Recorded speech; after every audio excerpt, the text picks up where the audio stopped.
In a vast desert under a clear sky, bandit-like warriors scan their surroundings in tense silence. One senses danger and gathers light in his palm. Before they can act, a powerful slash cuts through the air, instantly wiping out the front line. Shock freezes the survivors. One attacker lunges, but the blonde-haired fighter counters, striking him down in a single blow. He raises his weapon again and finishes the fallen man without hesitation. Exhaustion finally catches up. Blood runs down his face as his grip loosens, yet he remains standing.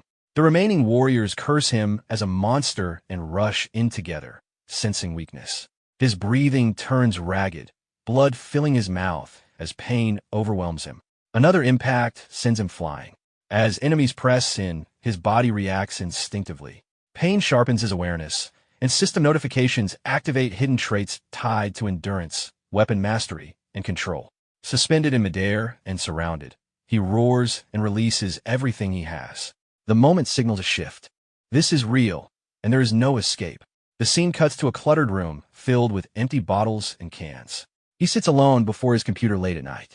The screen reads game over. Another loss. He curses the game, yet keeps playing. His routine is revealed. Months earlier, he quit his job, cut off the world, and shut himself inside. Gaming becomes his only existence. Years pass without change. 5 years spent on a single game leave his life stagnant. The login screen appears again. Pangea, famous for its brutal difficulty, promises any wish to those who clear it. No one ever does. Players quit as bosses prove unbeatable. Companions betray each other, NPCs hunt bounty players, and death deletes everything, forcing full restarts. Left alone, he suspects the game was never meant to be cleared. The system deletes his character due to death, then awards an enormous amount of soul points. He freezes as the total reaches 1.66 million, gained from rare items his character carried. He learns that soul points transfer between characters and can be invested into talents, with a cap of 10,000 per talent. Remembering a past Swordmaster character, he realizes these points are enough to invest across nearly everything. Normally, he would choose magic for safety. This time, he selects random without hesitation. Calmly accepting failure, he commits to enjoying the game one last time. The scene shifts to a quiet cafe. She apologizes while handing him a drink, then explains she cannot stay with someone without a future. Marriage is on her mind. Comparing him to her friend's stable partners, she makes her decision clear. He says nothing. She leaves, wishing him well. 3 months earlier, after 5 years together, the breakup leaves him stunned. Anger follows. He quits his dead-end job, isolates himself, and sinks fully into gaming. Back in the present, he hovers over the random option again. He steadies himself, rejects self-pity, and confirms the choice. The system rapidly consumes his soul points as notifications flood the screen. A hidden piece activates. Another message appears, congratulating him and stating he has been invited to Pangea. The wording feels unfamiliar. He realizes the game is showing him something he has never seen before. Before he can react, the screen erupts in violent motion. A powerful force pulls him forward as the world distorts. A deafening roar follows, and a furious presence curses the world itself. Crushing pressure slams into his body from every direction. He screams, clutching his head as pain overwhelms him. In the chaos, he realizes a voice is speaking directly inside his mind. This is no longer a game. The force throws him back. He crashes onto the floor of his room, gasping as red system messages appear on the screen, declaring his arrival in Pangea. His consciousness fades. He awakens in a harsh desert environment. Voices curse and order him to stand as armed men surround him. A threat follows, collapse again, and he will be fed to the High Dragon. Heavy footsteps and massive claws confirm the creature's presence. Chains bind his wrists as captives are forced forward. When he finally sees the towering dragon, fear tightens his chest. A guard strikes him from behind, forcing him to move. He collapses again, coughing as boots march past. Dragging himself up, he realizes survival is his only option. Looking around, he sees exhausted captives under guard. The Hydreigon matches the monster from Pangea. The rocky desert ahead feels familiar. Quietly, he calls up the status window. A blue holographic screen appears. The system is real. His stats are abnormal. Every base stat set to 12, along with 13 active hidden traits. Warnings tied to the world itself hint that Pangea is unstable. The realization hits him. He hasn't logged in. He has inner Pangenia. Tension spreads. Guards panic and turn toward the horizon. A massive force approaches. The Desert Queen's army advances, breaking the non-aggression pact. Chaos erupts as orders are shouted. A powerful woman steps forward, silencing the battlefield. He recognizes her instantly, the Snake Princess. A system alert appears. Main quest generated. Objective, survive. Failure means death in both worlds. Arrows rain down. People scream and scatter. He moves through the chaos, dodging as bodies fall around him. Blood splashes his face. A hidden trait activates, reducing exhaustion and sharpening judgment. Seeing a fallen sword, he realizes staying still means death. He sprints forward, grabs the weapon, and turns to face an attack. Blue energy surges as he counters, sending an enemy flying. He lands low, sword glowing. Another hidden trait activates. His focus sharpens as enemies rush in. An attacker swings. He dodges cleanly and strikes back with precise timing, dropping the enemy in a single blow. Energy shifts again. Multiple weapons materialize in the air.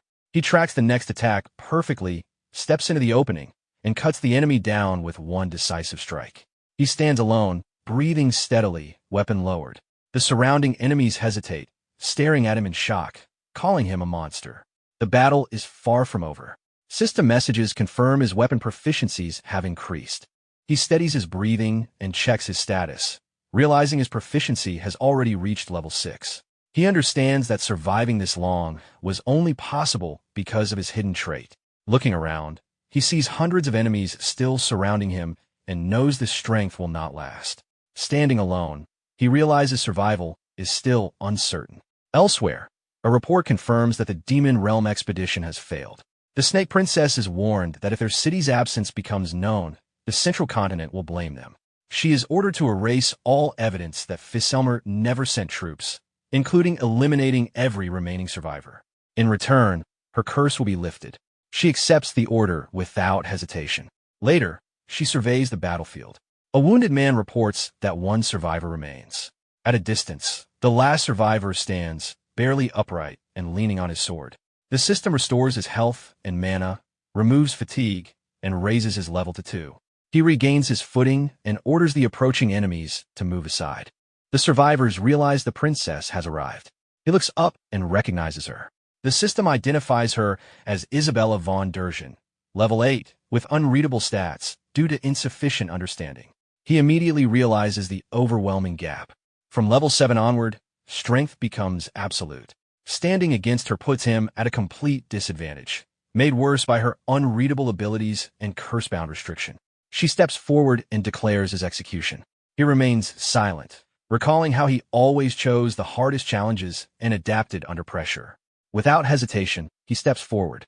She attacks instantly, but he remains calm as power gathers. As she closes in, she freezes when he steps in her range without fear. He declares himself a star bearer, stating he can lift the queen's curse.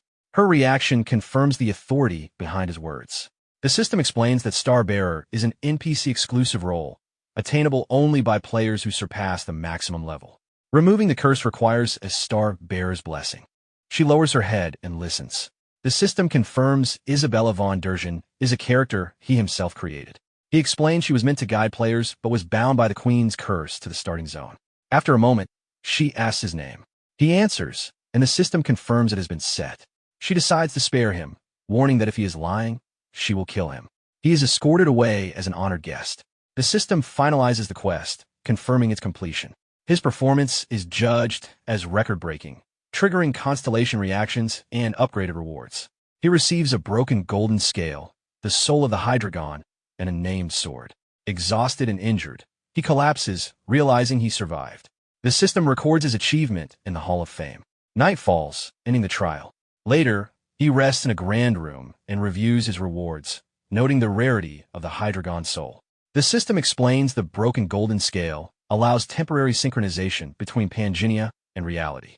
As attendants approach, he instructs them to wash only his feet, maintaining composure to avoid suspicion. A status window interrupts, warning that the boundary between Pangenia and reality is weakening. Another screen shows him ranked first in the Hall of Fame. A new logout feature unlocks, with a warning that his character will remain vulnerable during logout. He pauses, reacting when the term star bearer appears again, turning toward her in quiet confusion. A sudden realization hits him. The players who vanished during character creation may not have disappeared at all, but were summoned into this world just like him. He realizes he can leave. The attendants try to stop him, citing the princess's orders, but he cuts them off, claiming he must communicate with the stars or lose his power. He tells them to inform the princess and leaves.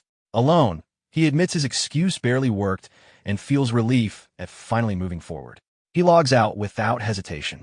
The system warns him to keep his character safe and confirms that death there means death in reality. Logout completes. He opens his eyes in the real world. Outside, the city is already burning. Explosions echo, people flee, and something massive moves through the flames. An emergency alert appears on his phone. A giant claw smashes into the building, proving the monsters have crossed into reality. He is thrown back as destruction spreads outside. Elsewhere, people gather before glowing system screens, forced into a new reality where survival depends on combat. A man with glasses panics as he realizes it is real. The scene snaps back to his room. He tries to convince himself it was a dream, until he notices an unfamiliar item beside his keyboard. Picking it up, he understands everything was real. He rushes to check the game, only to find the homepage gone. Panic sets in.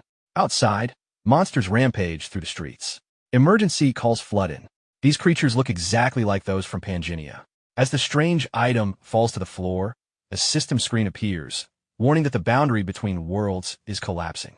Realizing this item may be his only chance, he activates it. Warm light spreads through his hands. Game rewards manifest in reality. The fragment synchronizes Pangea with the real world for a limited time. Knowing ordinary humans cannot fight, he still activates it.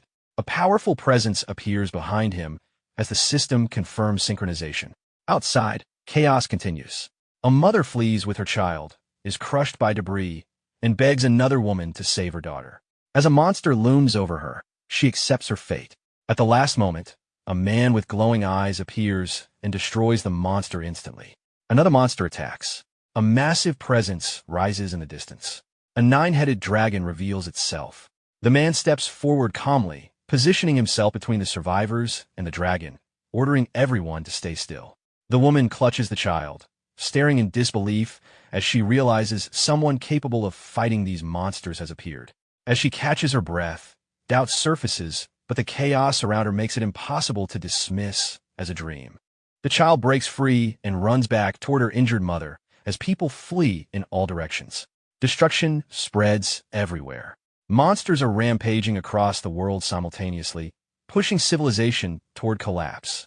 Alongside them, powerful individuals appear, cutting down monsters with ease and rallying terrified crowds. The world rapidly shifts into something new. Reality and Pangea begin merging, and fragments of the broken golden scale become the measure of power. Rankings update for the first time in 2 years, revealing massive gaps. At the top stands a name Randolph, suspected to be Phantom, the player who once led the deepest NPC expedition before his strongest character fell. It becomes clear that summoned players now cross into reality with their Pangea forms intact. His past expedition failures, betrayals, and interference begin to make sense. Logging out is no longer an escape. Survival now depends on becoming stronger, faster than others. Later, a woman on a throne asks if he has finished communicating with the stars and confirms she has come to fulfill her promise. She sets one condition. He must take her to the sanctuary. She explains that a star exists there, and a system window confirms a class can be obtained inside. The ruined city stands silent under moonlight as blood-stained corridors show a completed massacre. Hours earlier, he eliminates the remaining guards and confronts Isabella, demanding entry to the sanctuary. He explains that after surviving the first main quest, obtaining a class is the next step, and that a star hidden there can lift her curse. Though she warns him of the risks and that entry is forbidden, she eventually allows it. They enter the sanctuary. The system confirms a subquest, warns of extreme danger, venom, magic, and a guardian dragon. He admits this place was originally inaccessible to beginners, and that subquest rewards are irrelevant. What matters is obtaining a class through main quest 2. Dark energy stirs. The sanctuary responds. The atmosphere grows heavy as something hidden awakens. Isabella senses danger and warns of a trap ahead. He steps forward calmly, admits he missed it, and asks if she is afraid. She mocks him, but he insists they move forward and lifts her onto his back. Ignoring her protests, he charges ahead, triggering the trap. The ground collapses and they plunge into the abyss. Mid-fall, a hidden trait activates, granting him special vision. He confirms that an invisible path exists and that it is the real way forward. She panics inwardly, unable to understand how he can sense a path she cannot perceive. When she questions his confidence, he brushes it aside, noting her fear of heights and calmly stating that carrying her is not an issue for him. Irritated by his relaxed attitude, she snaps back. As they move forward, an odd sense of familiarity settles in, like reconnecting with someone long known. She asks if they have met before, but he remains silent, observing her reaction. As they ascend glowing stairs, she insists they have never shared the same space before and that he has never truly seen her. Blue energy surges as the surroundings distort and a barrier spreads across the area. He explains that it is a domain barrier that conceals the domain from anyone who strays off the correct path, confirming they are moving properly. He recalls that the next stage should appear here. The ground splits open, revealing a dark cavity with a red core. The earth shakes as stone figures rise, followed by a massive guardian whose chest glows red. He identifies it as a high-grade golem and notes that contact at his level would mean instant death. While he casually asks if her condition has improved, she tells him to stay focused. The golem charges and swings its massive arm. She stands her ground. Golden restraints bind the arm mid-swing, and it shatters in an explosion. She moves through the debris, strikes the exposed core, and destroys the guardian. He observes calmly, noting her precise execution despite her level. As rubble falls, the system offers him the Golem Maker class, counting her kill as his own. He reviews it, recognizes its value, and rejects it without hesitation, confirming someone else here can grant the class he wants. The purple miasma thickens as Isabella stops. A massive mountain wrapped in ominous energy appears. A system message states that the old king, master of the mountain and guardian of the nameless star, has been angered. He realizes their true destination is ahead. A massive presence descends. The dragon-like keeper does not attack immediately. He notes its calm nature and reassures her. Suddenly, a shockwave knocks her down. The serpent reveals itself as the sanctuary's challenger, declaring that proof of worth is required. He realizes it has mistaken him as the challenger and that the battle has begun without his intent. The pressure intensifies as the serpent declares that failure means death. Memories surface of clearing this sanctuary before, never facing this entity. He realizes something has changed. The guardian is revealed as Drameth, the ancient king empowered by star energy. Previously, he survived because he was overwhelmingly stronger. Now he is not. Isabella is struck down and struggles to move, weakened by the sanctuary's miasma. Doubt sets in as she questions her decision to trust him. She calls out for Drameth to stop. The guardian halts, shocked by something unexpected. He steps forward and addresses the keeper by name, declaring himself its master and invoking Wilhelm. Silence follows as Drameth coils and acknowledges Wilhelm's return, then erupts in laughter. It mocks him, stating Wilhelm was flawless and died completely after the Demon Realm expedition. He orders Drameth to honor their contract. Shock spreads as the keeper realizes he knows of an agreement meant to be unknown. The contract is revealed. Whoever obtains the star gains the keeper's true name and mastery, and breaking it means death. He explains the rules still apply and that Randolph's body shields him from the contract's curse. Drameth calls him insignificant, realizing the contract is being exploited. Jinwoo calmly responds that the keeper should lead the way if it wants answers. The serpent mocks him, warning that the star will burn him away, then agrees to guide them so the star itself may judge him. The massive serpent moves ahead toward the mountain. Wilhelm follows as the atmosphere grows heavier and darker, signaling their approach to the star's domain. The chamber grows silent and tense, as if something is waiting. She stares ahead in shock, then searches the dark space, unable to find anything resembling a star. The serpent points to the altar, revealing a skull set within a magic formation, and confirms that this skull itself is the star. Wilhelm freezes as he realizes it is Li's face. The serpent explains that Li, one of Pangenia's twin goddesses, died and her body was divided into 32 fragments scattered across the continent. These fragments became the foundations used during creation and are what people call stars. Holding the skull, Wilhelm understands the truth. As he approaches, intense heat surrounds him. The serpent mocks him, claiming the star will burn him away and that he was never acknowledged. Wilhelm recalls that a star only kills players who bypass the Guardian through exploits, which he did not do. He also remembers that acquiring a star without a class grants a special job. As the skull begins to crack, he focuses not on survival, but on whether he can obtain the class he wants. Light engulfs him as the star reacts. Its power is absorbed into his body, his mana converting into sacred energy. System notifications confirm new effects as star possession activates. The power settles without rejection, and the system confirms his success. Wilhelm has obtained the star successor class. She watches in disbelief as he turns back calmly, unaffected. He asks what she intends to do now that her curse can be lifted. She states her goal is to leave the desert and return to the Durjan bloodline. He offers to bless her so she can leave, on the condition that she serves him for 1 year. After that, he will grant her freedom and help her find her family. She hesitates, then kneels and accepts. He acknowledges her choice and confirms the hierarchy, stating that the master of the star is now her master as well. Dramit hesitates, then submits. Wilhelm orders the Guardian to lower its head, asserting authority. A system calculation follows, showing an unprecedented score and upgraded rewards. The impact of the results leaves observers stunned. The scene shifts. In the real world, players gather in a quiet cafe, discussing whether Randolph is truly Phantom.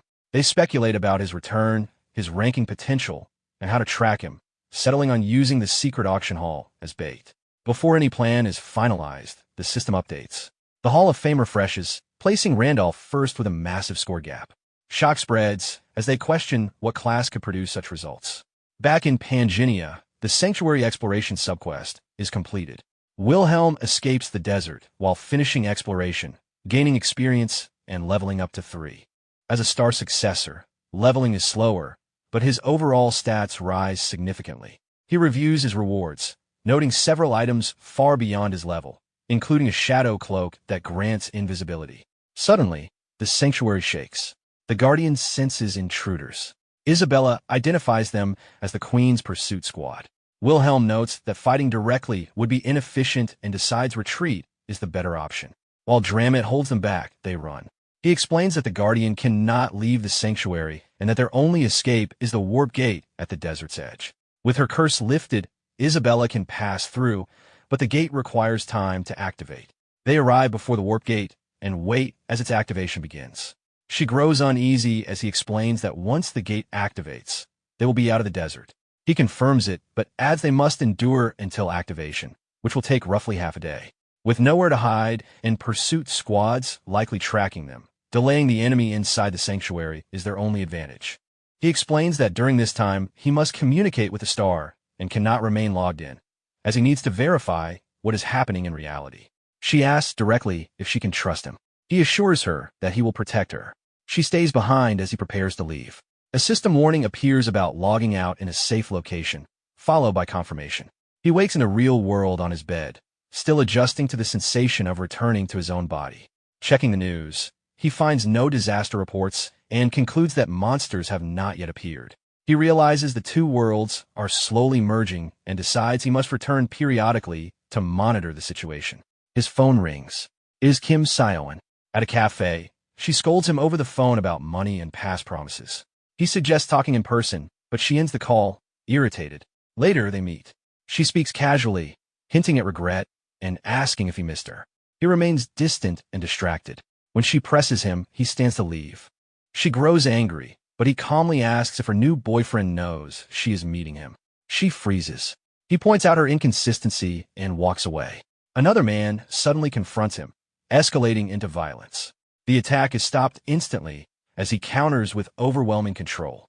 The man is subdued, and the woman nearby stares at him in shock. He realizes his strength, in reality, has changed. When the attacker charges again, he ends it with a single strike.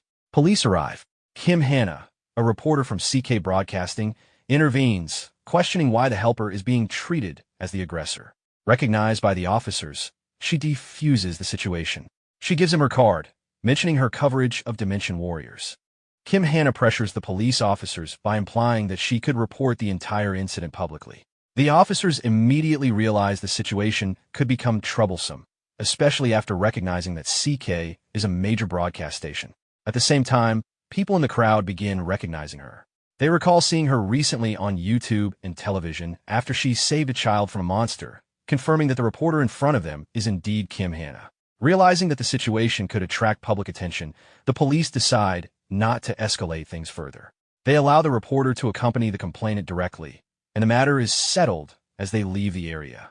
Afterward, Kim Hannah thanks Park Hyun-myung for what happened earlier. He brushes it off casually. She then gives him her business card and explains that she covers cases related to Dimension Warriors. Hyun-myung is confused by the term, so she briefly explains that it refers to the mysterious individuals who appeared during the day monsters invaded from another dimension and defeated them. These individuals are widely referred to as Dimension Warriors. He internally connects the term with players. He also finds it interesting that people rarely mention Pangea directly, and instead prefer the explanation of an invasion from another dimension, since that sounds more believable than the idea of a game becoming reality. Kim Hannah then politely asks if she can have his business card as well. At that moment, Kim Seoyeon, Hyun-myung's ex-girlfriend, suddenly runs over in a panic. She grabs his arm while anxiously checking if he is hurt. Seeing the interaction, Kim Hannah assumes that Seoyeon might be his girlfriend. Hyun-myung immediately pulls his hand away and clarifies that she is not. He also mentions that he unfortunately does not have a business card. Instead, Kim Hannah asks for his phone number. He agrees and enters his number into her phone. While this happens, Seoyeon watches the situation in visible shock. When Kim Hannah checks the saved contact, she notices his name, Park Hyun-myung, and compliments it. Before leaving, she suggests meeting the next day if he is free, offering coffee or dinner and saying she will treat him. Hyun-myung accepts the invitation, and the two agree to meet. Kim Hannah then leaves the area. Seoyeon remains standing there, stunned by what she just witnessed. She cannot believe how easily Hyun-myung interacted with another woman right in front of her, and her thoughts quickly turn into anger directed at him. As Kim Hannah walks through the streets afterward, her phone begins to ring. She answers the call and hears a colleague from the station jokingly introducing himself with an exaggerated title. She corrects him, reminding him of her name and asking him not to call himself that. The caller then informs her that the chief has gone on a business trip and left a task for her. Confused, she asks what the task is. He explains that the station wants her to secure an interview with Gracia. The name immediately surprises her. Gracia is widely known as the hero who saved America, and she cannot understand why someone that famous would specifically request her. The caller admits he does not know the reason either, but confirms that the so-called superhero personally asked to meet her and even plans to come to Korea. The scene then shifts back to the sanctuary. Isabella has already eliminated several soldiers while protecting Hyun-myung. After a short while, more soldiers arrive at the location. Despite the growing number of enemies, Isabella remains standing calmly in place. One of the soldiers calls out to Isabella, addressing her as the Snake Princess and delivering the Queen's command. They demand that she return and surrender the slave standing behind her, promising that everything will be forgiven if she complies quietly. Instead of responding with hesitation, Isabella simply raises her sword and dismisses the demand as foolish. The soldiers immediately brand her a traitor and begin advancing toward her with the intent to execute her. Despite the approaching threat, Isabella does not move and continues standing in place. At that moment, a bright blue light suddenly appears behind her as a portal gate opens. The soldiers stop and stare in disbelief at the sudden phenomenon. Shortly after, Park Hyun-myung regains consciousness and approaches from behind Isabella. He acknowledges that she managed to hold out until he returned. Isabella then asks whether he finished communicating with the star, and he confirms that he did. While the soldiers hesitate, one of them shouts at the others to stop waiting and carry out the execution. Hyun-myung calmly raises his hand and states that since Isabella kept her promise to protect him, he will also keep his own promise. A golden light begins to gather in his palm. When he clenches his fist, the gathered energy triggers a powerful explosion. Using the exclusive skill of the star, known as Star Scratch, he releases all of his stored star force as blazing flames. The attack spreads outward and engulfs the soldiers from every direction, burning them instantly as they cry out in pain. After the attack, Hyun-myung declares that the moment of liberation has arrived and that it should be celebrated. Isabella witnesses the display of power and becomes deeply shocked, recognizing it as the power of a Starseer. Hyun-myung then turns to her and tells her that if she wishes to return even now, he will not stop her. Isabella hesitates briefly as she considers the choice. After a moment of thought, she decides that she will not return and instead chooses to follow him. With that decision made, she steps through the portal gate with him. Soon after, a notification informs Hyunmi-young that Isabella's limit curse has been nullified by the star's blessing. The system also indicates that from the Kaltzman Desert there are 12 cities available for warping, and the central continent city, known as Arcana, has been selected. The war process then begins. The scene shifts as they arrive in Arcana, known as the Golden City. The city operates entirely on material wealth, and anyone without enormous amounts of gold would normally not even consider entering it. Hyunmi-young and Isabella walk into the city together. Isabella observes the surroundings and is struck by how luxurious everything appears. Hyunmi-young explains that in this place money truly solves everything, and that their first priority is to obtain enough gold for basic living. Isabella then reveals that she brought a pouch containing 300 gold. However, Hyunmi-young explains that the amount is barely enough to cover food and a place to stay for a single night in a city like Arcana. The information shocks her, since in the desert the same amount of gold could buy 10 slaves and would normally be considered an enormous sum. She struggles to understand how prices could be so drastically different from the Kaltzman Desert and begins wondering what they should do next. Hyunmi-young calmly tells her that there is nothing to worry about because money is practically lying around nearby. Confused, Isabella asks what he means. Instead of answering directly, he points toward a casino in the city. Realizing his intention, she becomes surprised but stays silent. Hyunmi-young then stands confidently in front of the casino entrance, assuring her that there is no need to worry because he considers himself a very lucky person. Arcana is known as the Golden City, also called the City of Pleasure. In Pangenia, where every major city functions like its own kingdom, this particular city operates under a single rule. Money decides everything. The place where most of that money eventually gathers is the famous Hudson Casino. The casino building shines with bright lights, and a large crowd waits outside in a long line to enter. Guards stand at the entrance controlling access. When Hyunmi-young and Isabella reach the gate, the guard explains that entry requires a deposit of 10,000 gold. The amount immediately shocks Isabella. She quietly reminds Hyunmi-young that after washing up and buying clothes, they only have about 100 gold remaining. Hyunmi-young calmly explains that the money they had was never going to be enough for the casino anyway, and that buying proper clothes was necessary. Their delay begins to irritate the people waiting in line behind them. Some complain that if they cannot pay the deposit, they should move aside instead of wasting everyone's time. The guard also asks them to step aside if they cannot provide the required amount. Instead of leaving, Hyunmi-young presents a glowing ruby and offers it as collateral in place of the deposit. The guard examines the gem carefully. He realizes that it is the tear of the Fairy Queen, an extremely rare item formed from the first crystallized tear of the Fairy Queen. The talisman allows equipment to break through its limit cap, and even if the enhanced equipment is destroyed, the tear itself remains. However, to use it again, the user must complete a resurrection quest connected to the item. Recognizing the value of such a treasure, the guard becomes visibly shaken and immediately changes his attitude, respectfully guiding them inside and directing them to the VIP area. As Hyunmi-young and Isabella walk through the entrance, the staff members bow politely as they pass. While walking inside, Isabella asks what exactly he handed over earlier. Hyunmi-young explains that it was the tear of the Fairy Queen, a talisman he obtained as a reward from the sanctuary, and that it is worth at least 1,000,000 gold. Isabella becomes uneasy about casually handing over something so valuable, but Hyunmi-young remains calm, saying that he simply needs to win enough money to recover the deposit.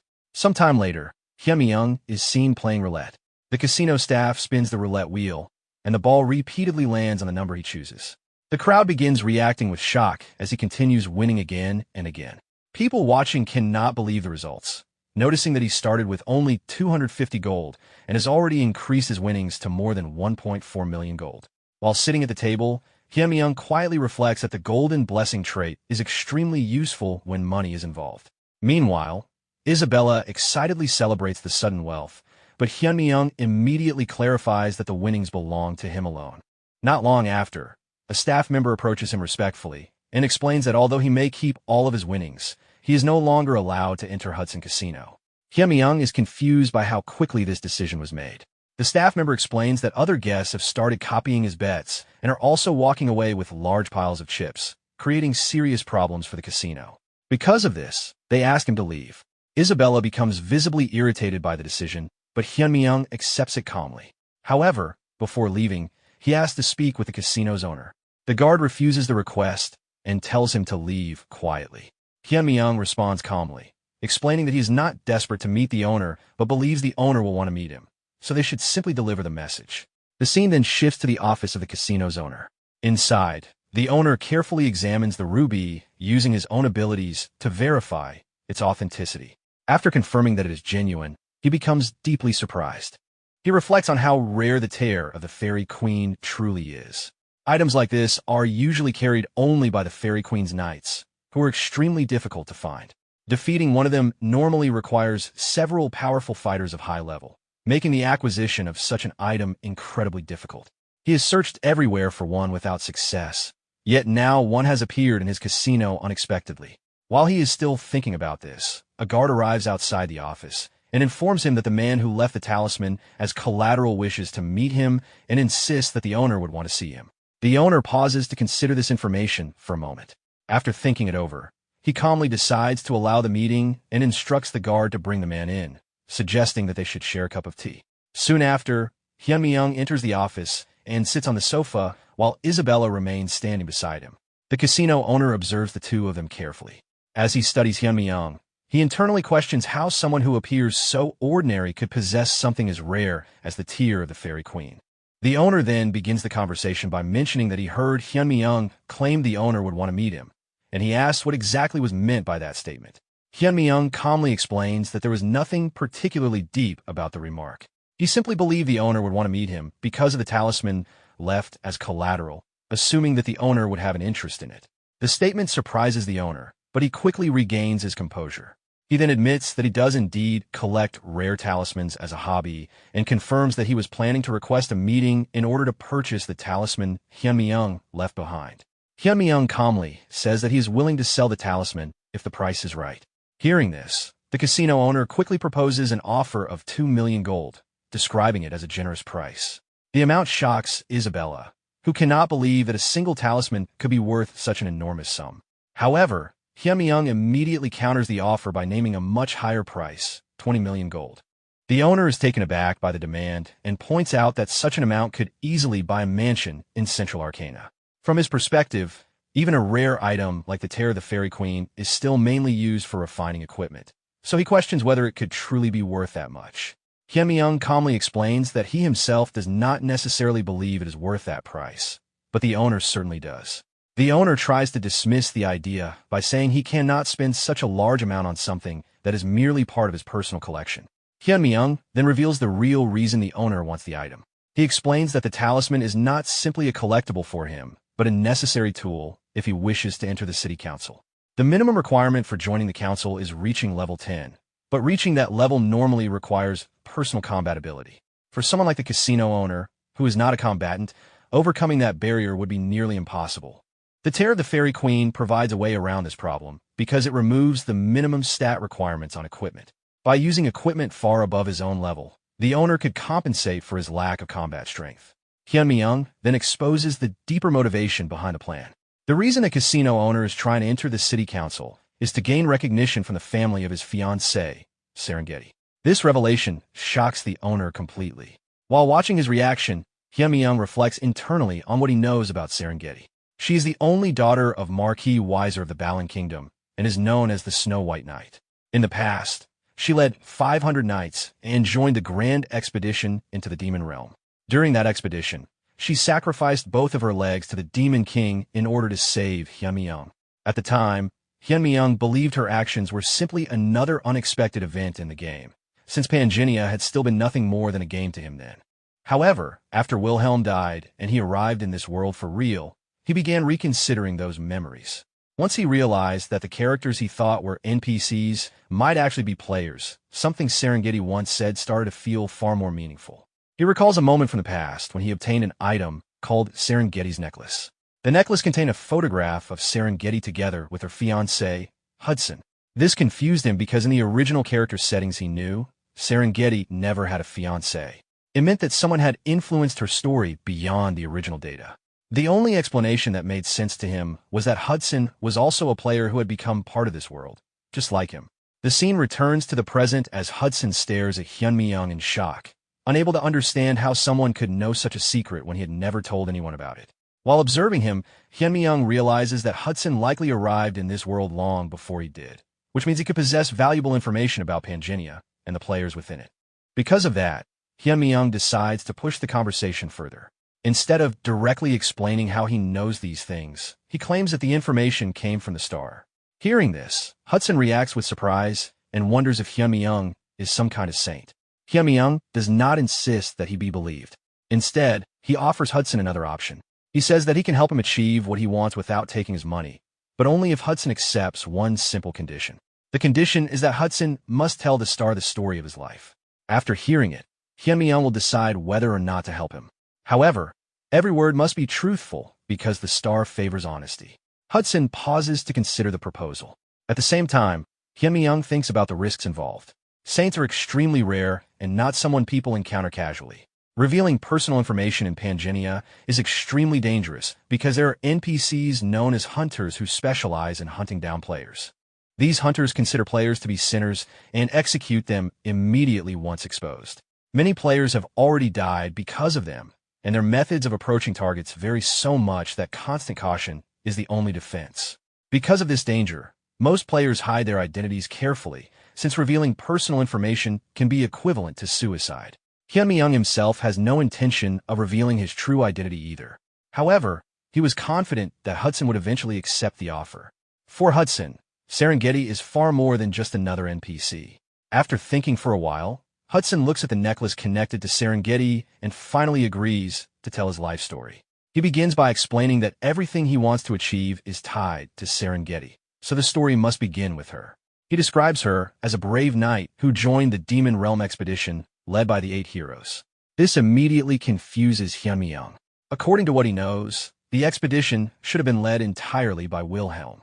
Hudson, however, explains that while Wilhelm is the most famous figure, the widely known story is that the expedition was carried out by 8 heroes together, and that it ultimately failed because of internal conflict between them.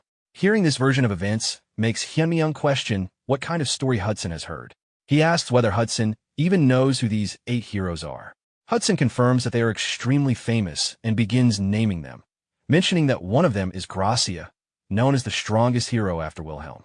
The scene then shifts away from the conversation to a room where a blonde-haired boy is watching the news. The broadcast reports on a recent disaster in downtown Seoul, where a giant monster called the Giant Mantis appeared and killed dozens of citizens. The report describes how the chaos suddenly stopped when a man riding on top of the monster descended from the sky, leaving everyone stunned. While the boy watches the report, a girl approaches him and informs him that she has arranged his meeting schedule with the Korean reporter Kim Hannah. The boy, revealed to be Gracia, thanks her. The girl cautiously asks whether there is a specific reason he insists on traveling to Korea in person, especially during such dangerous times. She suggests that the reporter could simply be invited to the United States instead, and mentions that the government hopes he will remain there in case another monster attack occurs. However, Gracia explains that there is something he must personally confirm. He has a strong feeling that the man shown in the report might be the friend he has been searching for. Inside the casino office, Hudson continues explaining the story to Hyun-mi-young. He describes Serengeti as a brave knight who took part in the Great Demon World expedition led by the 8 heroes. The statement immediately confuses Hyun-mi-young, because according to what he knows, the expedition should have been led by Wilhelm alone. Hudson seems puzzled by the reaction and explains that while Wilhelm is indeed the most famous figure, the expedition is commonly known as a mission carried out by 8 heroes together. According to the stories widely told, the expedition ultimately failed because of internal conflict between those 8 heroes. Hearing this version of events leaves Hyun-mi-young deeply surprised. In his mind, the idea of the expedition collapsing due to infighting sounds completely absurd. The scene later shifts to a restaurant. Hyun-mi-young sits at the table, staring awkwardly at the food in front of him. Kim Hannah notices his distracted behavior and asks whether the meal does not suit his taste. He explains that the food is not the problem and that he is simply tired because something happened the previous day. While sitting there, he reflects on the previous night.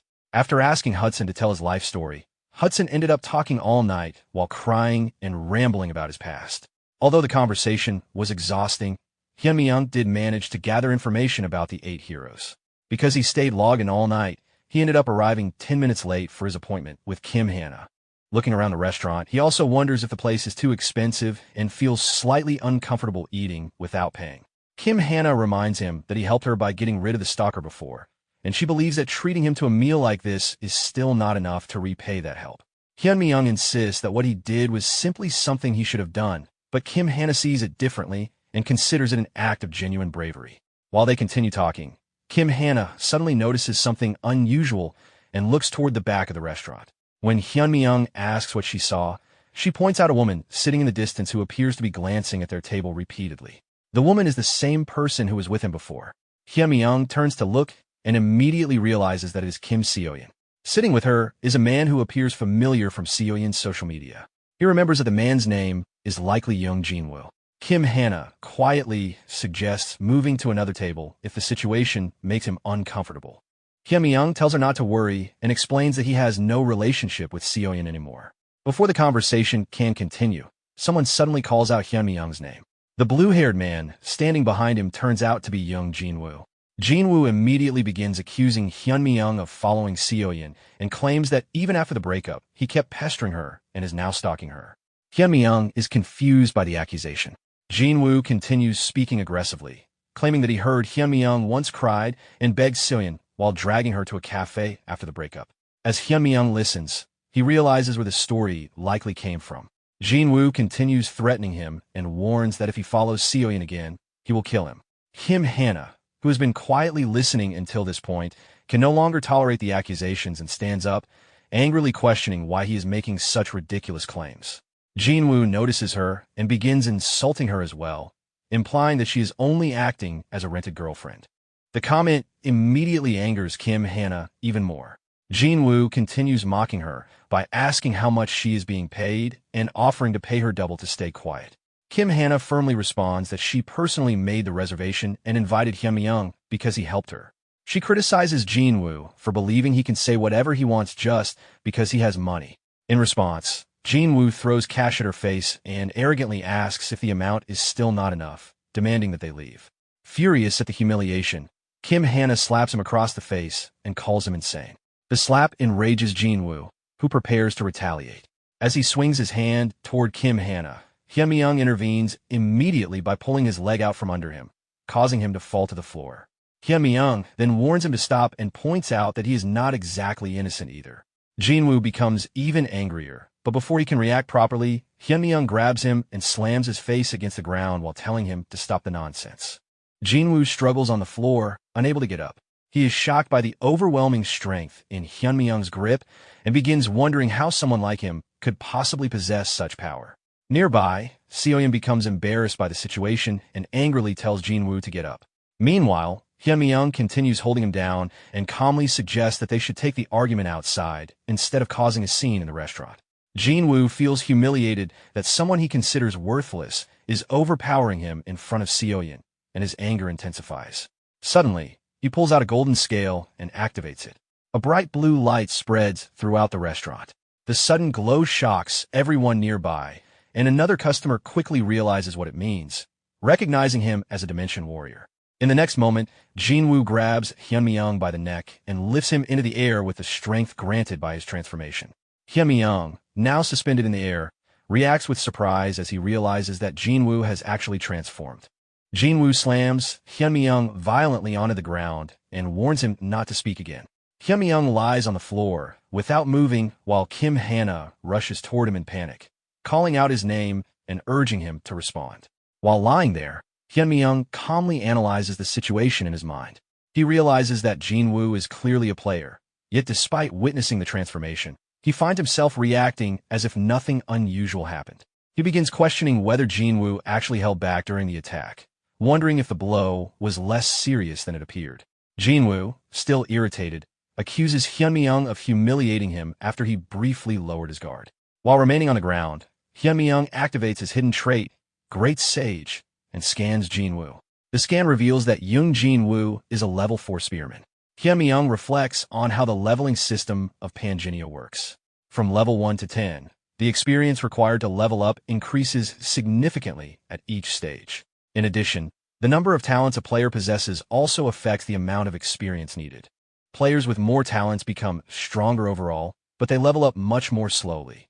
Jinwoo clearly belongs to the group with fewer talents. However, the real reason his level remains low is much simpler. He has never truly fought before. Hyunmyeong recalls how Jinwoo, a beginner gamer, had spent his time running away ever since he was suddenly synchronized with Pangenia. Through a few fortunate events, Jinwoo managed to survive the main quest.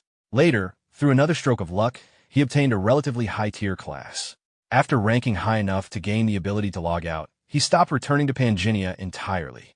Hyunmyeong understands that not everyone began with an advantage like the heart of the iron-blooded monarch. Adapting to this world would not have been easy for most players. Seoyeon approaches Jinwoo and urges him to stop, pointing out that people are staring and suggesting that they leave. Jinwoo agrees, saying his mood has already been ruined. Before leaving, he warns Hyunmyeong to consider himself lucky that he survived because of Seoyeon and tells him never to approach her again. While still on the floor, Hyunmyeong watches him leave and quietly notes how careless Jinwoo is. He openly revealed himself as a player and even wasted the remaining time of his golden scale transformation without concern, something that could eventually put him in danger. Kim Hana rushes to Hyunmyeong again and anxiously asks if he is alright. He sits up and reassures her that he is fine. She immediately suggests reporting the incident to the police, but Hyunmyeong declines. He points out that they also started the physical confrontation, so it is better to let the matter go and simply finish their meal. Before the situation can settle, the ground suddenly begins shaking. People inside the restaurant panic, believing it might be an earthquake. Hyunmyeong carefully observes the sensation and quickly recognizes something familiar. He realizes that the phenomenon might be the beginning of another corrosion event. Suddenly, the ceiling and floor of the restaurant break apart, and numerous monsters emerge from the cracks. The sudden appearance causes chaos inside the building. Kim Hana panics and insists that they must run. Hyunmyeong immediately quiets her and tells her to wait for a moment. As the monsters move around the restaurant, customers scramble in fear, trying to escape. However, Hyunmyeong notices something unusual. The creatures are not attacking the people directly. After observing them more carefully, he realizes that the monsters are cheed worms. These creatures normally scavenge corpses rather than attacking living humans, and if they are not provoked, the greater threat that usually accompanies them does not appear. As the creatures approach, Seoyeon panics and begs Jinwoo to do something. Jinwoo gathers energy into his fist, preparing to attack. The moment Hyunmyeong sees this, he immediately shouts for him to stop. However, Jinwoo ignores the warning and unleashes an energy attack, instantly killing one of the creatures. Jinwoo becomes surprised by the result, realizing that he destroyed the monster in a single strike. The sudden success boosts his confidence, and he begins attacking the remaining creatures aggressively. The surrounding crowd watches him in amazement, praising him as a Dimension warrior while using the opportunity to run away from the restaurant. As he continues killing the small monsters, Jinwoo starts believing that the creatures are not very dangerous and wonders if he had been afraid for no reason until now. Meanwhile, Hyunmyeong quietly tells Kim Hana to move as far away as possible. When she asks why, he clarifies that she should get as far away as she can from Jinwoo. Suddenly, a strange red fog begins filling the restaurant. Visibility drops rapidly, and people panic as they realize they can no longer see clearly. Jinwoo also becomes alarmed as the fog blocks his vision completely. Within the thick red mist, two hands suddenly appear and grab him from behind. Shocked by the sudden attack, he barely has time to react. Behind him, a glowing red eye slowly appears in the darkness. Then a chilling voice echoes through the fog, demanding to know who killed its children. A system notification suddenly appears, informing Hyunmyeong that an elite monster called the Cheed Mamba has appeared. The system also indicates that defeating it normally requires a raid party of around 20 people at level 6. Inside the thick red fog, the monster covers Jinwoo's eyes with its hand and takes control of his body. Under its influence, Jinwoo begins moving forward while being ordered to kill everyone present. Meanwhile, a terrified customer struggles to see anything in the fog and begins coughing while trying to understand what is happening. With his vision blocked, he cannot see the danger approaching. Jinwoo, now completely controlled by the monster, walks toward the man with his weapon raised, preparing to kill him. The frightened man panics as he realizes that something is wrong. Another notification appears, revealing that the blood of the Cheed worm has triggered a status ailment, causing hallucinations among those affected. Jinwoo swings his weapon toward the man, who becomes completely confused and terrified by the sudden attack. Before the blow can land, Hyunmi-young intervenes and cuts off Jinhwa's attacking hand, stopping the strike. After stopping the possessed player, Hyunmi-young moves forward toward the source of the disturbance. He states that he had hoped not to get involved, but the monster crossed the line. He then demands that it reveal itself. In response, a voice begins laughing loudly within the fog, commenting that it has found an interesting human. Soon after, the red monster, known as the Chid Mamba, appears in front of him. Hyunmi-young calmly faces the creature. At the same time, Kim Hana runs through the fog, desperately calling out for Hyunmi-young while trying to find him. While engaging the monster, Hyunmi-young reflects on the situation. The thick fog created by the Chid Mamba has blocked everyone's vision, which gave him the opportunity to transform without being noticed. However, even with that transformation, the monster is not an easy opponent. He knows that without prior knowledge of the creature's attack patterns, he would have already been killed. During the fight, the monster begins noticing something unusual about him. Although Hyunmi-young's physical abilities do not appear particularly overwhelming, he continues avoiding every attack with perfect timing, almost as if he already knows what the monster will do next. The Chid Mamba then launches multiple tentacles toward him. Hyunmi-young moves forward through the attack, cutting the tentacles precisely while anticipating the next movement pattern of the monster. Suddenly, the creature releases a blood-based attack. Recognizing the technique immediately, Hyunmi-young grabs a nearby table and uses it as a shield. He understands that the blood attack can inflict a dangerous status ailment if it makes contact. The monster follows with another powerful tentacle strike that shatters the table he used for protection. Hyunmi-young narrowly evades the attack at the last moment. Watching him continue to avoid every strike, the monster expresses its surprise. It acknowledges that his evasion ability is remarkable, but points out that dodging alone will not defeat it if his attacks cannot reach its body. Hyunmi-young remains calm and confidently states that it will not be long before his attack pierces straight through the monster's forehead. Hyunmi-young then takes out the Fairy Queen's Tear, a special talisman he had kept for emergencies. A system notification appears, explaining that he is using the Fairy Queen's Tear to equip Hermes' shoes even though his current stats normally do not meet the requirement. The talisman temporarily reduces the equipment restrictions. At the same time, Michaela's armor and Michaela's helmet are equipped, activating the set bonus called Celestial Dragonborn, along with the swiftness effect from Hermes' shoes. Standing in front of the Chid Mamba, Hyunmi-young equips all of his high-tier gear. He reflects that it was fortunate he had purchased these items earlier from his secret auction house.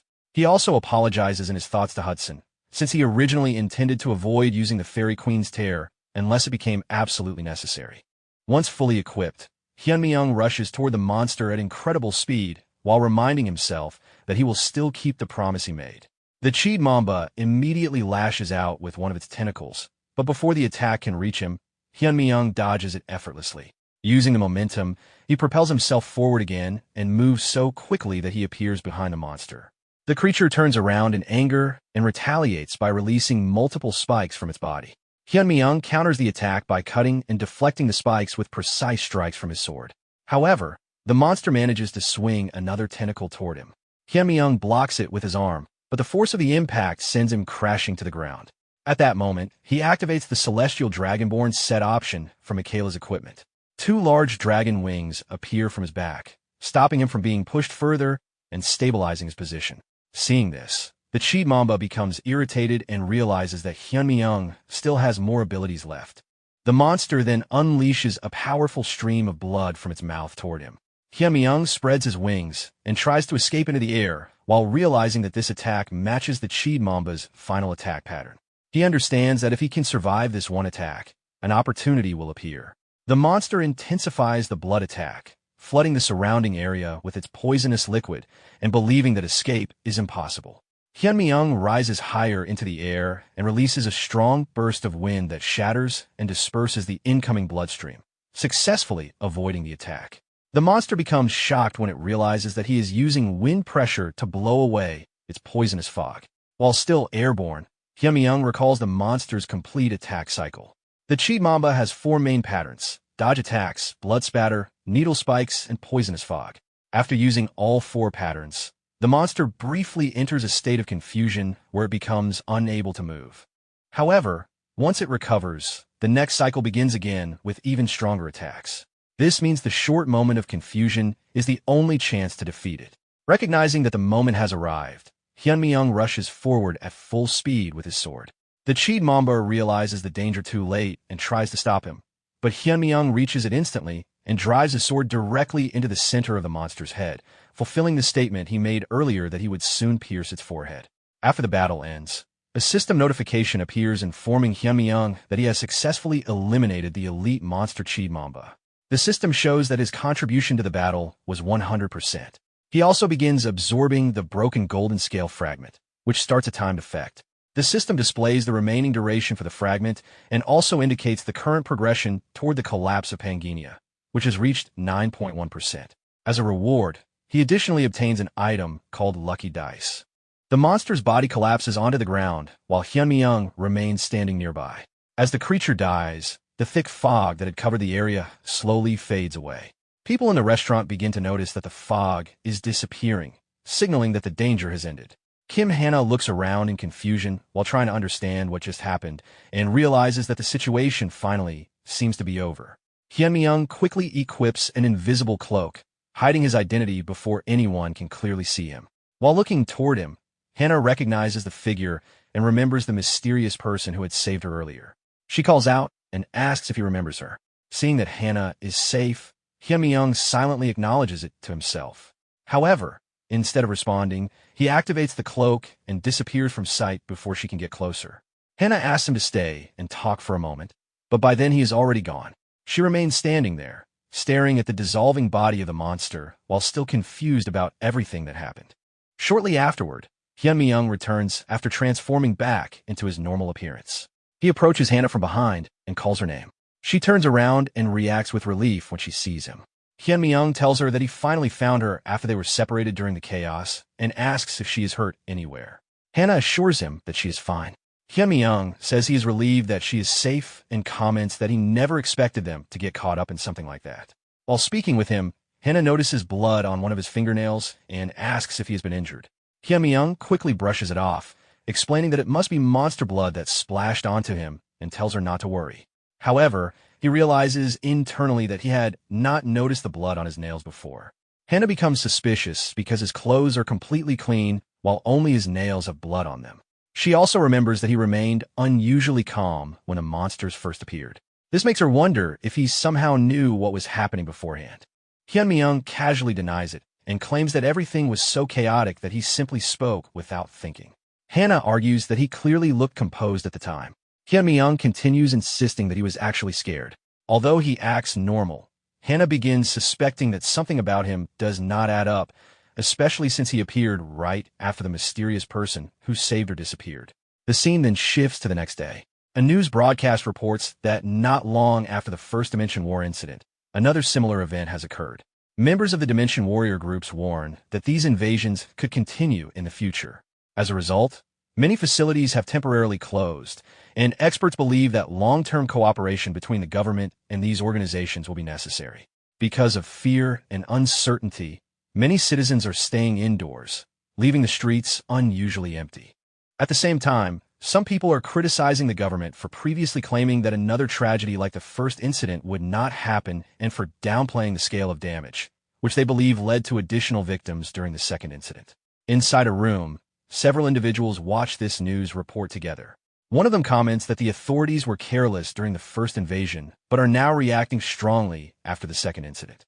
Another person explains that those who were not directly affected before probably could not fully understand the seriousness of monster attacks, since such events are far outside normal expectations.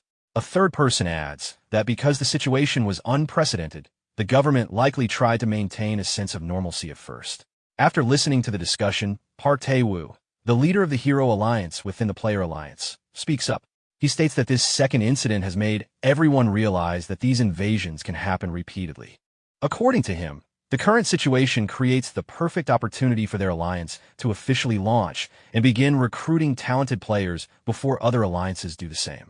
Back in the room, the brown-haired woman explains that they are already analyzing the CCTV footage mentioned earlier. Although the video quality is poor, it appears that a single person defeated the Cheed Mamba alone. If that information is correct, she suggests that the person might be Randolph, the player who recently ranked first in a new main quest. The black-haired man raises a concern. According to available records, Randolph has only cleared the second main quest so far, which means his level should only be around 4 or 5.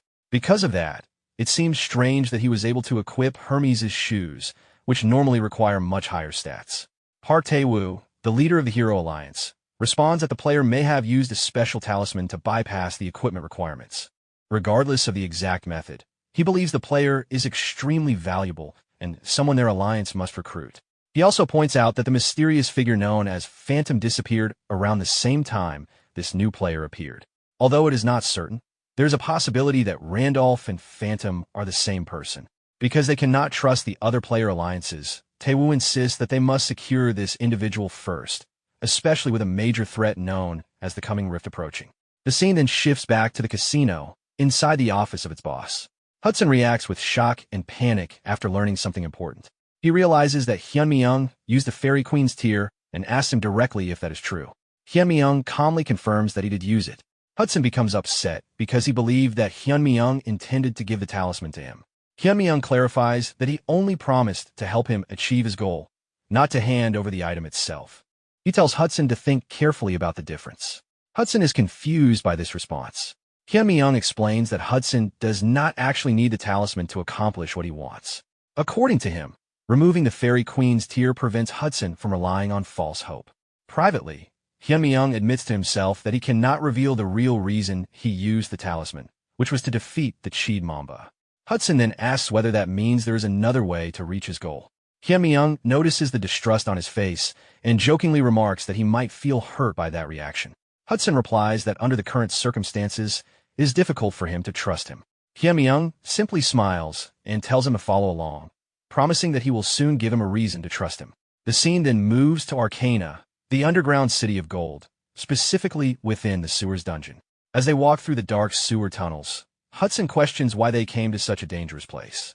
Hyun-mi-young explains that he wants to clear up Hudson's doubts and also create a waypoint in Arcana before they travel to another location that can grant Hudson's wish. In his thoughts, Hyun-mi-young reflects on the teleport book he obtained earlier from Dramit.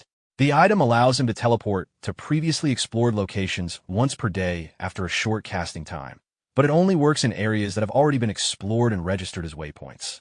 Although he originally wanted to explore all of Arcana, there is not enough time, so he decides that registering the sewers dungeon will be sufficient for now. Hudson becomes increasingly nervous and questions whether they're truly planning to explore the dungeon with only 3 people. He explains that the boss monster of this area is a monster rat, a raid boss that normally requires a party of at least 6 level 8 players to defeat. Hyun-mi-young pauses briefly and calmly replies that he is already aware of that. Almost immediately after, a huge creature appears before them.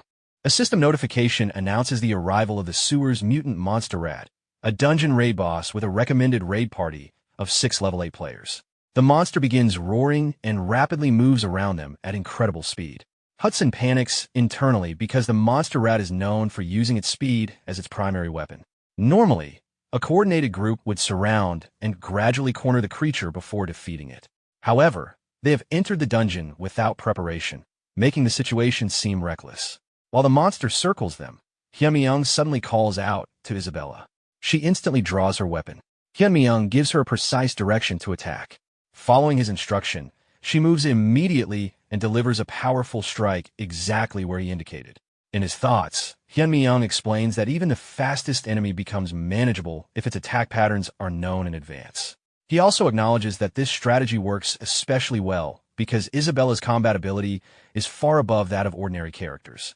Watching this precise coordination, Hudson becomes shocked. Hyun-mi-young then calls Hudson's name and reminds him that he intends to keep the promise he made. He tells Hudson not to doubt him, emphasizing that if he says something can be accomplished, then he will make sure it happens. The scene shifts back outside the restaurant where the Cheed Mamba incident occurred. A member of the Hero Alliance reports to his captain that they checked all nearby CCTV cameras but could not find any trace of the person who defeated the monster. The captain explains that even the people who were inside the building during the incident claim they know nothing, making the situation extremely strange. The subordinate suggests meeting Jong Jin-woo again to question him, but the captain refuses. He explains that Jin-woo lost both of his arms during the incident and has become mentally unstable from the shock, so questioning him again would likely be pointless. The subordinate then asks about Kim Hannah, since she appeared to know something during the incident. The captain responds that confronting her directly would cause unnecessary trouble, especially since she works at CK Broadcasting. When the subordinate suggests simply waiting outside for her, the captain warns him not to interfere with the situation. Confused, the subordinate wonders if Kim Hana has powerful connections supporting her. The captain then asks if he knows about Gracia coming to Korea. The subordinate confirms that the news is already spread among Korean players, and that Gracia is planning to conduct a one-on-one interview with Kim Hana. The scene then shifts to the broadcasting company. Gracia arrives at the studio for the interview and introduces himself. Kim Hana greets him respectfully as a reporter from Korea while cameras record the meeting. The story briefly returns outside the restaurant where the Hero Alliance members are still talking. The subordinate jokingly wonders why Gracia would want to interview a single reporter. The captain admits he does not know the reason, but warns him again not to get involved. Privately, the captain reflects on the situation. Without the mysterious player known as Phantom, Gracia is widely considered the strongest player. Someone of that level traveling to Korea just to interview a reporter seems suspicious. However, because Gracia is so powerful, the captain decides it is safest for their alliance to stay out of his affairs, since even a small mistake could put their entire group in danger. The scene then moves to another location. An injured player lies on the ground after being defeated. A mysterious attacker approaches him and calmly asks if the fight is already over. The wounded man protests, saying that killing another player in the real world should be forbidden. He argues that Gracia himself declared that real-world player-versus-player combat should not happen while preparing for the invasion. The attacker dismisses this claim and questions who actually has the authority to enforce such rules. Before the injured player can continue speaking, the attacker silences him and kills him with a knife. After leaving the scene, the attacker receives a system notification announcing that the rankings have changed. The system registers him in the class acquisition rankings and informs him that he has gained the rights to the secret auction house. The attacker's player name is revealed to be Massacre. In his thoughts, Massacre concludes that the player known as Randolph must actually be Phantom. He believes that the high score Randolph has accumulated cannot be explained otherwise. Expecting Phantom to challenge the main quest soon, Massacre decides to wait at a certain location where he believes they will eventually meet, planning to kill him personally. The story then shifts to a barren desert. Hyun-mi-young and his companions are traveling across the area using a cart. While riding, Hyun-mi-young reflects that the trip to the sewer dungeon turned out better than expected. Although he originally went there only to register a waypoint, he obtained a mutant monster rat core, a material capable of causing mutations in beasts and useful for evolving creatures, such as the Hydreigon. The item description explains that it can strengthen beast-type souls through a hidden trait known as Beast Lord. While traveling, Hyun-mi-young asks Hudson if he properly settled the situation with the casino before leaving. Hudson confirms that he followed all the instructions. Although he feels some regret about leaving the casino behind, he accepts that it was necessary if they are going to be away for a long time. He also declares that he has decided to trust and follow Hyun-mi-young. Thinking back on the earlier battle, Hudson recalls how Isabella defeated the monster rat almost by herself. However, what impresses him even more is Hyun-mi-young's ability to act as if he already understands everything happening around them. Because of this, Hudson concludes that Hyun-mi-young is far from an ordinary person and decides that following him might be the best opportunity he will ever get. After hearing his answer, Hyun-mi-young remarks that if everything has been handled, he no longer needs to worry about money. At the same time, Isabella internally reflects that Hudson made the correct decision. Now he can focus on reaching level 10 and pursuing the path required to become a saint-blooded one. Hudson then responds humorously, saying that he can hear her thoughts, hinting at the strange dynamic forming between the three travelers as they continue their journey. Hudson then asks Hyun-mi-young where they are heading next. Hyun-mi-young responds casually, saying that he thought he had already mentioned it. However, Hudson says he does not remember hearing anything about their destination. Hyun-mi-young explains that they are going to a masterpiece, a place that will grant Hudson's wish. Confused by the term, Hudson asks what he means by that. In his thoughts, Hyun-mi-young clarifies that the place he is referring to is the Spirit Tower, which is not only connected to fulfilling Hudson's request, but is also the location where main Quest 3 begins. The scene then shifts to a forest. The three of them stand inside the area while Hudson looks around carefully. To him, the place simply appears to be an ordinary forest. Hyun-mi-young corrects him, explaining that it is not a normal forest. Standing in front of a massive tree, Hyun-mi-young reveals that the location is actually the entrance to the Spirit Tower, hidden within a place called the Rustling Forest, where a special tree known as a spirit tree grows. Hyun explains internally that a spirit tree is a tree from which spirits are born. Such trees can temporarily open a path to the spirit realm, and only by entering that path can someone reach the spirit tower. When he places his hand on the tree, however, he realizes something troubling. The tree has already died, and not just the tree, the entire forest is slowly dying as well. This suggests that no new spirits have been born there for a long time. After realizing this, Hyun draws his sword and decides to use a method he admits is not ideal but necessary under the circumstances. Hudson becomes alarmed and asks what he is about to do. Before he can react further, Hyun strikes the tree with his sword and cuts it down. The massive tree collapses, shocking Hudson, who cannot understand why Hyun would destroy what he had just called the entrance to the spirit tower. Suddenly, a beam of light appears in the sky, and an attack is launched from within it toward them. Isabella reacts immediately, drawing her weapon and blocking the incoming strike, protecting Hudson. She then points her sword toward the direction of the attack. The attacker reveals herself as a high dryad, the owner and guardian of the rustling forest. She acknowledges that blocking her attack was impressive and recognizes Isabella's skill. Hudson becomes terrified when he realizes that the enemy is a high dryad. The dryad explains that they originally believed the group to be harmless travelers who had simply wandered into the forest, which is why they allowed them to pass through. However, by cutting down the spirit tree, Hyun has committed an unforgivable act. Soon after, many more high dryads appear around them. Observing the situation, Isabella quickly estimates that there are around 40 to 50 enemies. She realizes that if all of them attack at once, the group will have no chance of winning. In the worst-case scenario, she considers that Hyun, the Saint Awakened One, must at least escape.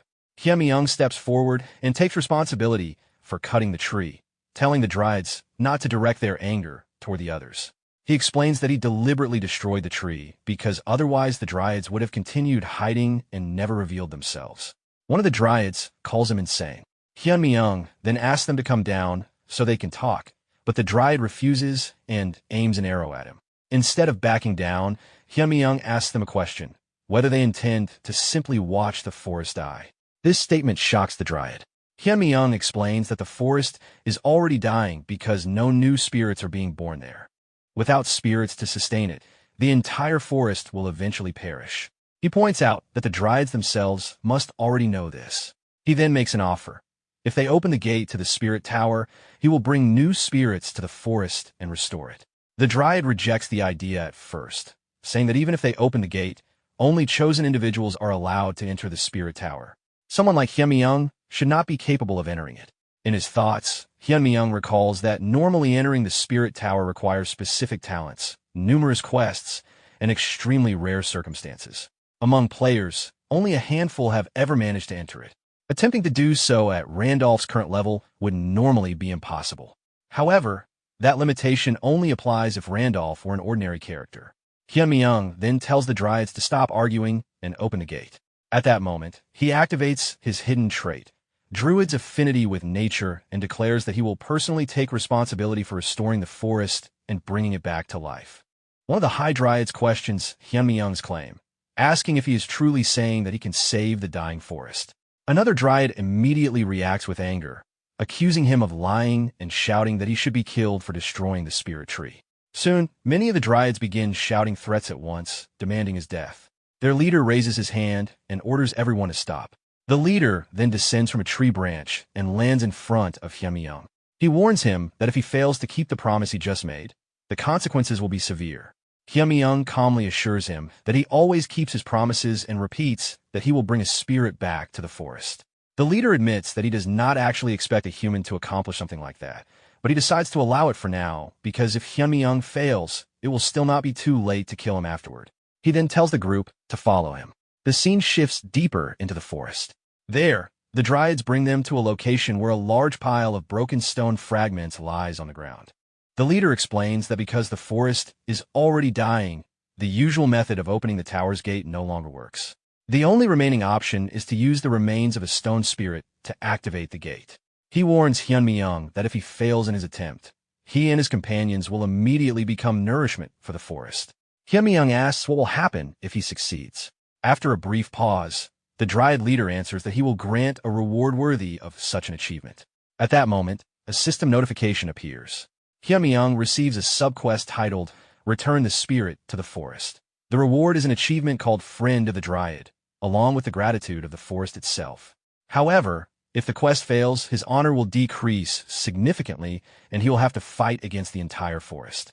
After reading the quest details, Hyunmyeong remarks internally that calling the penalty a battle with the forest is a rather dramatic way to describe the situation. The Dryad leader then prepares to open the portal. He releases a golden light from his hand toward the pile of broken stone fragments. As the light touches the stones, it grows brighter and spreads throughout the area until the entire forest is filled with a blinding glow. Hyunmyeong and his companions briefly cover their eyes from the intense light. A system notification then appears, informing them that a portal leading to the Tower of Spirits has been created. However, it also states that only those who receive permission will be able to enter.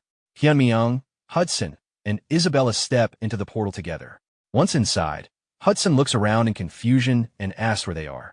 Isabella turns to Hyunmyeong and asks if they have already entered the Tower of Spirits. Hyunmyeong explains that they are not inside the tower yet. Instead, they're within the space inside the portal itself. To actually enter the tower, they must first receive permission here. Hudson then wonders who they need permission from. Before anyone can answer, a floating spherical entity surrounded by flames appears in front of them. Seeing it, Hudson assumes it must be a spirit and jokingly wonders if they simply need to capture it and take it along. Hyunmyeong immediately tells him that is not the case. Hudson observes the creature more closely and comments that it looks surprisingly cute. The floating spirit moves closer to Hyunmyeong and examines him carefully. After sensing the energy surrounding him, it recognizes the presence of a druid's aura. Because of this, the spirit grants Hyunmyeong permission to climb the tower and then asks whether the two people standing behind him are his companions. Hyunmyeong answers the spirit's question and confirms that Hudson and Isabella are indeed his companions. The floating spirit asks again if they are people he can truly trust with his life and back in battle. Hyunmyeong responds in a calm but somewhat casual way, saying that they could be considered trustworthy. After hearing this, the spirit accepts them as well and grants them permission to enter the tower. However, it explains that each of them must face and pass their own individual trial inside the tower. Immediately afterward, their bodies begin dissolving into light as the system prepares to separate them. Isabella realizes what is happening and tells Hyunmyeong that she will return after completing her trial. At the same time, Hudson panics as he watches his body fade away. Before they fully disappear, the spirit informs Hyunmyeong that time flows differently inside the tower compared to the outside world, so they can complete their trials without worrying about the time passing in reality. It then wishes him luck as a druid. A system notification appears announcing Main Quest 3, Climb the Tower. It explains that mysterious towers exist throughout the world, and clearing one will complete a main quest, with rewards depending on what happens inside. The system also mentions that most players usually begin with the basic towers found in major cities. Hyunmyeong then finds himself standing in front of a massive gate shaped like the body of a demon. As he observes it, he reflects that it has been a long time since he last entered the Tower of Spirits. Normally, entering the tower requires passing a trial, and each trial is determined by the climber's elemental affinity. He recalls that when he created Isabella, he gave her the wind affinity, meaning her trial will revolve around the wind element. Hudson, who has water affinity, will face a trial related to water. Every climber receives a trial tailored specifically to their elemental nature. However, the trial forming in front of Hyunmyeong feels completely unfamiliar. He realizes that it might be because the character Randolph was created with affinity for every element, something that almost never happens. At that moment, the eyes of the demon-shaped gate begin glowing. A mysterious voice emerges from within it. The voice observes that Hyunmyeong possesses affinities for elements that normally cannot coexist, such as water and fire, as well as light and darkness. It suggests that this unusual balance may be connected to the void element, which encompasses all things. However, it concludes that Hyunmyeong's power goes beyond simple void affinity and resembles something closer to chaos itself. The voice then reveals that the trial he must face is called the Trial of Chaos, a trial that has never been opened before. It warns him that if chaos overwhelms him during the trial, he will never be able to return. Hyunmyeong then enters the gate. On the other side, he arrives in a long corridor that leads toward another gate at the far end. While standing there, he reflects on the situation. For 5 years, he played Panginia without missing a single day. Because of that, he considers himself one of the players who knows the most about the game and its world. Yet even with all that experience, the game still continues to surprise him with unknown systems and hidden mechanics. He acknowledges that Panginia is a game known for its extreme difficulty, so difficult that clearing everything feels almost impossible. However, the mystery and challenge are exactly what make it so appealing. Smiling to himself, he admits that this is the reason he loves the game so much. Drawing his sword, he decides that since this trial has never been cleared before, he will become the first person to complete it.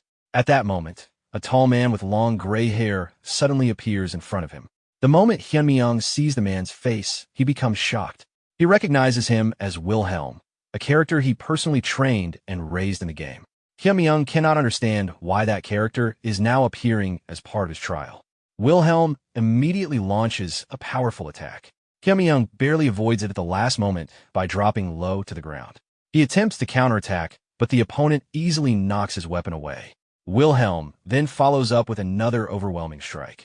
Watching the attack approach, Hyunmi-young briefly freezes as he realizes it's something important.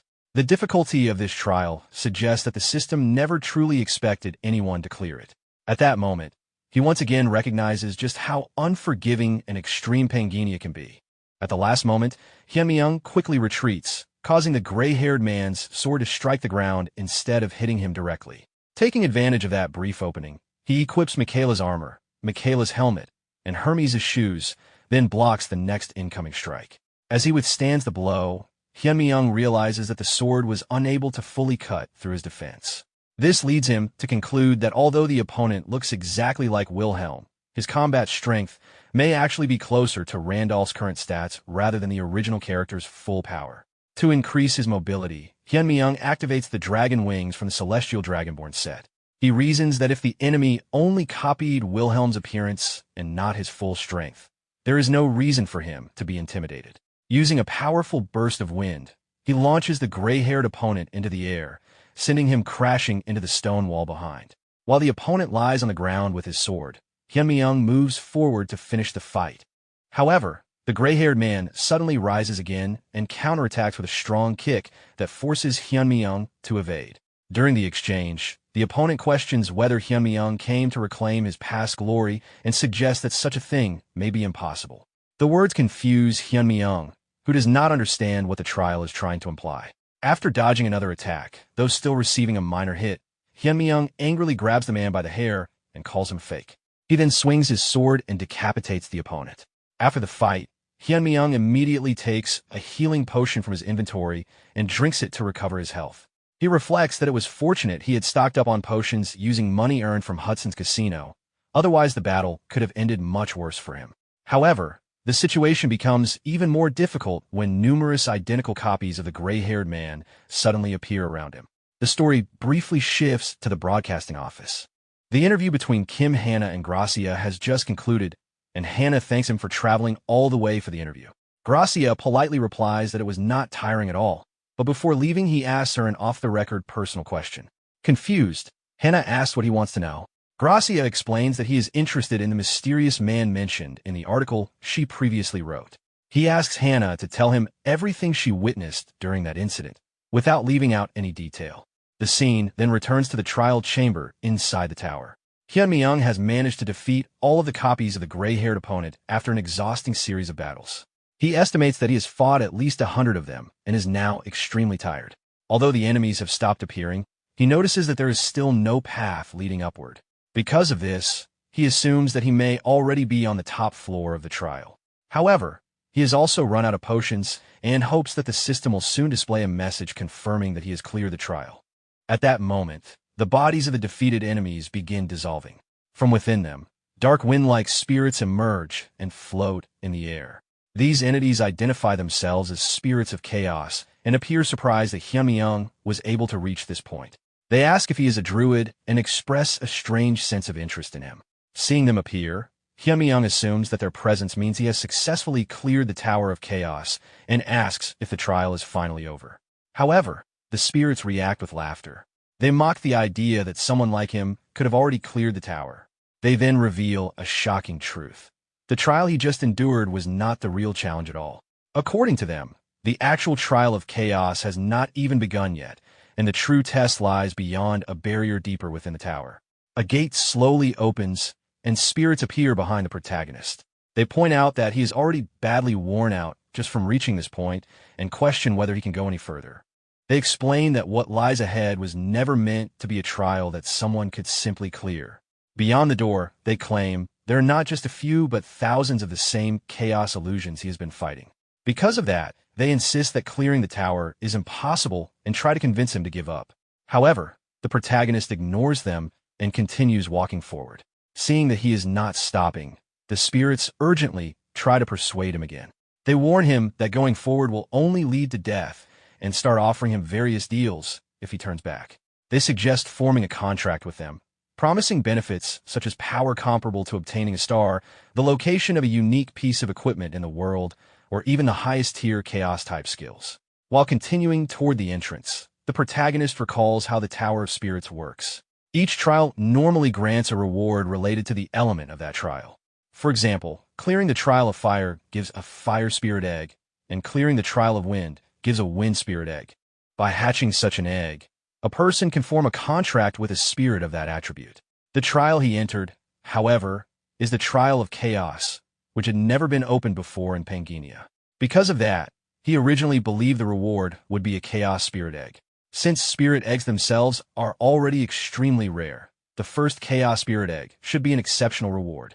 But the spirits are desperately trying to make him contract with them even before he finishes the tower.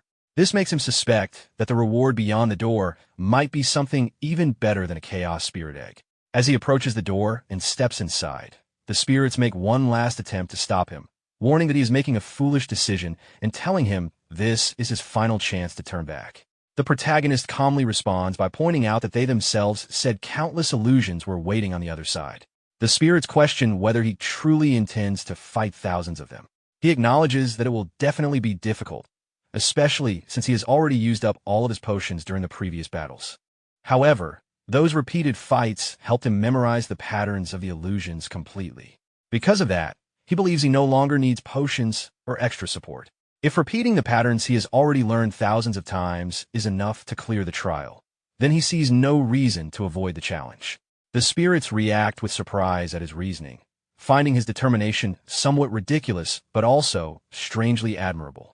After passing through the door, the protagonist suddenly finds himself back in the same hotel-like place where he originally began. While he is still trying to understand the situation, a system notification appears stating that he has ascended to the top of the tower and that the third main quest has been completed. Confused by this sudden message, he questions whether the quest is really already finished. At that moment, the spherical structure he encountered earlier appears again and congratulates him for successfully climbing the tower. It also informs him that his companions are still alive. The protagonist then realizes that the earlier claim about the real trial beginning afterward must have been a lie. The structure confirms this and explains that if he had accepted a contract with the Chaos Spirits earlier, he would have been trapped there for the rest of his life. Understanding the situation, the protagonist concludes that the spirits were deliberately deceiving him. The structure explains that Chaos Spirits naturally tend to lie, although the protagonist should have noticed a hint of this during the trial itself. Realizing the meaning behind that hint, he finally understands what happened. The structure then tells him to receive the tower's clear reward and asks him to hold out his hand. A system notification appears stating that he has cleared the Tower of Chaos and that the reward is being distributed. The protagonist assumes that, since nothing else seems hidden, the reward will likely be the Chaos Spirit Egg he originally expected. Although that would be slightly less impressive than he imagined earlier, it would still be a valuable reward. However, the notification reveals that he has obtained not only a Chaos Spirit Egg, but also something called a Heavenly Spirit Egg. When the egg appears in his hand, the protagonist is shocked, realizing that the reward is something completely unexpected.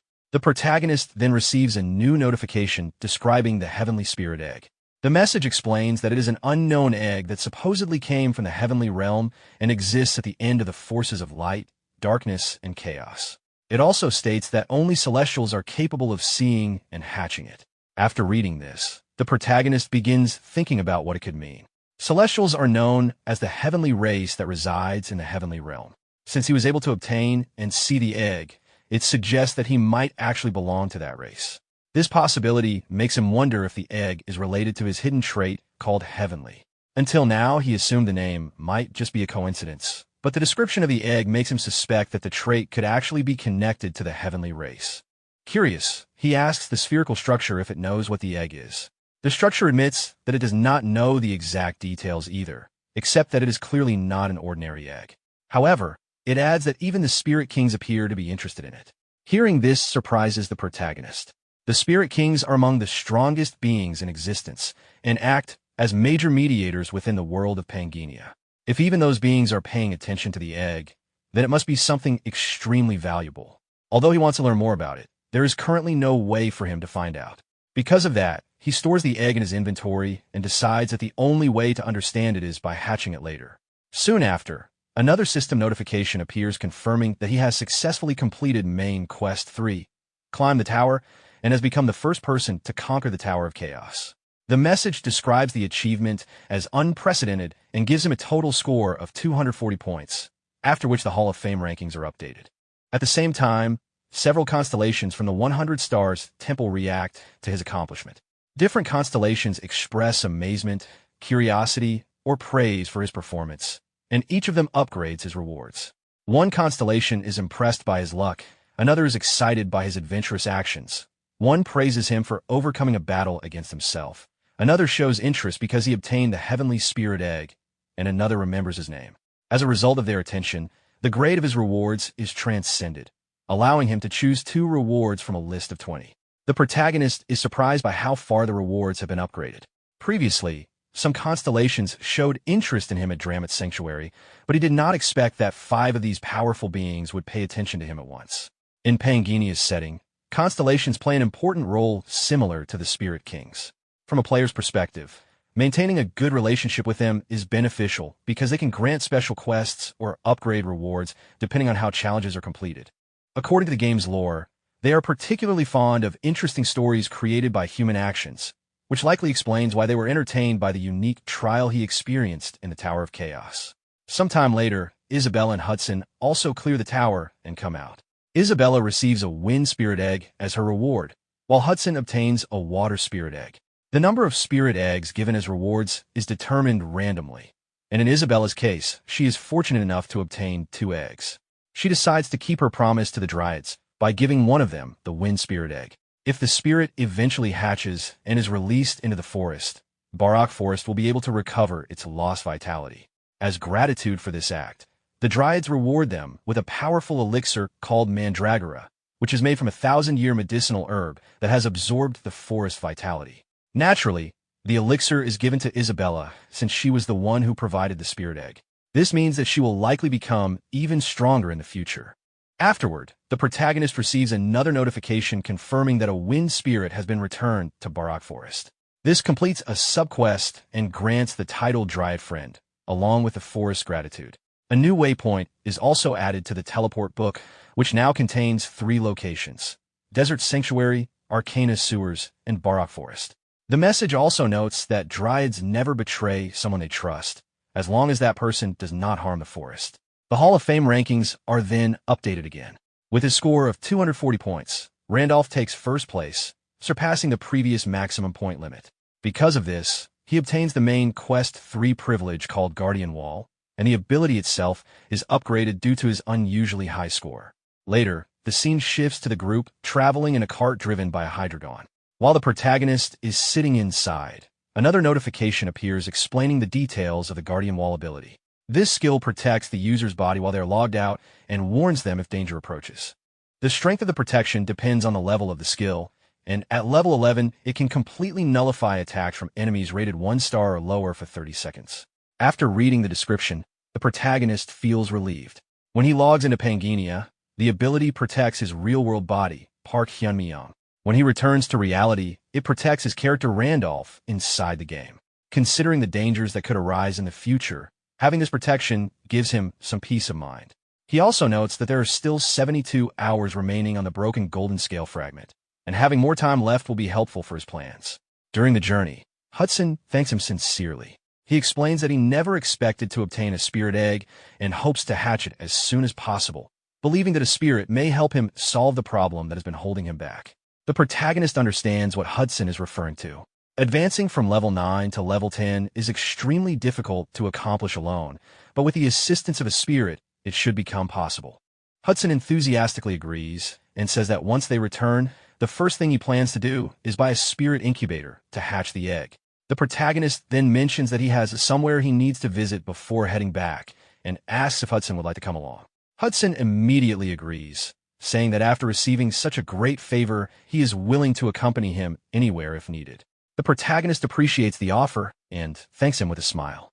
After traveling for a while, the group arrives in an area filled with houses. When Hudson realizes where they have stopped, he becomes visibly confused and agitated. He reacts strongly because he recognizes the place and did not expect to come here. The protagonist tells him to calm down, while Isabella asks where exactly they are going that would make Hudson react this way.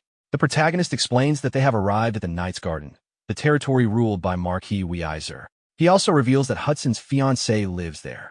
As they begin walking forward, Hudson becomes nervous and worried. He explains that he still does not feel worthy of proposing to Serengeti yet and does not understand why they came here. The protagonist reassures him that he is not asking Hudson to propose today. Instead, he explains that he personally needs to speak with Serengeti about something. Hudson becomes curious about what the protagonist wants to ask her, but before he can get a clear answer, they continue deeper into the area. As they move forward, they pass through a district where many people appear sick or exhausted, suggesting that the area is facing serious hardship. Eventually, they reach a place where people are gathered in front of a large engraved pillar while praying. After observing the scene, Isabella realizes that the people seem to be holding a memorial service. The protagonist then asks her if she recognizes any of the names written on the pillar. Isabella says that she does not. The protagonist then explains that the pillar contains around 500 names, all belonging to knights who followed him during the great expedition in the past. He reflects on how, at that time, he never found it strange that he did not know their names and never tried to remember them. In his mind, they were simply unnamed NPCs within the game world, characters who existed only as part of the setting and narrative. Even though they fought alongside him, he viewed them only as elements of the game rather than real individuals. While they're standing there, a woman suddenly begins crying loudly in grief. She shouts in anger and despair, demanding that someone return her son to her. Her cries become even more emotional as she calls out her son's name and recalls how he promised he would come back safely. She laments that she no longer knows how to live without him. As the protagonist walks toward her, Isabella asks where he is going. Before anyone can stop him, the woman becomes overwhelmed by her grief and collapses to the ground. The protagonist quickly catches her before she hits the floor. People nearby shout in alarm as they recognize the woman, calling her Grandma May and realizing that she has fainted. Isabella looks toward the protagonist in concern. The protagonist decides to take immediate action. Carrying the unconscious woman in his arms, he tells Isabella that they should take her to the nearby relief station. The scene then shifts to the Goddess Church relief station. Inside the building, the atmosphere is chaotic. Several patients are lying around while crying out in pain, indicating that the facility is overwhelmed. After placing the woman on a bed, Hudson looks around and notices that there are many patients but very few people working at the station. He finds it strange that such a major city would have a relief station suffering from such a severe staff shortage. Since the Knight's Garden is supposed to be one of the 3 most important cities in the Balran Kingdom, the poor condition of the station suggests that something is wrong with how the city is being managed. At that moment, a short-haired man approaches them and thanks them for bringing Sister May to the station after she collapsed. He praises them for their kindness in helping someone instead of ignoring the situation. Hudson awkwardly acknowledges the compliment. However, the man then leans closer and explains that the relief station is collecting donations from visitors in order to continue operating. He asks Hudson if he could donate 50 gold to support the station. Hudson is shocked by this request and questions whether they are charging money for medical treatment. The protagonist immediately questions the situation as well. He points out that relief stations run by the Goddess Church are normally funded by the city treasury, and accepting personal donations should not be allowed. He also emphasizes that 50 gold is an extremely high amount, roughly equivalent to a normal citizen's monthly wage, which makes the demand unreasonable. The short-haired man responds that they have no other choice. According to him, a priest named Andrew ordered that donations must now be collected in order to keep the station running. Hearing this confuses the protagonist even more. He states that he knows Priest Andrew and believes that Andrew would never do something like that. The man insists that the order really did come from Andrew. This makes the protagonist start thinking carefully about the situation.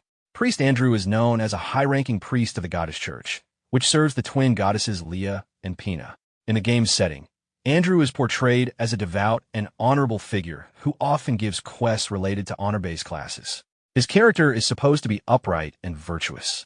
Because of that, the idea that he would secretly demand personal donations seems completely inconsistent with his established character.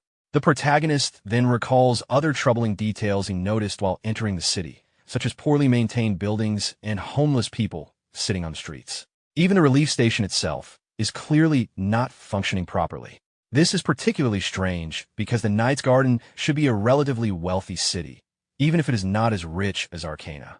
All of this makes him wonder what exactly has happened to the city. The scene then shifts to the city's palace.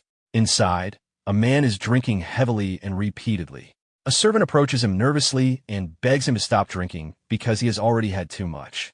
Instead of listening, the man becomes enraged and throws an empty bottle at the servant while shouting at him to be quiet and bring more alcohol. The man is then revealed to be the Lord of the Knight's Garden, Marquis Weiser. The protagonist tells the short-haired man that he wants to meet Priest Andrew in person and asks to be taken to him. The man hesitates and explains that it would be difficult because many people are waiting to receive treatment from the priest. The protagonist then calls Hudson. Hudson steps forward and hands a pouch to the man. Confused, the man asks what it is. Hudson calmly explains that it is a donation of 50,000 gold and adds that he will double the amount if they are allowed to meet the priest immediately. Hearing the amount, the man is stunned. His attitude quickly changes, and he immediately agrees to escort them to Priest Andrew. Shortly afterward, the scene shifts to Priest Andrew's room. The priest greets them politely and introduces himself, inviting them to sit and talk. After they take their seats, the priest mentions that he heard they made a large donation to the relief station. The protagonist confirms that the donation was indeed large. He explains that he had heard the station demanded 50 gold even just to receive treatment, so he assumed that meeting the priest would require offering an even larger amount.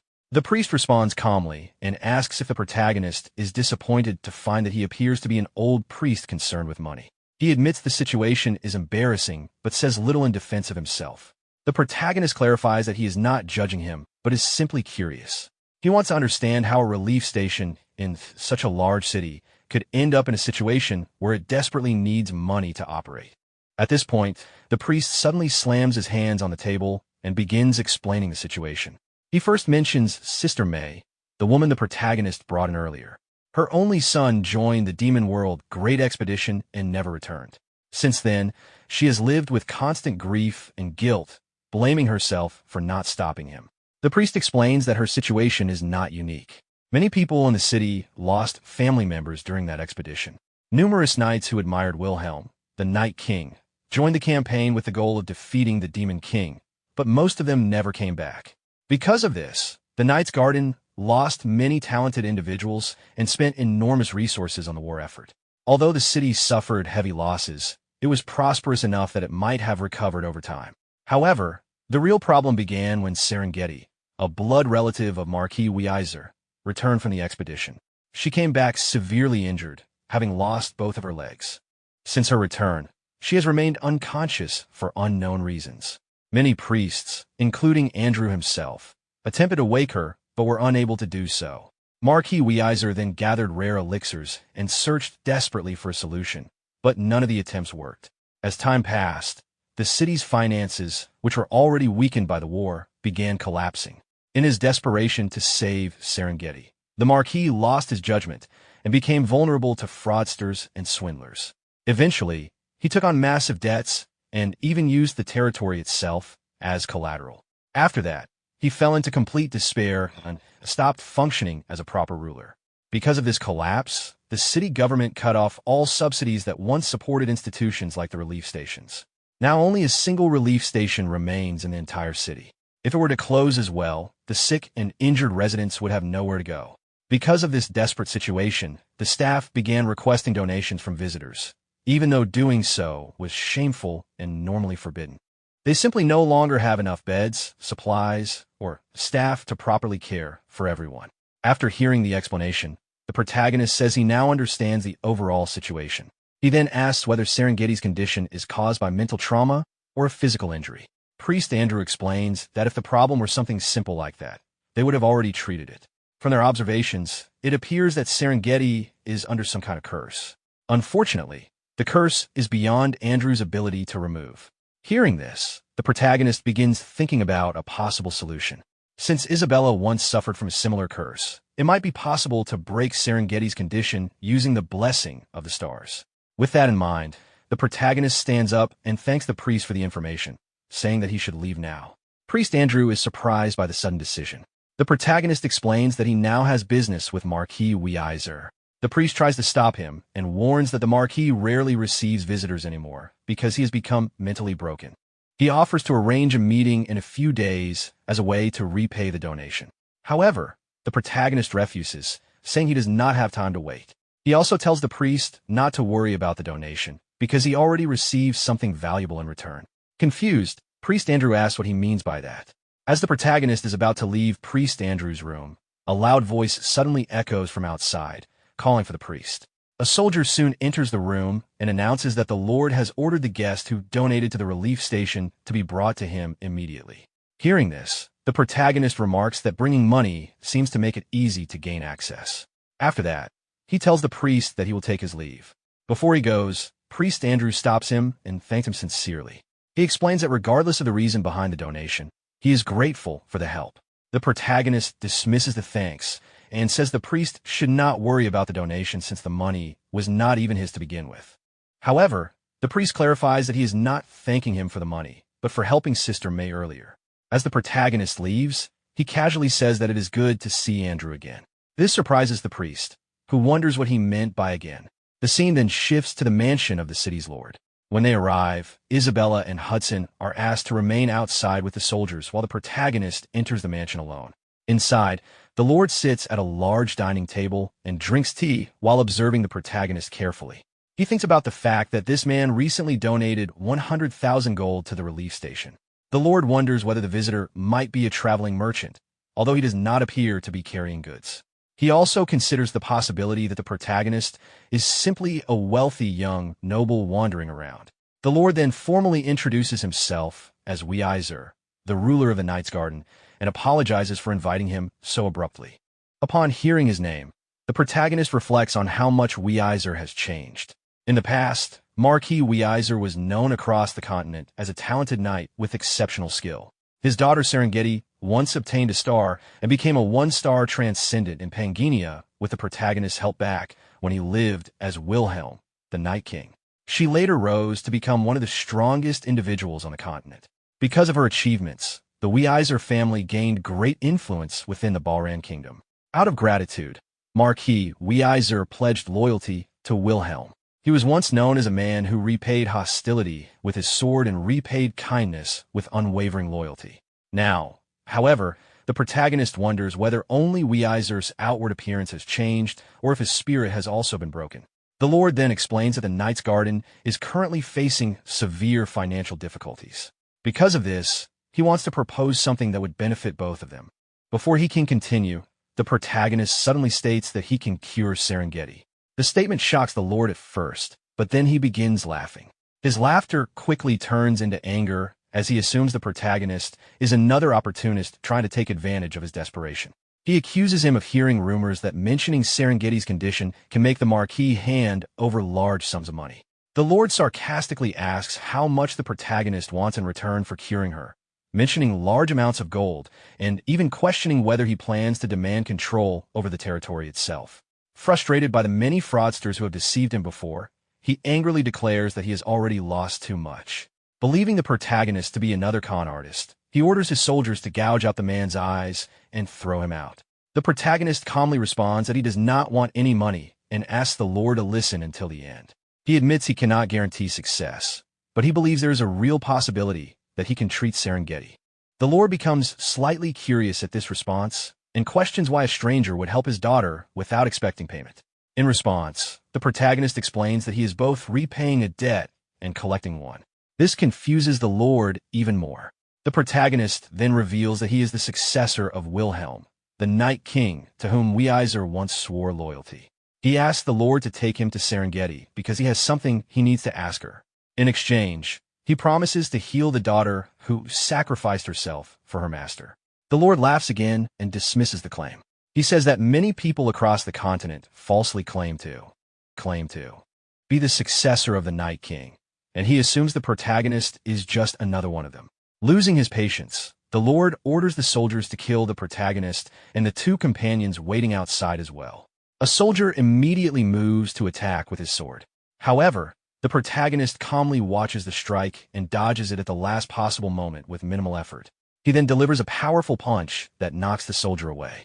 After demonstrating his strength, the protagonist tells the Lord to prepare the play. He declares that he will prove that he truly is Wilhelm's successor. The scene then shifts to an arena inside the mansion grounds. The protagonist stands in the arena facing another warrior, while Marquis Weiser and several soldiers observe the duel from the gallery above. Isabella and Hudson are also watching from a stance. Hudson is confused about what is happening and wonders why a duel has suddenly been arranged. Isabella admits that she does not fully understand either. She explains that the protagonist has always been unpredictable, but even she did not expect the situation to escalate to this point. In the arena, the protagonist remains calm and carefully studies his opponent. He notices that the warrior is wearing a complete set of equipment that has been blessed by high-ranking priests, indicating that the opponent is entering the fight with powerful support. The warrior then addresses the protagonist and questions whether he is truly the successor of the Night King. He warns that if the claim is a lie, the protagonist should confess immediately and ask for forgiveness, since doing so might still save his life. The protagonist responds casually and tells the warrior not to worry about that. Instead, he reminds him to keep the promise of not revealing his identity publicly, even if the warrior ends up losing and feels embarrassed afterward. The warrior agrees, stating that he will keep his word as a knight. With that said, he prepares to test the protagonist's abilities and launches forward to begin the fight. As the battle begins, the warrior attacks swiftly with his sword. The protagonist avoids the strike with quick movements and notes that his opponent is quite fast. The warrior continues pressing forward with powerful swings, but the protagonist repeatedly evades the attacks while drawing his own sword. While fighting, the protagonist evaluates the situation internally. Even though many high-ranking knights died during the Great Expedition, his opponent's base abilities are still likely higher than his own current stats. On top of that, the opponent's superior equipment creates an additional disadvantage, meaning the protagonist cannot afford to treat the fight lightly. At one point, the warrior tries to grab the protagonist's sword, forcing him to pull back. The warrior immediately follows up with another strong attack. In response, the protagonist steps forward and blocks the incoming strike in an unusual way, stopping the blade by bracing the crossguard of the sword against his forehead.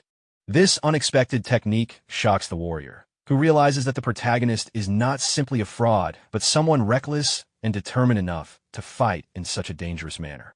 From the gallery above, a soldier comments that the protagonist moves quite well. However, Marquis Weiser dismisses the action as nothing more than a cheap trick. Even so, Weiser continues observing closely. In his thoughts, he recalls that many people have falsely claimed to be the successor or disciple of the Night King in order to gain fame. However, he also remembers seeing Wilhelm's swordsmanship with his own eyes. That technique had surpassed ordinary human limits and was something far beyond what most people could even understand.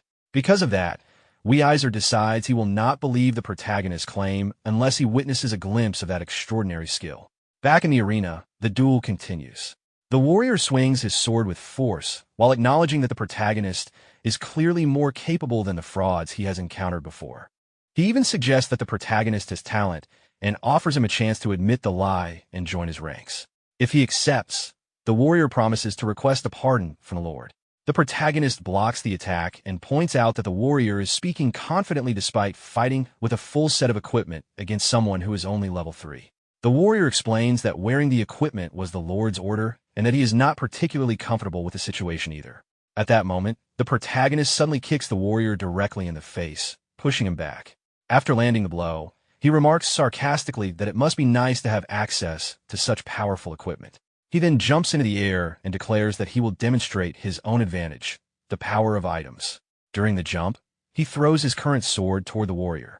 The blade strikes the warrior's chest and drops to the ground. Immediately afterward, the protagonist equips 2 EX iron swords from his inventory.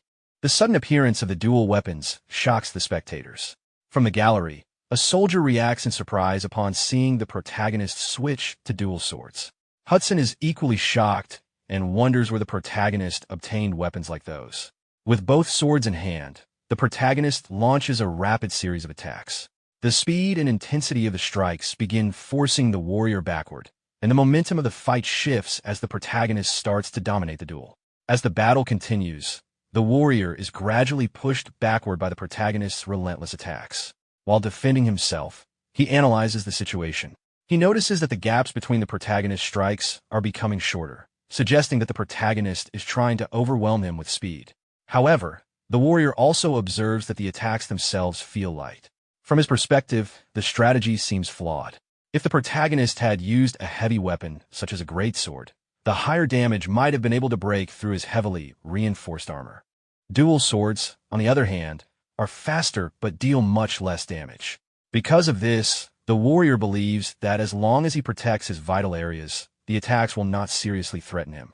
Since his defensive resources are limited, he even thinks that this predictable pattern may actually make the fight easier for him. At that moment, the protagonist suddenly switches weapons and equips a different sword. Immediately afterward, he delivers a powerful strike to the warrior's chest, sending him crashing to the ground.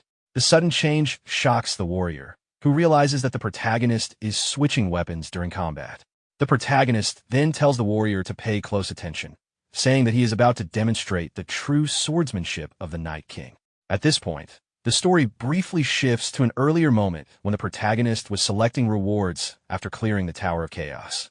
A translucent system screen appeared in front of him, listing 20 possible rewards from which he could choose two. While reviewing the list, he focused on the details of the EX Iron Sword.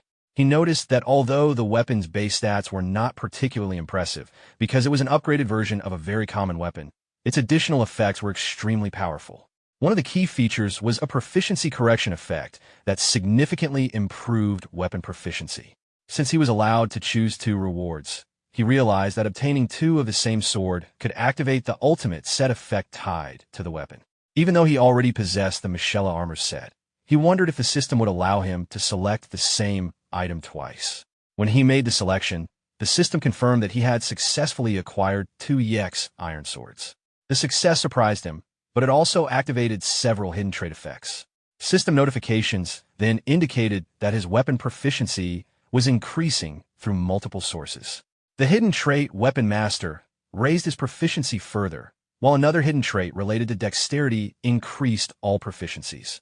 Each EX Iron Sword also provided additional proficiency boosts, and the ultimate set effect added another increase. After these boosts pushed his sword proficiency to level 10, another effect triggered. Because his class, Successor of Stars, allows him to read the memories of previous star owners under certain conditions. Reaching this level unlocked a portion of the memories belonging to the Night King Wilhelm. As a result, part of Wilhelm's swordsmanship was reproduced through those memories. Holding the swords at that time, the protagonist was confused but realized that he had gained access to a fragment of the legendary technique. The story then returns to the present duel in the arena. The protagonist advances aggressively and continues attacking the warrior with rapid strikes. During the exchange, he repeatedly switches weapons in the middle of combat, alternating between fast dual sword attacks and heavy strikes from a larger blade. Each switch creates a different rhythm of offense that prevents the warrior from adapting. While struggling to defend himself, the warrior becomes increasingly shocked. The momentum of the fight has completely shifted. Whenever he attempts to create distance, the protagonist traps him with quick dual sword attacks. When he tries to counter with force, the protagonist suddenly switches to a heavier weapon and breaks his balance. The warrior begins to feel as though the technique is beyond ordinary swordplay. Rather than simply responding to attacks, it feels as though the entire space of the battlefield is being controlled by the protagonist. Meanwhile, the protagonist reflects on how people react when they face something that surpasses their understanding. When confronted with such overwhelming skill, most individuals fall into a state of confusion where they can do nothing but watch. At that moment, nearly everyone in the arena experiences that exact reaction. Hudson, Isabella, Marquis Weiser, and even the warrior fighting him are all stunned by what they are witnessing.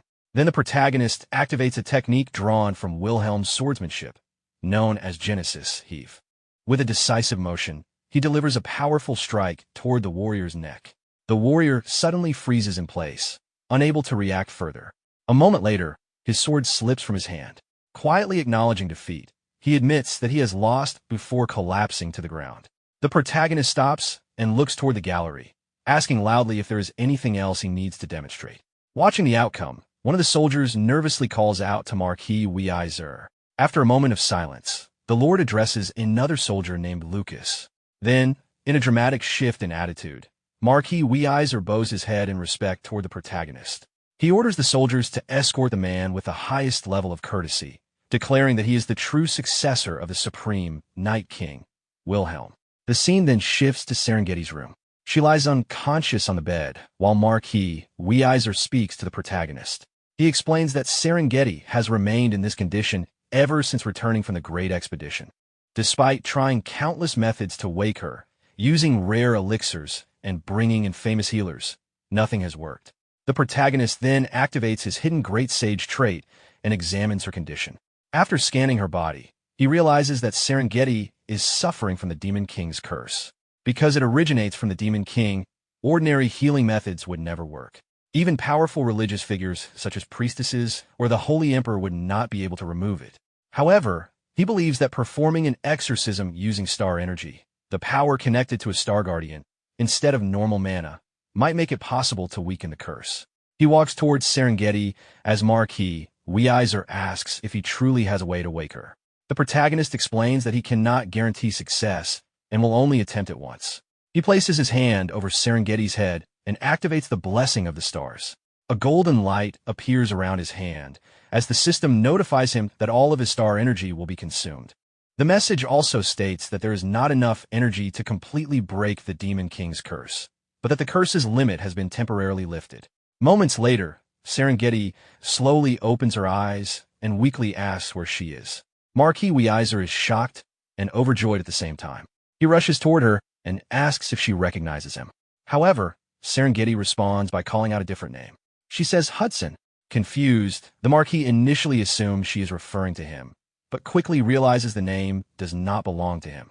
At that moment, Hudson, who had been nearby, steps forward, trembling with emotion. He apologizes for arriving so late. For a long time, Hudson had believed that as long as Serengeti was still alive, there would always be a chance for him. He thought that if he worked hard enough, became a member of the city council, and returned with enough status, the Marquis would eventually accept him. Even after Serengeti lost the lower half of her body, he had resolved to stay by her side and support her for the rest of her life. He believed that persistence would eventually create an opportunity. But as time passed, Serengeti's condition only worsened. Her health gradually declined, her once bright appearance faded, and her body became weaker with each passing day.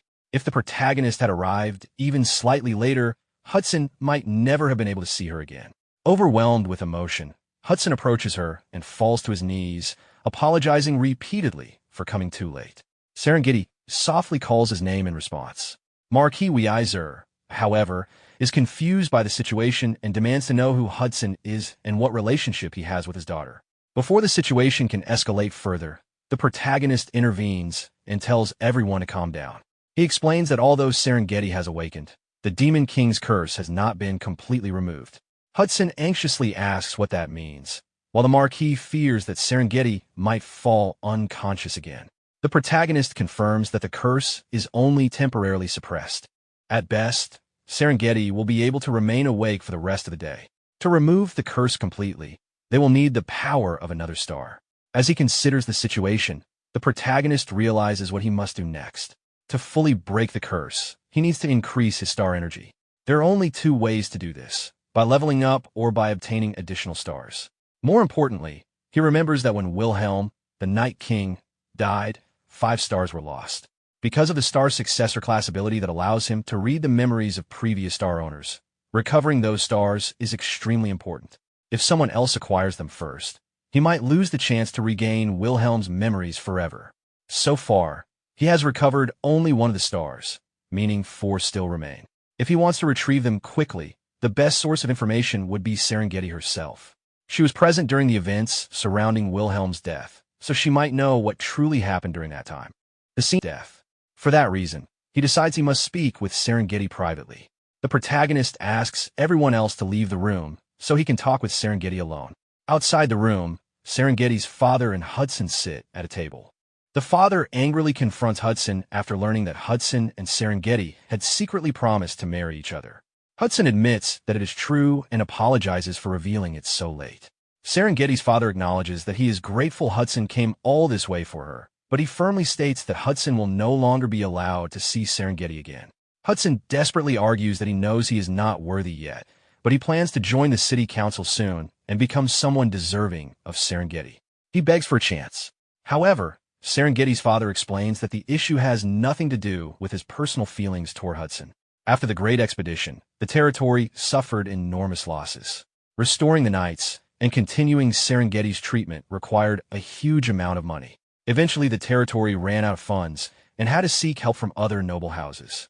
At that time, Duke Sin, the head of a powerful house in the Valen Kingdom, offered financial support.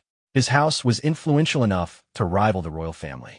However, the loan came with a condition: Serengeti would eventually be sent to Duke Sin's household. Back then, Serengeti's father had no other choice. Continuing her treatment was his highest priority.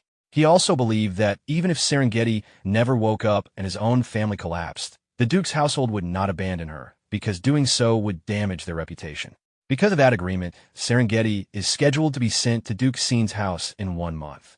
The father considers it an unavoidable decision to protect both the territory and Serengeti's future, and he tells Hudson that he must give up on her. Meanwhile, inside the room, Serengeti speaks with the protagonist alone.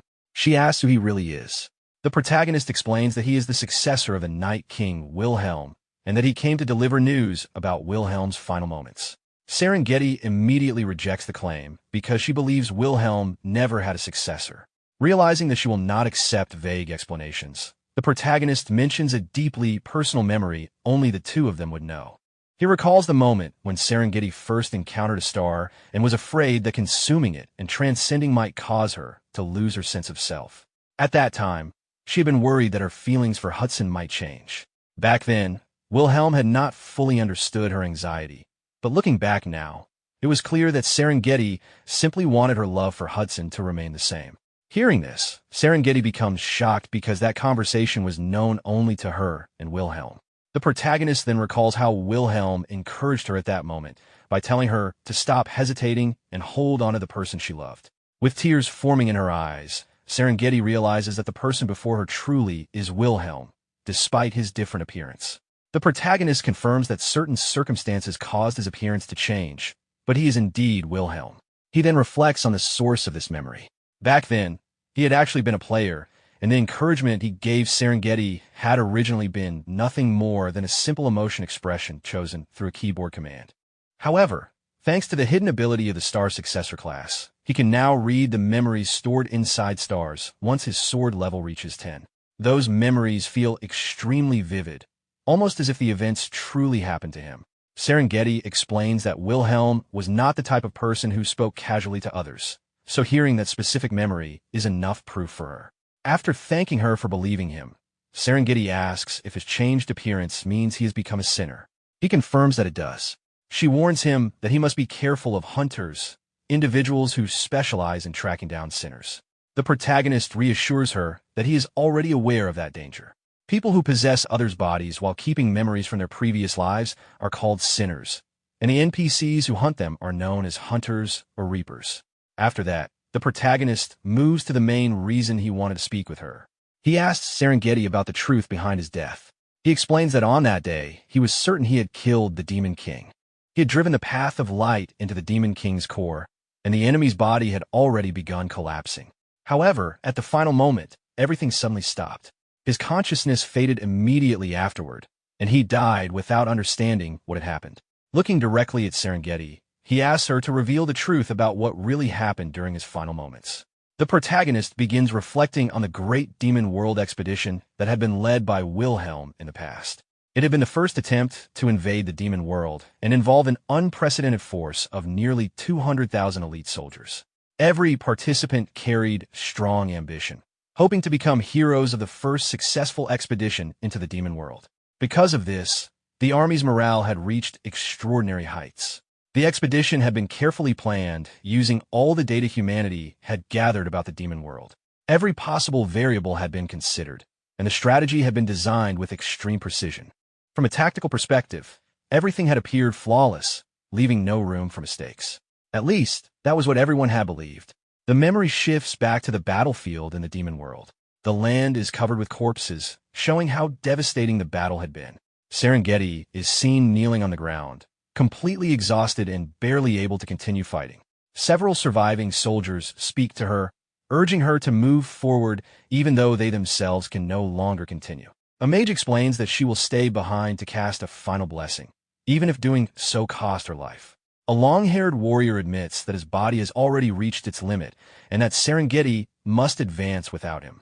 A badly wounded soldier, lying on the ground, urges her not to stop because there is no time left. Other heavily injured soldiers echo the same determination. They encourage her to fulfill the wish they had all carried for so long and insist that she continue forward while they remain behind to deal with whatever follows. Overwhelmed by the situation, Serengeti begins to cry. Inside her heart, she believes everything is already over. Even after sacrificing countless lives to reach this point, the expedition force had still failed to even approach the Demon King. Despite her despair, she forces herself to continue forward alone. Suddenly, the ground begins to shake as numerous zombie soldiers rise from beneath the earth. The battlefield quickly becomes filled with these undead creatures, and they begin advancing toward her while roaring aggressively. Accepting what she believes to be her inevitable death, Serengeti remains still as the monsters approach. In that moment, she reflects on the strange way the demons had fought throughout the war. Their attacks had always perfectly anticipated the expedition force's movements, as if the enemy already knew their plans. To Serengeti, the only explanation is that someone within their own army must have betrayed them and shared information with the demons.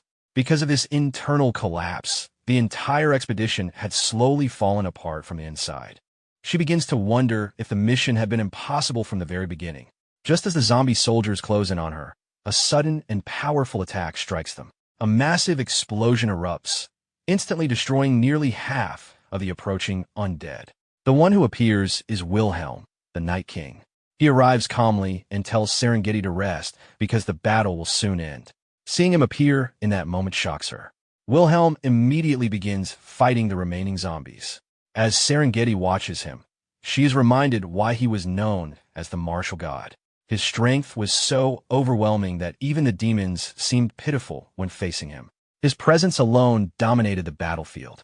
Each swing of his sword carried incredible power, to the point that a single strike could reshape the surrounding terrain. The deep despair Serengeti had felt only moments before is completely cut away by Wilhelm's appearance and strength. With nothing more than his sword, he destroys the enemy forces that had nearly killed her. After eliminating all the remaining zombies, Wilhelm helps Serengeti stand and supports her while she walks. Serengeti tells him that she has already recovered enough strength and insists that he does not need to assist her anymore. Wilhelm dismisses her concern and explains that he is simply helping so she can regain some stamina, adding that she is still a valuable fighter. He then asks whether they are the only survivors left. Serengeti explains that aside from the wounded soldiers who had been sent back to the entrance of the demon world earlier, the rest of the expedition force had been completely annihilated. Wilhelm calmly accepts the situation and tells her that she must survive and return, at least. He reminds her that she used to cry every night during the expedition because she missed someone named Hudson and wanted to see him again. Embarrassed by this statement, Serengeti immediately denies that she had ever cried. Serengeti firmly tells Wilhelm that no matter what happens, she will return and meet Hudson again. At that moment, a mysterious portal suddenly opens beneath them. Serengeti is shocked by the sudden appearance of the trap. Wilhelm immediately reacts and pushes her away from the portal's range. While doing so, he briefly complains about how difficult the situation has become, comparing it to a challenging game. As Serengeti watches him, Wilhelm tells her that once she returns to the human world, she should simply live her life well. Whether she chooses to marry, fall in love, or do anything else, she should focus on living happily. Hearing this, Serengeti begins thinking about her situation. She realizes that she has been given a chance to survive, even though the expedition has completely failed. Wilhelm has saved her life and allowed her to escape the battlefield. Even if she returns alone, no one would blame her because the battle had been so brutal that survival itself would be considered a miracle. If she manages to escape, she will finally be able to reunite with Hudson and return to the peaceful life she longs for. However, just as she reaches that realization, she apologizes to Hudson in her heart. Instead of escaping, Serengeti activates a position swap ability, switching places with Wilhelm. She appears directly within the trap that had been meant for him and becomes caught by the Demon King's mechanism. Wilhelm is shocked by what she has done. The memory then shifts back to the present inside Serengeti's room. Serengeti explains to the protagonist that she was fortunate to survive the trap. Although she was caught by the Demon King's attack and lost both of her legs, her body did not completely disappear. The elixir Wilhelm had given her earlier allowed her to stay alive. Hearing this, the protagonist reflects on the past. At that time, he had been deeply immersed in the game and had acted without thinking too carefully. Because of that, the situation had unfolded in a very dramatic way within the game itself. Serengeti continues explaining what happened afterward. Wilhelm placed a powerful vanishing enchantment talisman on her body to hide her presence. Because of the talisman's effect, the Demon King was unable to sense her. As a result, she was able to remain hidden and observe everything that happened afterward until the very end. The protagonist says that he remembers events up to that point as well, but what he truly wants to know is what happened afterward. Serengeti understands his question and begins explaining the final moment. According to her, the Demon King soon revealed himself after that. Just as Wilhelm remembered, the Demon King did indeed fall after Wilhelm's attack. However, immediately afterward, something strange occurred. Wilhelm suddenly froze completely, as if time itself had stopped. The memory shifts once again to the battlefield in the demon world. The Demon King acknowledges Wilhelm's overwhelming strength. Even though Wilhelm possessed the power of a 5-star transcendent, he had managed to push the Demon King to the brink without relying on the authority of a goddess. However, the Demon King explains that this is also Wilhelm's weakness. Without divine authority granted by a goddess, Wilhelm could destroy the Demon King's physical body but could not completely eliminate his essence. Because of this, the Demon King declares that he intends to use Wilhelm's body as a new vessel to replace his own damaged one. Dark energy begins gathering around Wilhelm as the Demon King attempts to take control of his body. At that moment, a bright light suddenly appears within the swirling darkness. Seeing that light, Wilhelm recognizes it and realizes that it belongs to the goddess Pina. In anger, he accuses her of interfering and suggests that she might even be willing to sacrifice the life of the knight who followed her if it meant protecting her own star from being taken. As the dark energy continues to consume him, Wilhelm collapses under the pressure of the possession. The scene returns again to Serengeti's room. Serengeti explains that after witnessing that moment, her memory becomes unclear. She does not remember anything that happened after Wilhelm collapsed. The protagonist begins thinking about what this means. From what he has heard, the Demon King attempted to possess Wilhelm's body, but the goddess Pina also intervened at the same time. The exact outcome of that confrontation remains unclear, leaving him confused about what truly happened during his death. The scene then shifts to the castle wall of the knight's garden territory. 2 guards are standing watch on the wall during their shift. One of them complains about how boring the duty has been and mentions that they have been assigned guard duty far too often lately. The other guard explains that the territory's finances have become unstable. Because of this, wages for both knights and ordinary soldiers have been delayed. Many people have started leaving the territory, which has caused a shortage of personnel. As a result, the remaining soldiers are forced to work more shifts than usual. He also remarks that very few people would want to remain in a territory that appears to be declining. While they are talking, one of the guards suddenly stops speaking and stares into the distance. His companion asks why he suddenly went silent. The guard notices something unusual within the dusty winds approaching the city. As the dust clears slightly, he sees multiple glowing eyes moving within the storm. Realizing what he is looking at, the guard panics and raises the alarm. A monster wave is approaching, and the city is about to come under attack. A long time ago, the continent of Pangania experienced a massive war between the forces of light and darkness. During that conflict, the goddess Leah lost her life. After her death, the continent gradually fell into deep darkness and chaos. Eventually, the land itself became divided. The continent split apart into separated regions, and the routes between them were blocked by a dangerous phenomenon known as the Dark Void. Because of this, travel between the divided lands became almost impossible. To solve this problem, people invested enormous amounts of money and effort into developing a special transportation method known as warp travel. Warps allowed people to move between distant continents by passing through the dark void. Over time, warp gates became an essential part of daily life for the people of Pangea. However, warps were also extremely dangerous. Since they passed through the dark void, any warp that was abandoned or not properly maintained could become unstable. When this happened, the warp could accidentally connect to the dark void itself and release dangerous creatures into the world, turning the warp into a disaster source. The scene shifts again to the castle walls of the Knight's Garden. A massive swarm of monsters is approaching the city. The creatures advance rapidly toward the castle as the guards prepare for the incoming attack. Meanwhile, inside Serengeti's room, the protagonist continues thinking about the information he has just learned. Based on Serengeti's account, he begins to form a theory about what truly happened during his death.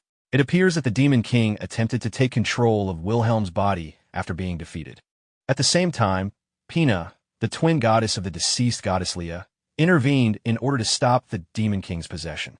This situation leaves the protagonist with more questions than answers. However, he begins organizing his thoughts to understand the larger situation.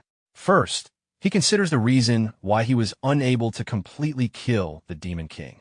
Right before the finishing blow, time suddenly stopped. From his perspective as the player controlling Wilhelm, that moment resembled a sudden blue screen, as if the game itself had frozen. However, Serengeti was able to witness everything that happened afterward. This means that characters inside the world were not affected by that time stop. From this, he suspects that the game might have been designed in a way that prevented ordinary users from defeating the Demon King. When a player reached that final moment, the system may have forced the game over, making it impossible for a normal user to destroy the Demon King's true essence. The Demon King had mentioned that only a specific type of existence could truly destroy his essence. The protagonist begins to wonder if that existence was not a normal user, but rather a player who had actually entered the world of the game itself. If that is the case, it might explain why he and others were transported into this world. Next, he thinks about the condition required to become a player. From what he has observed, it seems that when someone dies in the game, they can be summoned into this world as a player. However, Wilhelm's death was not the protagonist's first death in the game. Because of that, the most reasonable explanation might be that the transformation into a player only happens when the strongest character someone has raised dies. He recalls how he used to play the game. He preferred difficult, hardcore gameplay styles. Often, he would build up characters and, if they did not seem promising, he would abandon them and start over with a new one. Because of this habit, his strongest character had always been far more powerful than the others. That might be why the deaths of his weaker characters never triggered the same phenomenon. Although he cannot be completely certain about this theory, it seems to be the most likely explanation for now. Regardless, the situation has made one thing clear to him. He now knows what he must do next. First, he must identify and deal with the traitors who interfered with the Demon World expedition. The expedition army had been attacked repeatedly, as if the enemy already knew their plans and movements. That kind of accuracy would only be possible if someone from within the expedition had been secretly cooperating with the demons. At that moment, the protagonist recalls a memory from the past. In that memory, Hudson once mentioned that Serengeti had participated in the Demon World expedition led by the 8 heroes. According to the stories circulating afterward, the expedition ultimately failed because of internal conflict among those 8 heroes. This realization leads the protagonist to suspect that the traitors were likely among those very heroes, individuals whose actions he does not clearly remember. He becomes determined to track down every one of them and deal with them personally. The second objective becomes clear as well. Since the Demon King's true essence was never completely destroyed, there is a high chance that the Demon King is still alive somewhere. If the Demon King truly is the root cause behind the events that turned them into players, then destroying him completely may also bring an end to the entire situation.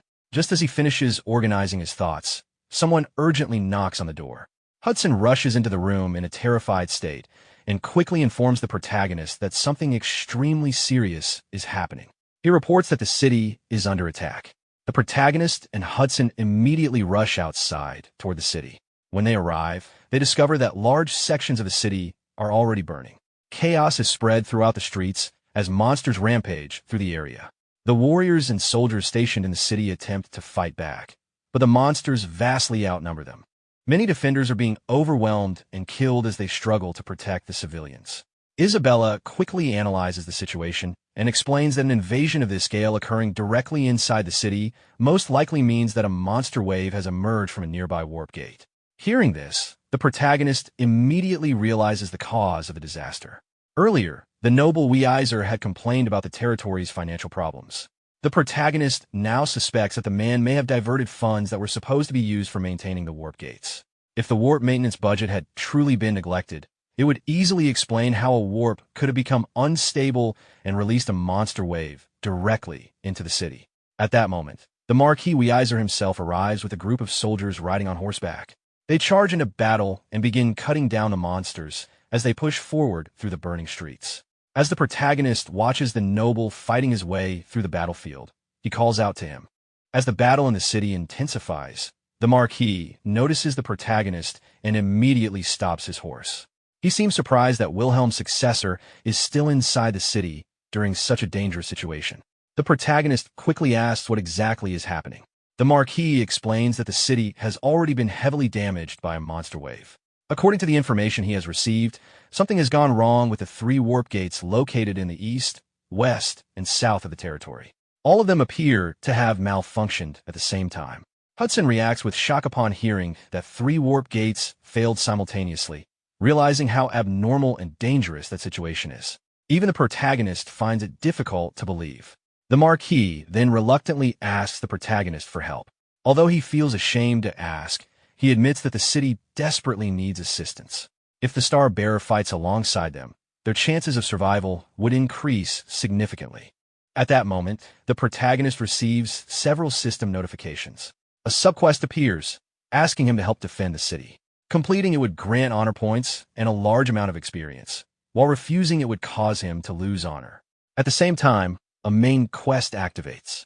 The objective is to stabilize the situation by shutting down the 3 overheated warp gates before powerful creatures from the abyss begin emerging from them. The quest includes a strict 30-minute time limit.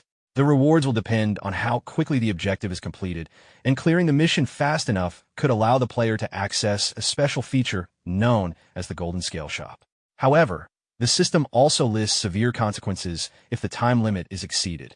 If 10 minutes pass, a powerful abyss creature known as the Black Flesh Hybrid will appear. If 20 minutes pass, an even stronger dragon flesh hybrid will emerge. If the full 30 minutes pass without success, a terrifying abyss ruler called the God's Flesh Hybrid will appear. After reading this information, the protagonist feels frustrated. In the middle of a citywide disaster, the system is suddenly throwing quests at him as if this were still a game scenario. Meanwhile, the Marquis continues pleading for help. With the current forces available in the city, he believes it is impossible to hold the monsters back for long. Hudson also begs the protagonist to help defend Serengeti's territory. However, Isabella warns Hudson not to make decisions based purely on emotion. The protagonist then analyzes the situation carefully.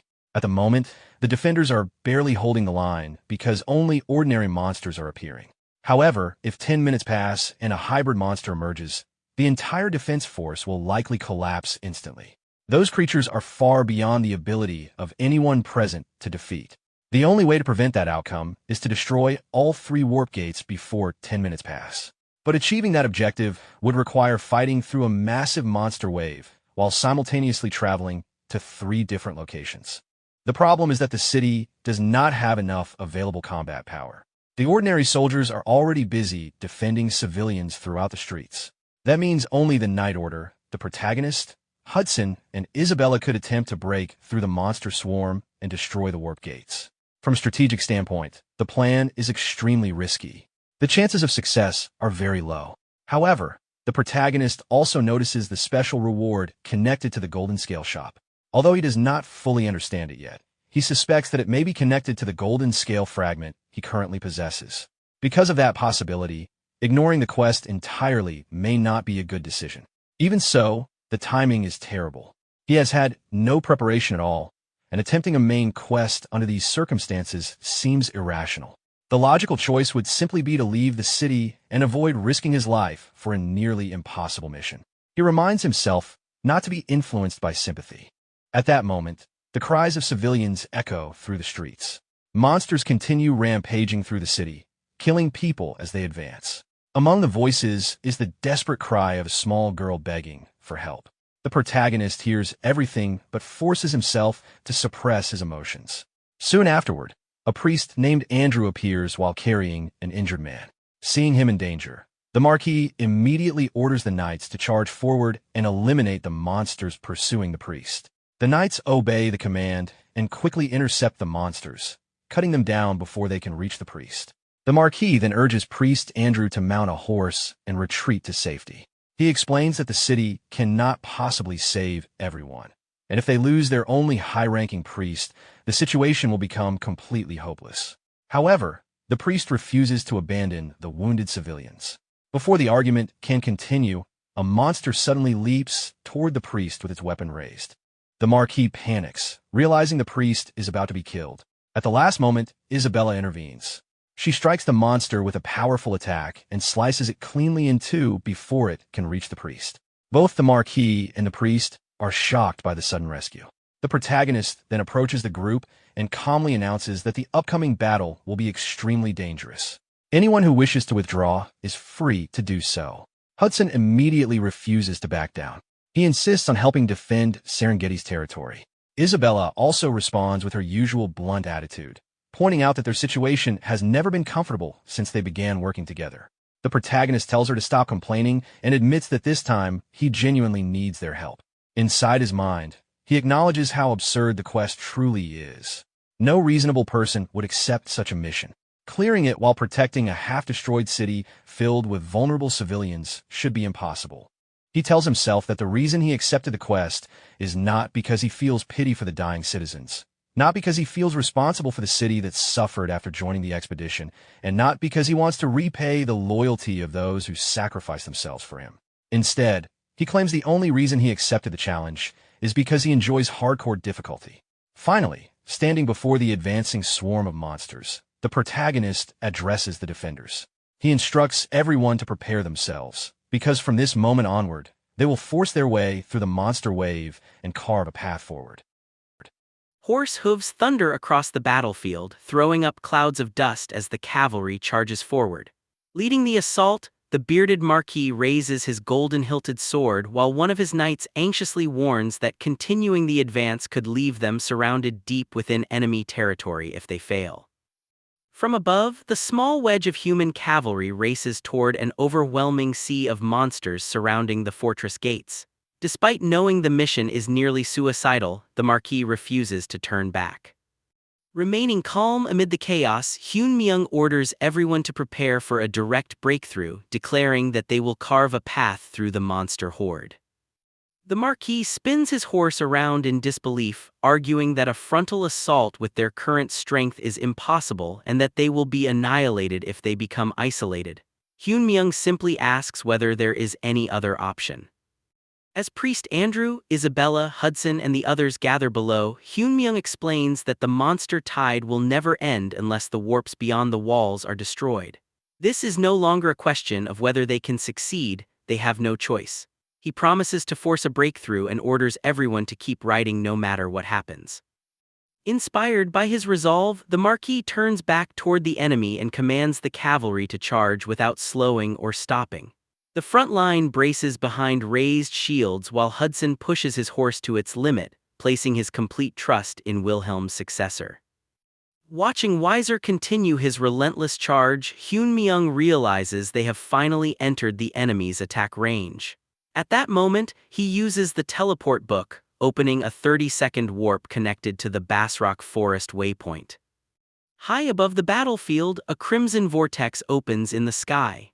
On the branches of Basrock Forest, an elite force of elven archers stands ready. Their commander declares that they have come to repay the forest's debt to their friend, and the archers immediately answer his call. A massive volley of arrows rains through the portal, devastating the monster vanguard below. Witnessing the unexpected support, the Marquis is stunned that the Dryads have come to their aid and realizes Hyun-myung had prepared this hidden advantage all along. As the arrows strike their targets, Hyun-myung recalls receiving the teleport book waypoint after returning a wind spirit to Basrock Forest. The completed subquest had earned him the achievements Dryad's Friend and Forest Repayment Asterisk, while also unlocking the Basrock Forest waypoint. The system had explained that the dryads never betray someone they truly consider a friend. Returning to the present, Hyun-myung silently hopes that decision was not merely good fortune and asks his allies in the forest to show him the true meaning of friendship. Ahead, a colossal tentacled monster blocks the fortress entrance. Realizing Hyun-myung needs a path forward, the elven commander gathers an immense amount of mana, infuses a heavy arrow with the power of the forest, and assures his friend to keep advancing while he clears the way. The arrow erupts into a brilliant beam of teal light that tears through the sky, strikes the massive guardian head-on, and detonates with overwhelming force. The monster is destroyed, the surrounding orcs are obliterated, and the gateway is finally opened. As the dust settles, the human cavalry charges through the breach. Realizing the seemingly impossible obstacle has fallen, the soldiers erupt in celebration before pressing onward with renewed determination, knowing that all that remains is to destroy the warp. Riding with the cavalry, Hyun-myung quietly smiles as he surveys the destruction left by the elven commander's attack, realizing that such overwhelming power is what a level 9 raid boss is truly capable of. Before anyone can celebrate, the Marquis calls the army to attention. With 3 active warps surrounding the fortress, he explains that they have roughly 6 minutes before the hybrid emerges. To stop the endless monster wave, all 3 warps must be destroyed, so he orders the army to split into 3 groups and attack them simultaneously. Hyun-myung immediately objects, insisting that they divide into only 2 units instead. Surprised, the Marquis argues that leaving a warp unattended is impossible. Hyun-myung explains that although the dryads have pinned down the main monster horde, large numbers of monsters are still guarding each warp. Dividing the Night Order into 3 groups would spread their forces too thin, making it impossible to destroy the warps in time. After weighing every possibility, he concludes that 2 groups are the absolute limit. The Marquis understands the reasoning but asks how they can deal with the remaining warp if there is not enough time to destroy one and move to the next. Without hesitation, Hyun-myung declares that he and Priest Andrew will handle the final warp alone. The proposal leaves Andrew stunned, while the Marquis rejects it as impossible. Hyun-myung calmly asks him to trust his judgment, explaining that it offers the highest chance of success. He adds that the final warp must be destroyed before the hybrid emerges, preferably at least 30 seconds beforehand. The Marquis studies Hyun-myung in silence before finally placing his faith in him. Acknowledging that every success so far has come from following Hyun-myung's lead, he entrusts the mission to him. The army immediately divides into 2 forces and races toward the remaining flank warps, leaving only Hyun-myung and Priest Andrew behind. As Hudson rides away, he wonders if Hyun-myung has another plan. Isabella confidently assures him that Hyun-myung has always accomplished the impossible and that their only responsibility is to fulfill their own mission. Once the others are gone, Andrew asks what they will do. Hyun-myung simply answers that the 2 of them will destroy the remaining warp. When Andrew asks how, Hyun-myung tells him to give him a moment while he works out the final details. With 6 minutes and 40 seconds remaining, Hyun-myung carefully calculates the situation. Isabella, Hudson, Weiser and their teams should be able to destroy the other 2 warps. Although monsters are guarding them, their numbers are far smaller than the horde attacking the city, and each force has 100 knights supported by elite fighters strong enough to finish the job. The real problem is the final warp. Based on his previous knowledge, a mutated monster known as the Dark Warrior will emerge there. Unlike ordinary monsters, it is powerful enough to make any other strategy unreliable. Hyun-myung concludes that only he can keep the surrounding monsters occupied with Star Peace while forcing the Dark Warrior into a one-on-one battle. Defeating it requires at least 30 seconds, and Andrew's support as a high-ranking priest is just enough to make victory possible. Any delay, however, will reduce their chances dramatically. In the end, all he can do is trust that the other teams will complete their objectives on time. Releasing the power stored within a stone, Hyun-myung unleashes a brilliant burst of light. A colossal hydreigon materializes before them, leaving Andrew staring at the massive creature in complete shock. The system begins counting down the time until the Black Flesh hybrid's arrival while tracking the number of destroyed warps. As the timer rapidly falls from just over 5 minutes to 34 seconds, 2 of the 3 warps are confirmed destroyed. The hydreigon raises its many heads beneath the blood-red sky and unleashes a deafening roar. Watching the countdown reach 34 seconds, Hyunmyoung realizes the minimum conditions for victory have finally been met. The system immediately reports that one heated warp still remains and detects a mutated monster emerging from it. Moments later, the Dark Warrior steps through the rift, clad in jagged black armor with blue flames burning from its eyes and chest. Wielding a massive broadsword, it radiates an overwhelming presence that distorts the surrounding air. Hyunmyoung meets the monster's gaze without flinching as green energy gathers around him. Knowing this is the final obstacle, he focuses entirely on the battle ahead. Behind him, Priest Andrew pours his divine power into Hyunmyoung, surrounding him with powerful protective blessings and combat enhancements as the countdown drops to just 28 seconds before the Black Flesh hybrid's arrival.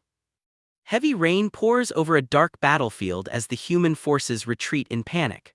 A desperate knight orders everyone to run toward the last remaining warp while Andrew anxiously realizes that only the warp under Wilhelm's successor's protection remains. Knowing time is running out, he silently urges Hyunmyoung to hurry. As Hyunmyoung prepares to fight, his system activates the Celestial Dragon option along with a haste effect. A massive multi-headed beast descends from above, but Hyunmyoung charges through the air at incredible speed.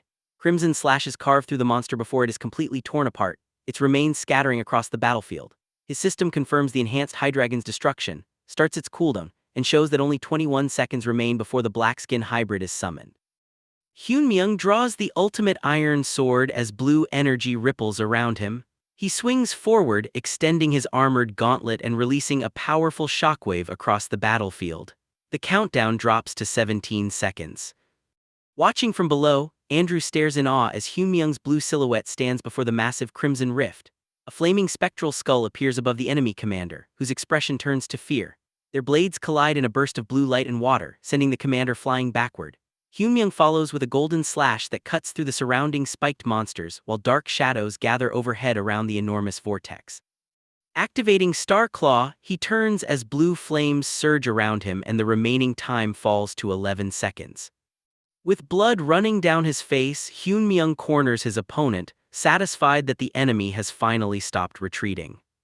His thoughts return to an earlier moment when he urgently instructed Priest Andrew to recite the prayer of veneration solely for him. The scene shifts back. Under a clear sky, a gigantic creature advances while the system shows 4 minutes and 31 seconds remaining before the Black Skin hybrid's arrival. Standing atop the structure, Andrew questions whether the two of them can truly accomplish the mission. Hyunmyoung explains that if they had more time, they could have succeeded together, but with his current abilities, destroying the warp before time runs out is impossible. Shocked, Andrew asks why only the two of them came if failure means the city and its defenseless people will perish. Hyunmyoung instead asks whether Andrew truly wants to save everyone, and after Andrew answers without hesitation that he does, Hyunmyoung asks him to perform the prayer of veneration for him. The request leaves Andrew speechless. The system explains that the prayer of veneration is a sacred ritual available only to the highest-ranking priests who have reached the goddess's presence. When offered to someone other than the goddess, it grants that person power comparable to her authority for a brief moment. However, doing so also marks the priest's final prayer, severing their bond with the goddess. For a priest like Andrew who exists solely to serve her, losing that connection is more painful than losing his own life. Hyunmyoung understands that by making this request, he is asking Andrew to abandon the faith that has defined his entire existence. Facing Hyunmyoung beneath the clear sky, Andrew asks how he even knows about the prayer, revealing that only a handful of priests and one other person are aware he can use it. Hyunmyoung dismisses the source of the information, saying only Andrew's ability matters. Andrew points out that anyone who knows of the prayer should also understand what it demands of a priest. Hyunmyoung admits he knows the cost, and reveals that his entire strategy was built on the assumption that Andrew would accept. He explains that sacrificing a single priest offers a greater chance of success than dividing the Knight Order's strength. He also admits he relied on Andrew's inability to abandon innocent people, effectively forcing the decision by placing the citizens' lives at stake, and acknowledges that Andrew has every reason to resent him. Instead of anger, Andrew lowers his head and thanks him. He explains that without Hyunmyoung forcing the choice, he would have spent the rest of his life struggling between his faith and the lives of his people. Through tears, he sincerely thanks Hyunmyoung once again. Hyunmyoung is left speechless by the priest's response. His system identifies Andrew as an NPC known for granting numerous honorary quests, a devoted priest, and one of Pangenia's great sagas. Looking at him, Hyunmyeong realizes that, more than anyone he has ever met, Andrew has earned his deepest respect. The prayer of veneration is activated, and a brilliant green light engulfs Hyunmyeong. The prayer dramatically amplifies every aspect of his abilities, greatly increasing his strength, stamina, agility, intelligence, holy power, swordsmanship, elemental resistance, perception, and mastery of two-handed swords. However, because of his low level, the overwhelming blessing can only be sustained for 2 seconds. Wrapped in the radiant aura, Hyunmyeong faces a massive armored monster engulfed in blue flames.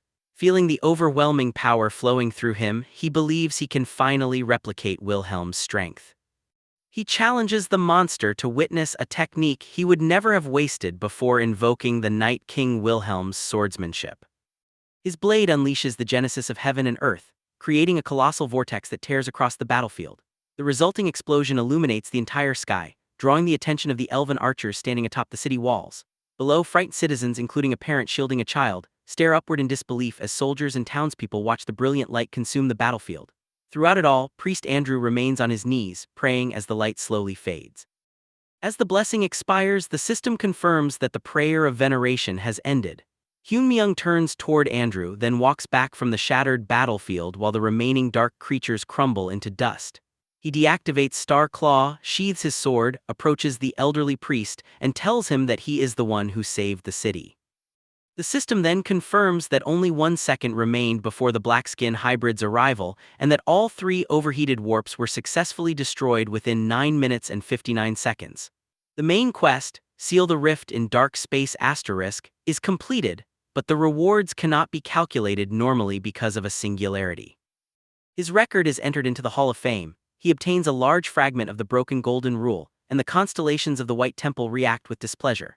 The Dark Army retreats into the abyss, while the Godskin hybrid engraves Hyunmyeong's image into its eyes in anticipation of their next encounter. The hidden Golden Rule shop opens, allowing broken Golden Rule fragments to be exchanged for special talents, items, elixirs, and even mythical species. Hyunmyeong also levels up as the system officially confirms the complete success of Main Quest 4, Seal the Rift in Dark Space Asterisk. Priest Andrew recalls the day he met the Night King Wilhelm. Overcome with desperation, he begged Wilhelm to save his daughter Andasar, who had been cursed by black magic and transformed into an elder lich. Despite her transformation into a monster, Andrew never stopped loving her. To protect both Andasar and everyone else, he sealed her away underground. As her demonic power continued to grow beyond his control, he secretly searched for someone strong enough to purify her while also being honorable enough to keep her existence a secret. After countless failed attempts, he finally found Wilhelm, who accepted the request without hesitation. Andrew led him to Andasar's hidden prison, where Wilhelm immediately recognized the situation and agreed to purify her. To Andrew, Wilhelm became the man who saved both his daughter and himself. Back in the present, the battle comes to an end as the remaining warped creatures are destroyed and the Dark Legion is forced back into the abyss. Andrew stares at Hyunmyeong in disbelief after witnessing him use Wilhelm's swordsmanship and asks how he knows those techniques. Hyunmyeong simply tells him that he is Wilhelm's successor. After removing his equipment, Hyunmyeong watches as Andrew becomes emotional, believing it is fate that, after being saved by the master, he has now been saved again by the master's successor. Moments later, Andrew suddenly coughs up blood. Hyunmyeong quickly rushes to support him, and Andrew explains that after using the prayer of reverence, his holy power has been completely exhausted, allowing the illness he had been suppressing for years to resurface. Realizing Andrew is in critical condition, Hyunmyeong decides to take a chance despite not knowing whether it will succeed. Remembering Andrew's past connection with Wilhelm, he reminds the priest that, after Wilhelm carried his burden, Andrew had given him an indulgence with the promise that it could one day be used for him. Andrew is stunned, insisting that no one else should be able to use an indulgence. Ignoring his doubts, Hyunmyeong activates it and absolves Andrew of his sins, hoping its divine power will save the dying priest. A rare indulgence is an authority that a high priest of the Order of the Goddess can grant only 3 times in their lifetime. According to the order's teachings, it can pardon any sin except the 10 evils, the unforgivable cardinal sins defined by the goddess. In practice, the written document is only a symbol. The true indulgence exists as an expression of the priest's faith and authority. In the game, it functions by removing suppression points, a penalty given to players for committing serious offenses. Hyunmyeong recalls that his contract with Dramat also relied on the power of faith rather than something physical. Since that principle worked once before, he decides to test whether it can work again. A warm, golden light envelops Andrew as his holy power begins returning. Shocked, Andrew cannot understand how it is possible since an indulgence should only be usable by the person it was originally granted to. Relieved that his gamble succeeds, Hyunmyeong quietly celebrates while Andrew struggles to make sense of what happened. Suspicious, Andrew questions whether Hyunmyeong received an indulgence from another priest, then even wonders if he acquired one through improper means and urges him to repent. Unable to reveal that he is actually Wilhelm, Hyunmyeong desperately searches for an excuse. Just as he considers knocking Andrew unconscious to avoid further questions, Isabella arrives to check on him. Seeing the perfect opportunity, Hyunmyeong quickly excuses himself and leaves before Andrew can continue questioning him. As Andrew calls after him, Hyunmyeong simply decides to treat the entire situation as a blessing from heaven. Soon afterward, the main quest rankings are updated, placing Randolph firmly in first place ahead of Gracia, Mint Choco is delicious, Darkstar and Barmush. The following day, the Dryads prepare to return to their forest using a teleportation book. Before leaving, they thank Hyunmyeong for saving them. He explains that he only helped because of a friend, while the Dryads promise to come to his aid whenever a friend is in danger.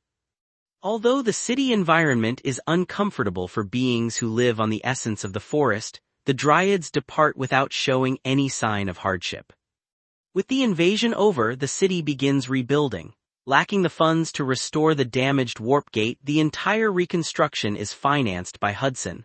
The city hires the kingdom's alchemists to repair and reinforce the warp gate so it cannot be corrupted again. The cost is enormous, but Hudson covers every expense.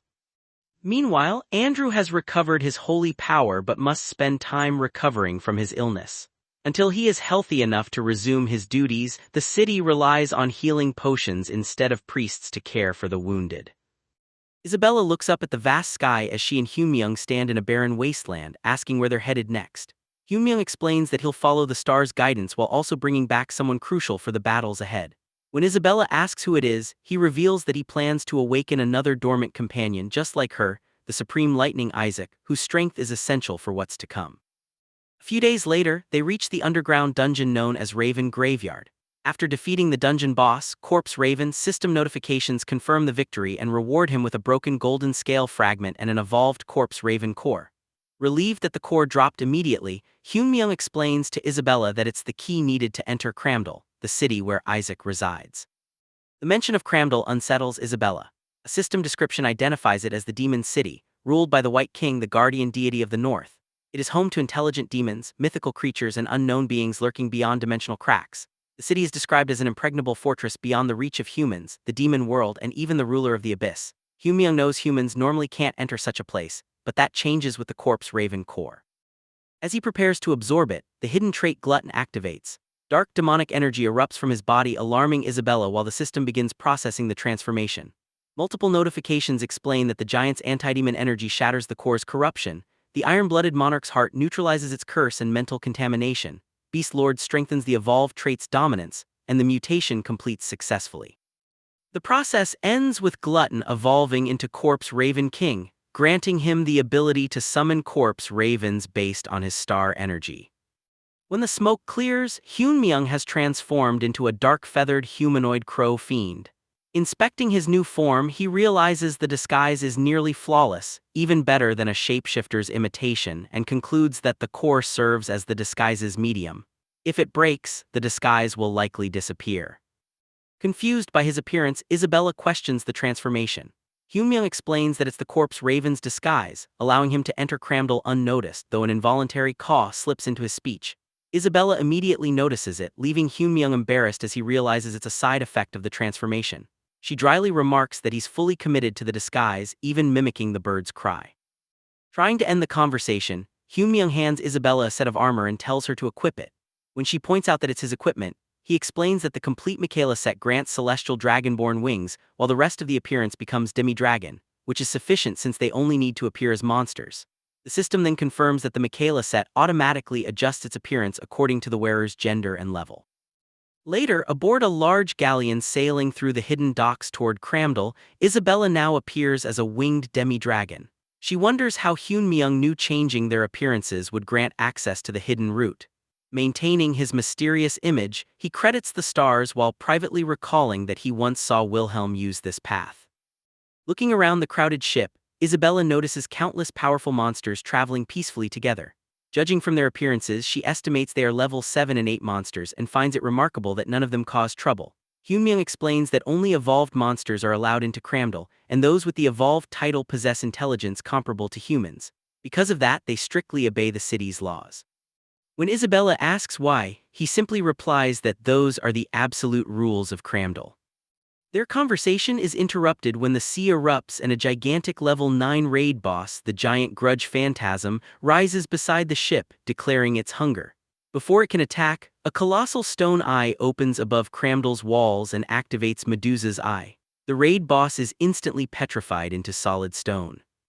Stunned, Isabella can't believe a level 9 raid boss was defeated in a single move. Hyunmyeong explains that Medusa is one of Cramdal's primary defensive abilities.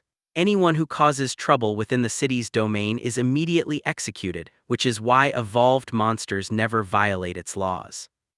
Moments later, an evolved level 8 sewer rat dressed as a ship's steward politely apologizes to the passengers, explaining that an impurity briefly entered Cramdal's territory but assuring everyone there is nothing to worry about. He informs them that they will arrive shortly and encourages everyone to enjoy the rest of the journey peacefully.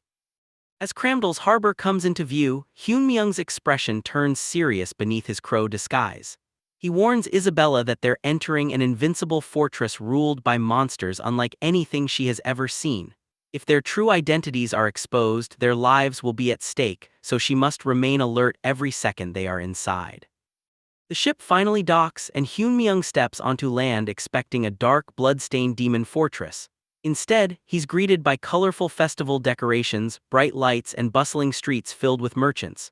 Vendors enthusiastically advertise peaceful hot springs and special discounts, creating an atmosphere completely unlike the city he remembers. Hyunmyeong freezes in disbelief.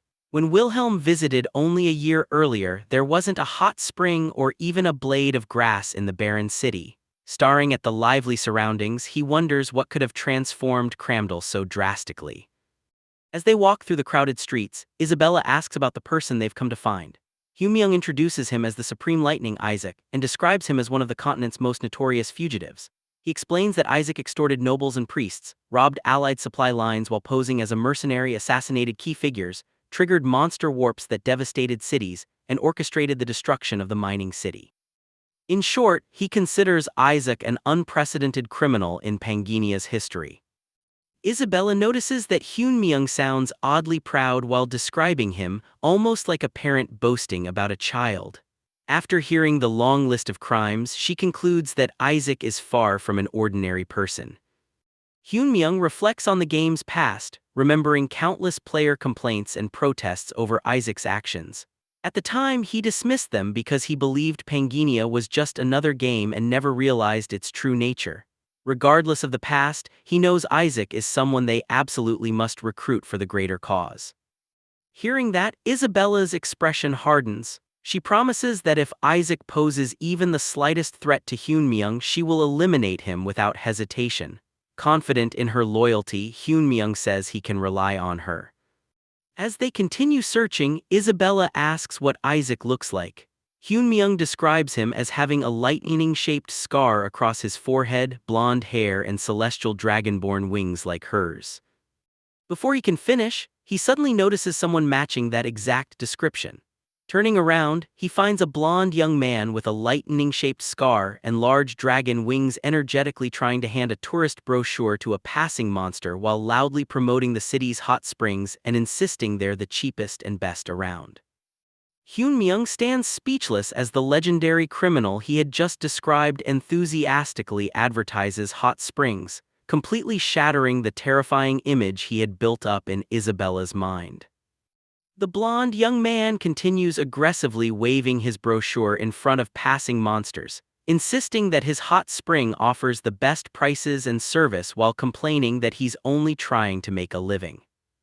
Unbothered by their reactions, the young man keeps shouting that no one should leave without visiting the hot spring before finally noticing the two of them starring.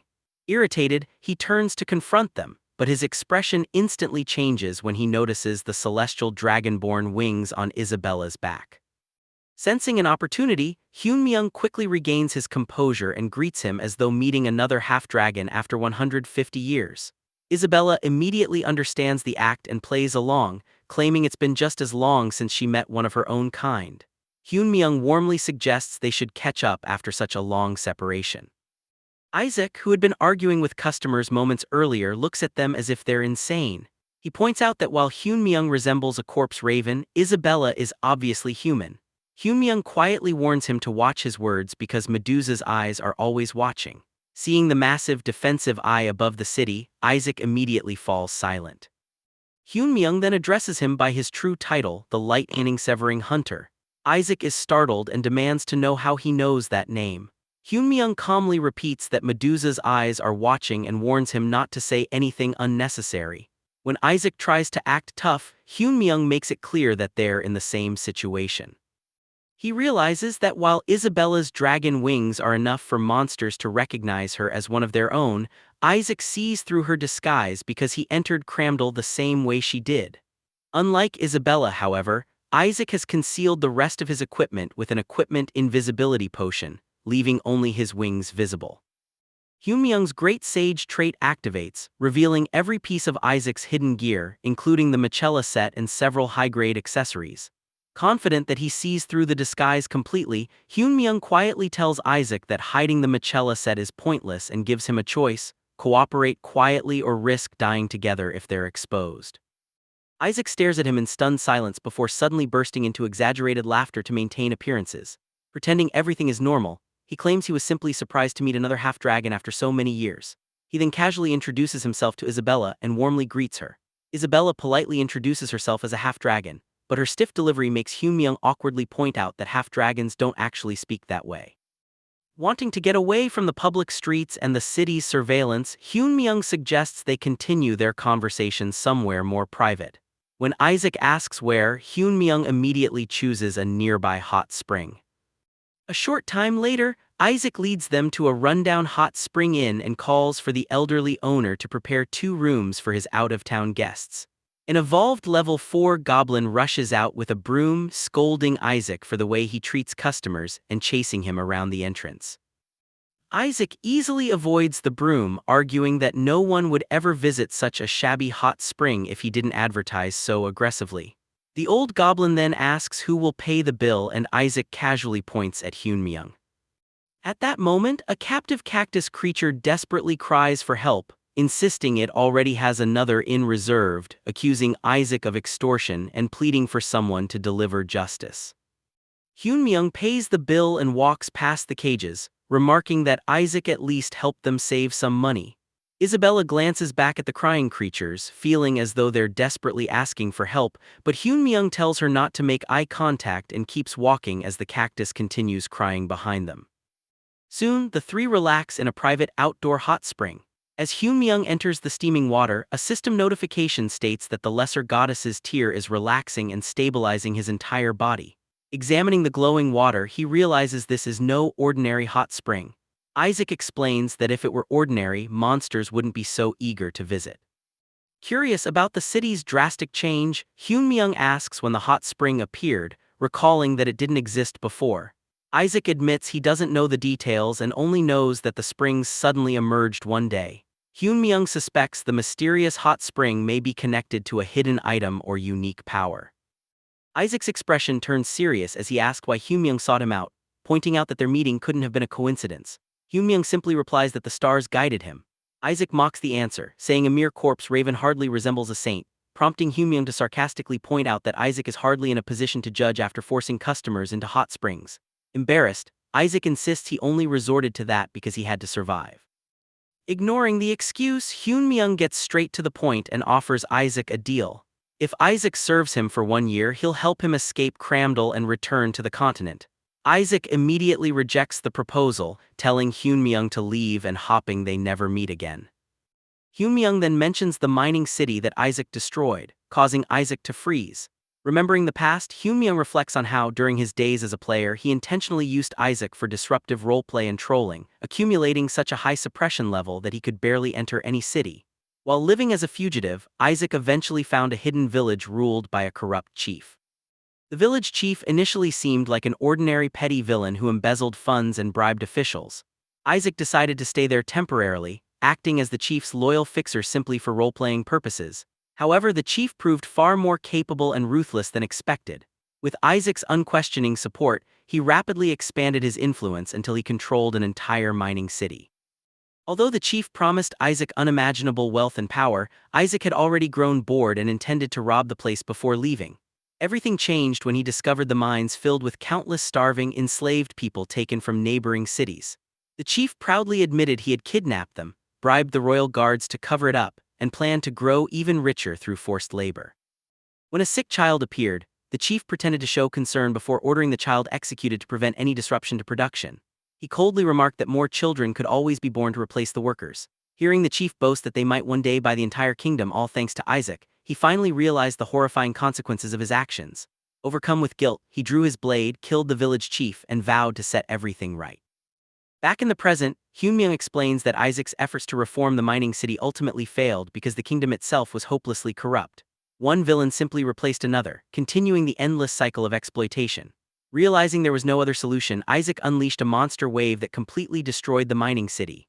Although countless people lost their lives and homes, the catastrophe permanently ended the cycle of corruption.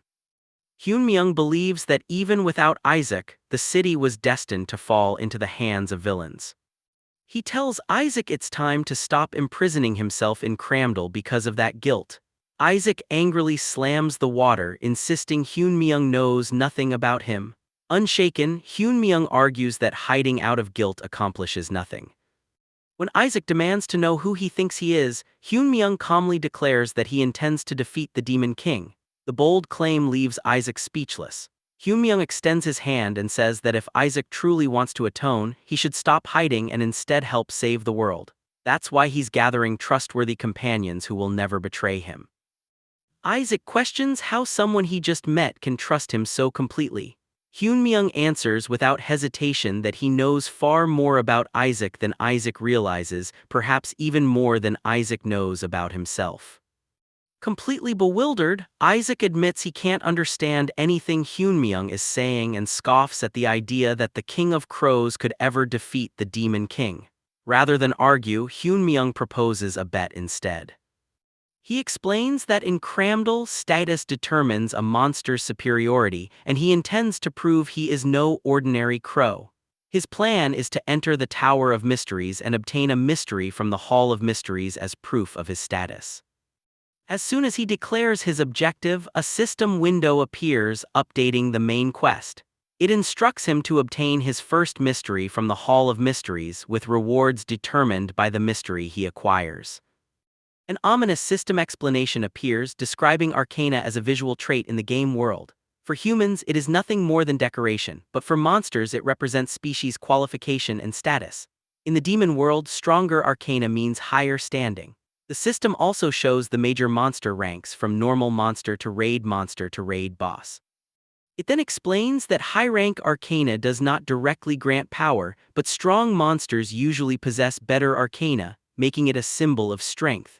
One of the best places to obtain such arcana is the Hall of Arcana in Cramdal, where countless monsters risk their lives to climb higher and prove themselves. Back at the Hot Spring Inn, Hyun-myung questions whether Isaac really expects him to prove himself at the Hall of Arcana. Isaac warns that a corpse raven like him would be torn apart and die within 30 minutes, but Hyun-myung remains calm and says that would be unfortunate.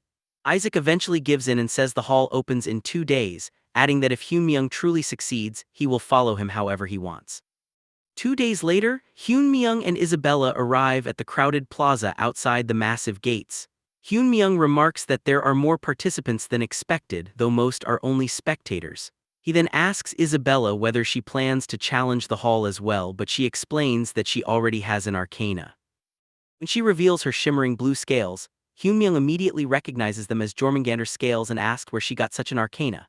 Isabella recalls that one day she dreamed of a massive serpent wrapping around her, and after that she obtained the arcana. However, it has no special abilities. Hyunmyoung silently connects the dots and realizes that Jormungandr's scales is one of the 32 stars, an arcana that grants the right to seek Jormungandr's star. He also remembers that the Desert Queen must have recognized Isabella's arcana and kept her close as a princess. That makes him suspect their connection may not be over yet. Before he can think further, a loud announcement tells all participants to finish their preparations and gather at the entrance. Hyunmyoung leaves Isabella behind and joins the registration line. As he waits, he notices several enormous monsters around him, including a true blood kin, a mature leviathan, and a minotaur king. He realizes that calamity-class monsters have gathered here, which is unusual. Above the plaza, one of Cramdal's elite warriors announces that formidable challengers have arrived and that one of the seats among the 5 great warriors, the new pillars of Cramdal, may still be filled. The White King is apparently waiting for someone qualified to take that seat. Hyunmyoung concludes that this sudden gathering is tied to the selection of new pillars, which is why powerful monsters have come here. He recalls that the 4 great warriors already include Medusa, and each of them would require a top 30 user to fight. He wonders why Cramdal would need even another one. At that moment, a huge elite monster pushes into him and tells him to move aside, mocking the idea that a raven like him could challenge the Hall of Arcana. Another monster joins in, saying this is a place for high-ranking beings and that a raven, no matter how strong it seems for its species, still belongs to a low rank. It tells him to know his place. The Hall of Arcana then opens, and a loud voice counts down the seconds before entry. Hyunmyoung's expression turns cold. He calls the bully a worm and steps past him, quietly promising to remember his face. A bright portal opens, pulling him into the tower's separate dimension. He immediately recognizes the interior as expected and reflects that this was the one place Wilhelm could not reach the highest reward. During his first attempt, information was limited, so he had not realized a second challenge would be impossible and had stopped halfway. This time, however, he already knows the strategy. A system warning appears, showing that the first trial consists of 1,000 level 4 skeleton soldiers. Their level matches the challenger's level, all tools except equipped gear are forbidden, and all blessings and protection effects are stripped away. Thousands of skeletons begin forming around him. Hyunmyoung recalls that Wilhelm's experience revealed 2 harsh conditions for clearing the hall: entering at the lowest possible level and exceeding the standard stats for that level through overwhelming performance. He also knows that without the bonus stats from more than 200 talents and the absurd support of his 13 hidden traits, reaching Cramdal itself would have been impossible. With that in mind, Hyunmyoung spreads his wings and activates Corpse Raven Summoning. A bright blue aura erupts as the skill triggers, and the system confirms that the number summoned depends on the user's star energy while the damage scales with the user's stats. Flocks of massive spectral corpse ravens descend from the sky, tearing through the skeleton army and reducing it to dust. As the battlefield is wiped clean, Hyunmyoung reflects on why obtaining the corpse raven core was so important. Beyond allowing him to enter Cramdal, he specifically needed the corpse raven because its abilities excel in large-scale combat. Although corpse ravens are only low performance level 4 raid boss monsters, they are among the strongest classes for overwhelming weaker enemies. As a lower-ranked monster, their skills also improve much faster than those of higher-ranked species. System notifications rapidly fill his vision as countless skeleton soldiers are defeated. Each kill increases the proficiency of Corpse Raven summoning, allowing him to summon additional ravens. Hyunmyoung calmly walks across the shattered remains, knowing that while his character level won't increase because of his overwhelming talent count, skill proficiency is gained separately. That lets him rapidly strengthen his abilities here. With his unique combination of talents, hidden traits, and class mechanics, he concludes that only he can truly reach the end of the hall. Meanwhile, outside the tower, Isaac is back promoting the hot spring, forcing a passing cactus to carry stacks of promotional flyers. The cactus angrily protests, insisting it's a customer, but Isaac can't understand its speech and simply assumes it's responding. He continues explaining that handing out flyers is the most effective strategy. Their conversation is interrupted when a brilliant pillar of light erupts from the Hall of Arcanas. Monsters throughout the city stare at the glowing tower in disbelief as they realize someone has already cleared the first floor in less than 3 hours. Watching the commotion, Isabella asks what the light means. Isaac explains that whenever someone clears a floor of the Hall of Arcanas for the first time, that floor illuminates, allowing everyone to track the challenger's progress.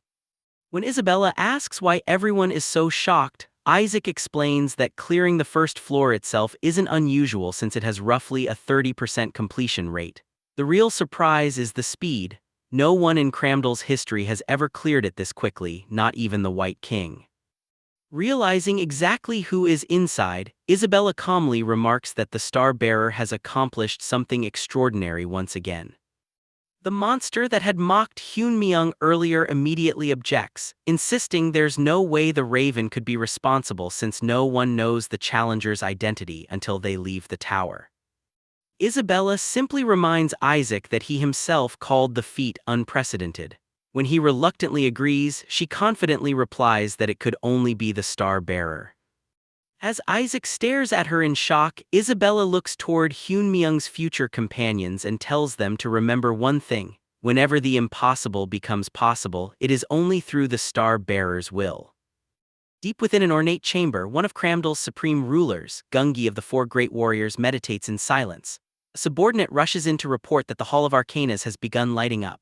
Gungi remains calm, remarking that it happened quickly, but hopes this time someone worthy of becoming one of the 5 great warriors will appear, as he has no desire to relive his greatest humiliation.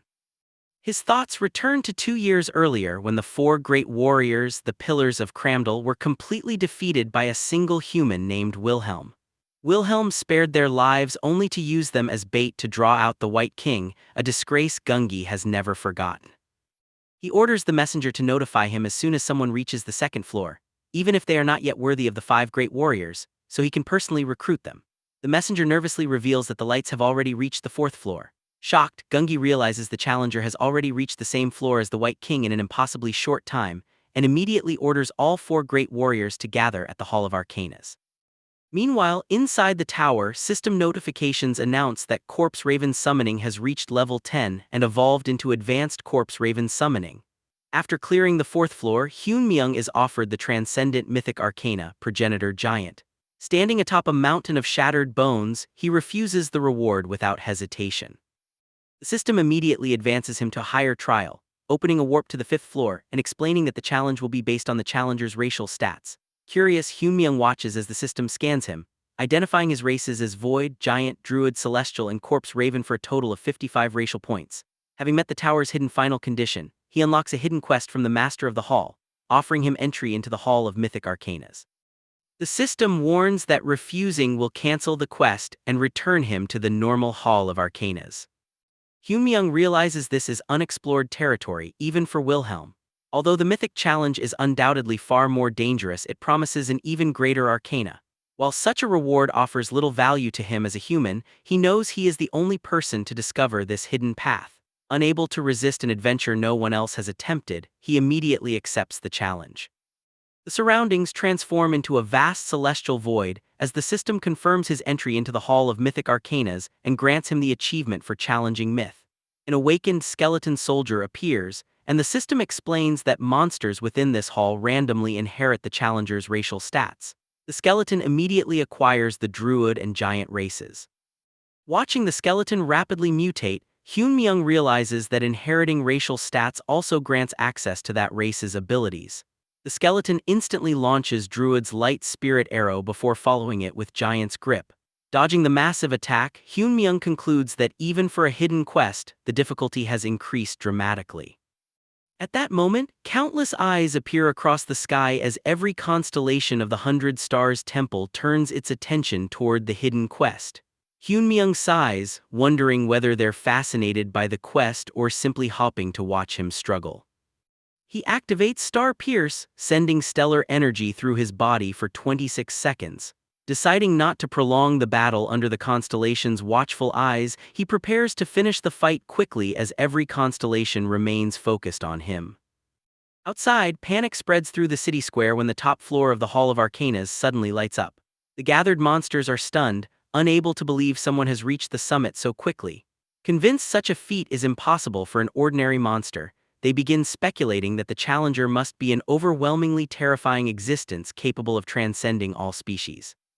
Isaac stares at the glowing tower in disbelief, realizing the raven has reached the 5th floor, a feat even the White King never accomplished.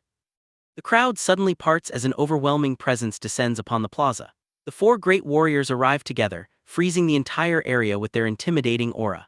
Gungi and the Great Earth Dragon exchange a few words before the Snake King precisely notes that only 2 years and 87 days have passed since they last gathered. Medusa asks Gungi what he believes awaits inside the tower. Gungi admits he doesn't know, but he is certain the challenger has reached the final floor which even the White King failed to conquer. He believes no one should surpass either the White King or Wilhelm, yet another being capable of rivaling them may have appeared. If such an existence truly exists, Cramdal's absolute order could lose its meaning. Whether they welcome that being as an ally or confront it as an enemy, they will have no choice but to acknowledge it. Just then, a massive monster emerges from the portal and immediately assumes everyone has gathered to welcome him as the newest great warrior.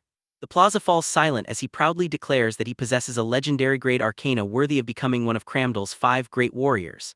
While he continues boasting and displaying the Mist Dragon arcana, the crowd simply wonders why the true challenger has not appeared yet. Before he can continue, a familiar voice calls him an earthworm. The bully instantly recognizes Hyunmyeong, who calmly walks past him and begins counting. Before the confused monster can react, Hyunmyeong reaches 3 and the bully's Mist Dragon arcana suddenly shatters into dust. As the stunned monster watches in horror, Hyunmyeong reminds him that he never forgets a face. System notifications reveal that Hyunmyeong possesses the arcana *eternal Randolph ***, awarded to one who surpasses all specifications.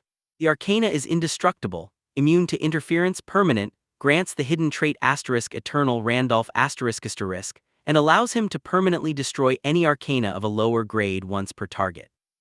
His main quest updates, awarding him a large number of broken golden scale fragments and recording a total score of 500 points for the Hall of Fame.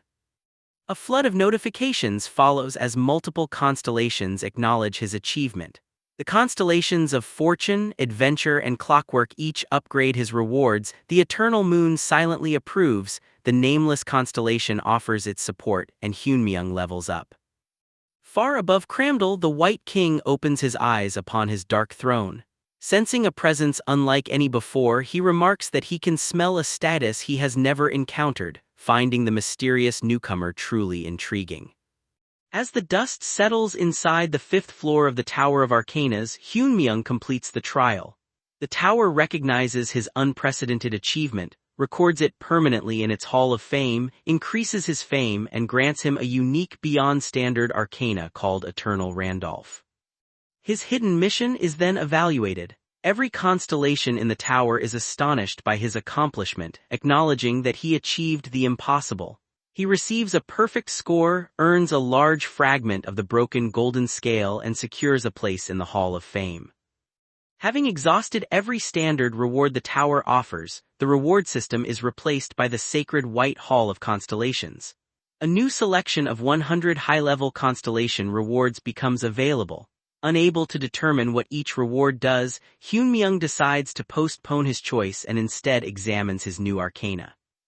Eternal Randolph is an arcana granted only to someone who surpasses every existing standard.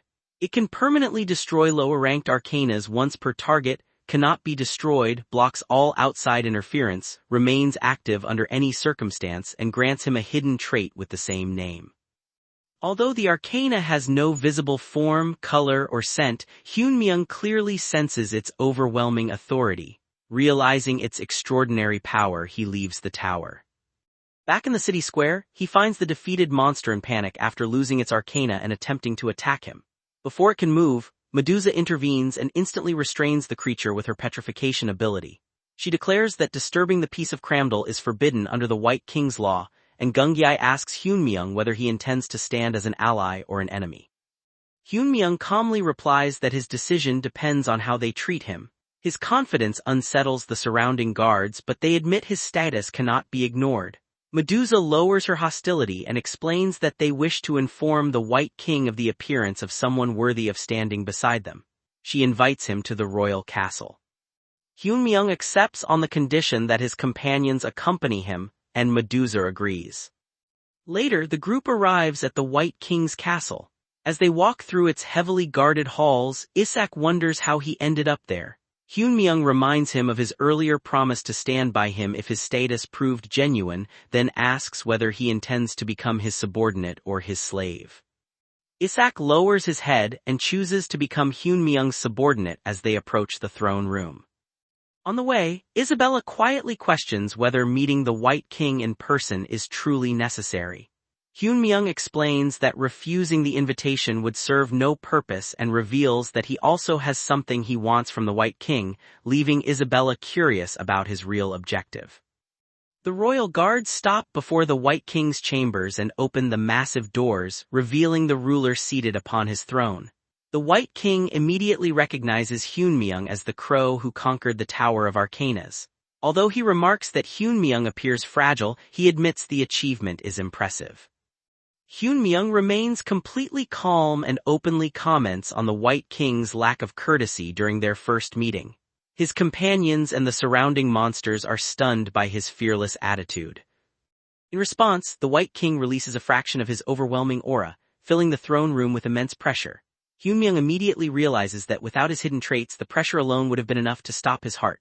Remembering what he knows about Pangenia, he recalls that monsters gain experience by defeating monsters, players, and NPCs. Unlike players, they have no level cap, allowing them to grow indefinitely if they survive. Based on that knowledge, he concludes that the White King stands at the very top of the world's hierarchy and with Wilhelm and the Demon King gone, rules Pangenia as its absolute monarch. To withstand the crushing pressure, Hyunmyeong's defensive abilities activate automatically, allowing him to remain standing. Knowing he is still far weaker than the White King, he stays focused and calmly reminds him that even a guest deserves basic respect. Watching him endure the aura without moving, Isak is left speechless. He already knew Hyunmyeong was extraordinary, but seeing him remain composed under the White King's presence makes him wonder if Hyunmyeong could truly rival the ruler. The White King suddenly withdraws his aura and bursts into laughter.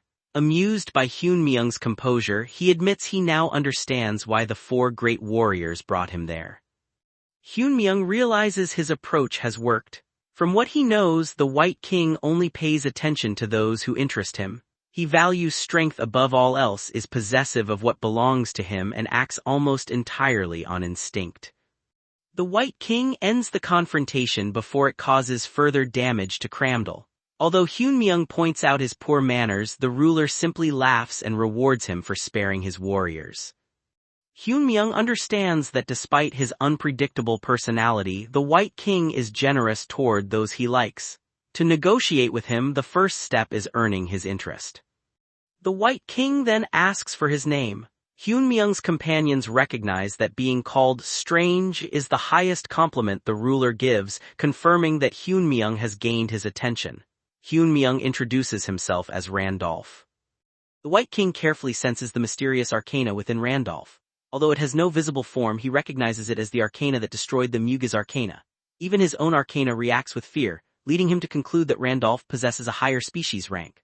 While a higher rank does not always guarantee greater strength, clearing the tower's final mythic trial proves Randolph is no ordinary being, making the White King eager to test him in battle. As the ruler's fighting spirit rises again, everyone in the room grows uneasy. Hyunmyeong immediately warns that a battle between them would destroy Cramdal.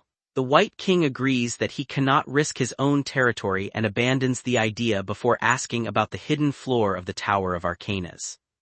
Hyunmyeong refuses to reveal the trial without receiving something in return. Accepting the condition, the White King asks what he wants. Hyunmyeong explains that he is searching for something within Cramdal and requests the White King's cooperation. The ruler immediately agrees, assuring him that no monster would interfere with one of the 5 great warriors. Hyunmyeong shows little interest in the title and questions why he should serve the White King. The ruler clarifies that a great warrior is not a subordinate but an equal who simply chooses to respect him. After considering the situation, Hyunmyeong realizes the 4 great warriors are all level 12 beings who govern the territory alongside the White King. Accepting the position would allow him to move freely throughout Cramdal and help him accomplish his objective, so he accepts the offer. The White King officially welcomes Randolph as the newest pillar of Cramdal.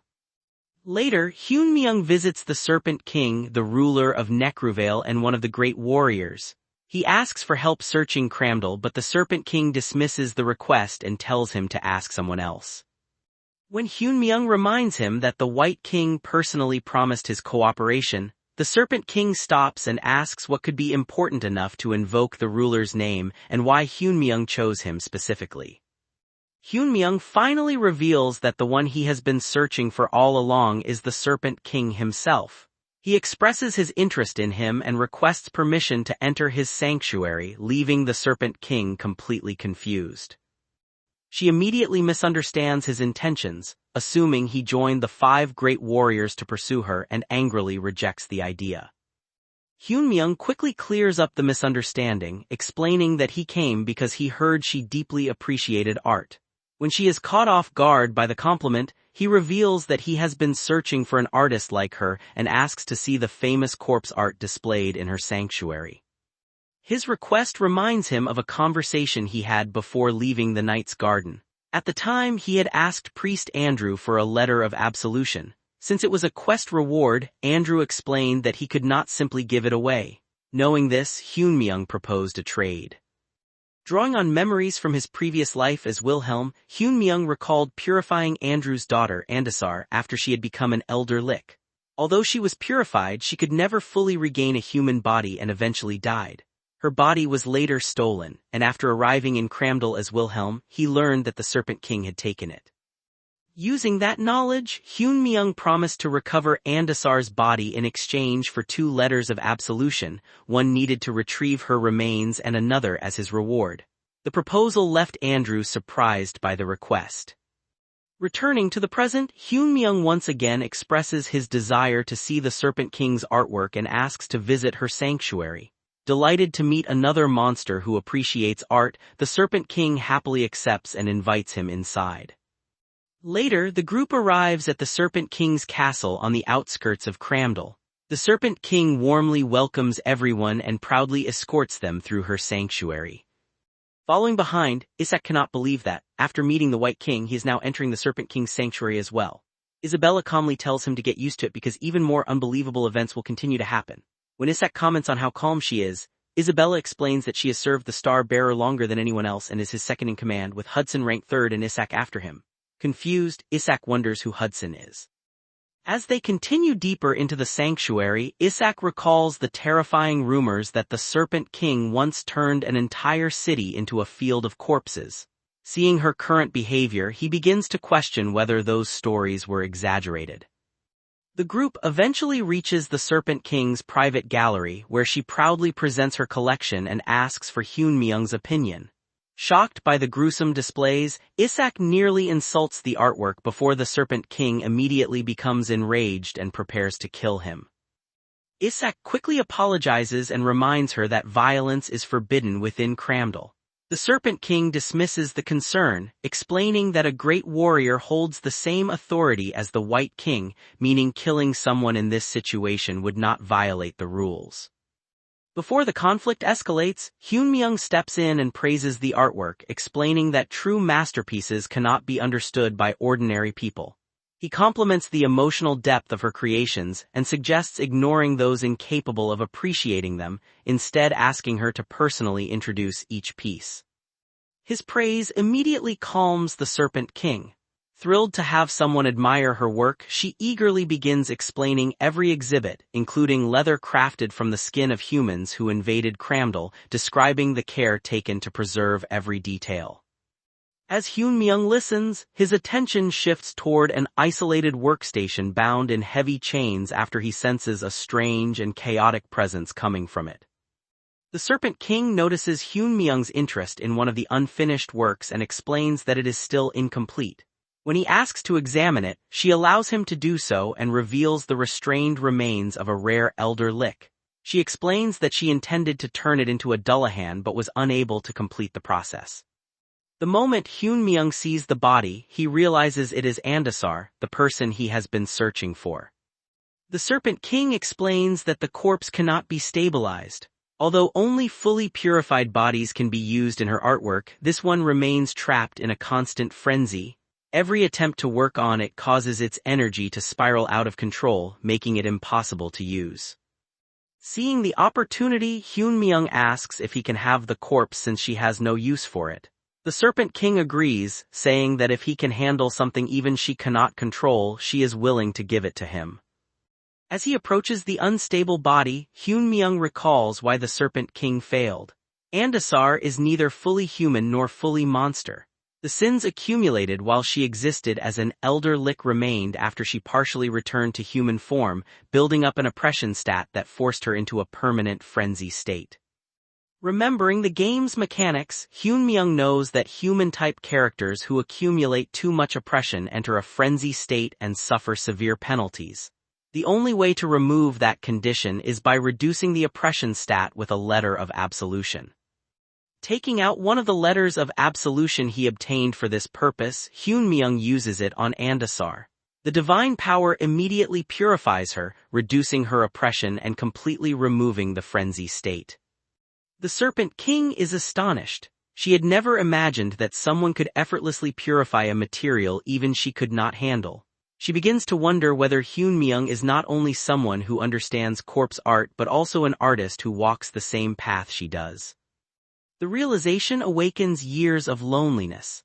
As the master of Necruvale and the creator of corpse art, the Serpent King has always lived in isolation because almost no one could truly understand her work. While a few critics appreciated her creations, none could share the hardships or joy of creating them. Believing she had finally found someone who truly understood her art, the Serpent King becomes overwhelmed with emotion. With tears in her eyes, she embraces Hyun-myung and expresses her joy at finally meeting someone like him.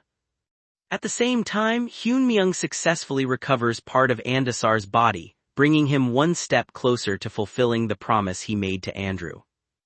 Meanwhile, a month passes since monsters first invade Earth, and the existence of Dimension Warriors becomes public. During that time, the interdimensional community grows into the world's largest source of information, attracting over 1 billion visitors. Renowned Dimension Warriors actively share strategies and survival guides there, making it the most trusted source of information for governments and civilians facing the ongoing crisis. The community is managed by a mysterious figure known as Master, who began recruiting Dimension Warriors even before the first invasion. Over time, he builds the largest player faction, forms alliances with influential politicians and business leaders, and earns recognition as one of the 8 heroes among players. At a high-security summit in the United States, several members of the 8 heroes gather to discuss the current situation. After briefly noting Gracia's absence, the meeting shifts to Randolph, who is believed to be Wilhelm after once again overturning the main quest rankings. Although some believe he should be dealt with immediately, the others decide the coming dimensional invasion is a greater priority. They explain that the previous monster attacks were merely scouts. Once the dimensional rift fully opens, the real invasion will begin, and ordinary military forces will no longer be able to protect humanity. At that point, players will become the world's true protectors, replacing governments and corporations as the dominant authority. At the same time, the world's collapse continues to advance, drawing closer to the point where the first dimensional wall will fall. Back in the Serpent King's sanctuary, she is amazed after watching Hyun-myung purify Andasar's body. Curious about his method, she asks him to reveal the technique. Hyun-myung realizes monsters know nothing about the frenzy state because unlike humans, evil deeds only improve their reputation instead of driving them into madness. Using that knowledge as an excuse, he avoids revealing the truth, explaining that artistic techniques are not something artists casually share. The Serpent King eagerly hopes he will reconsider, while Hyun-myung prepares to take Andasar's body. However, he notices that the head is missing and asks where it went, believing he should return the body to Andrew intact. The Serpent King explains that the head was already missing when she found the corpse. She tracked its remaining energy into Cramdal's underground, but she was forced to give up because even she could not enter. Surprised, Hyun-myung asks how someone as powerful as one of Cramdal's rulers could be denied entry. The Serpent King explains that the underground is occupied by the Star Guardians. Although monsters normally dominate the continent, Cramdal maintains a non-aggression pact with the Star Guardians, preventing any conflict. When Hyun-myung asks why the Star Guardians are there, she explains that a mysterious hot spring connected to the stars lies beneath Cramdal. A unique grade arcana covers the area like a veil, preventing the Star Guardians from reaching the star they seek, leaving both sides locked in a stalemate. Even the White King has tolerated their presence because breaking the pact would have serious consequences. She advises Hyunmyeong to forget about recovering the missing head. Instead, Hyunmyeong calmly decides the problem can simply be solved by removing the Star Guardians. Before leaving, he asks the Serpent King to inform the White King that he will eliminate the unwanted guests occupying Cramdal. One day later, Hyunmyeong descends into Cramdal's underground, where the Star Guardians Dramut and Phoenix await. Phoenix questions Dramut, demanding to know whether the mysterious corpse Raven is truly capable of removing the arcana blocking their path and warns him that there will be consequences if he is mistaken. As Hyunmyeong travels with them, he recalls meeting Dramut earlier at Cramdal's central hot spring. During that conversation, Dramut was astonished by Hyunmyeong's flawless ability to disguise himself as a monster, and questioned whether he was really human. Hyunmyeong explains that he learned the Star Guardians were in Cramdal through the administrators, before asking why they had gathered around what appeared to be a 33rd star when only 32 should exist. Dramut explains that the original 32 stars were created from the body fragments of Lee, the goddess of Earth. However, the newly discovered 33rd star is believed to originate from Pina, the goddess of the sky. Because this star has never existed before, the Star Guardians have been taking turns protecting it while investigating its true nature.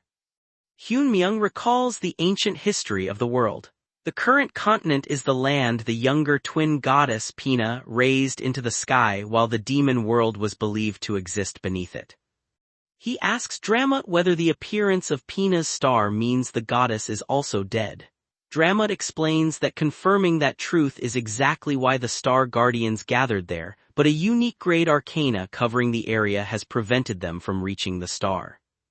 Hyunmyeong then reveals why he sought out Dramut. He asks to be taken directly to the Star Guardians, claiming he can destroy the arcana blocking their path and help them. Dramut initially laughs in disbelief, unable to imagine anyone destroying an arcana which he considers an absolute truth. However, seeing Hyunmyeong's unwavering confidence, he realizes he is serious and reluctantly accepts that he is not someone who makes empty claims. Back in the present, the Star Guardians ask why Hyunmyeong is willing to help them. He explains that he is searching for something in the area and removing them from Cramdal benefits both sides.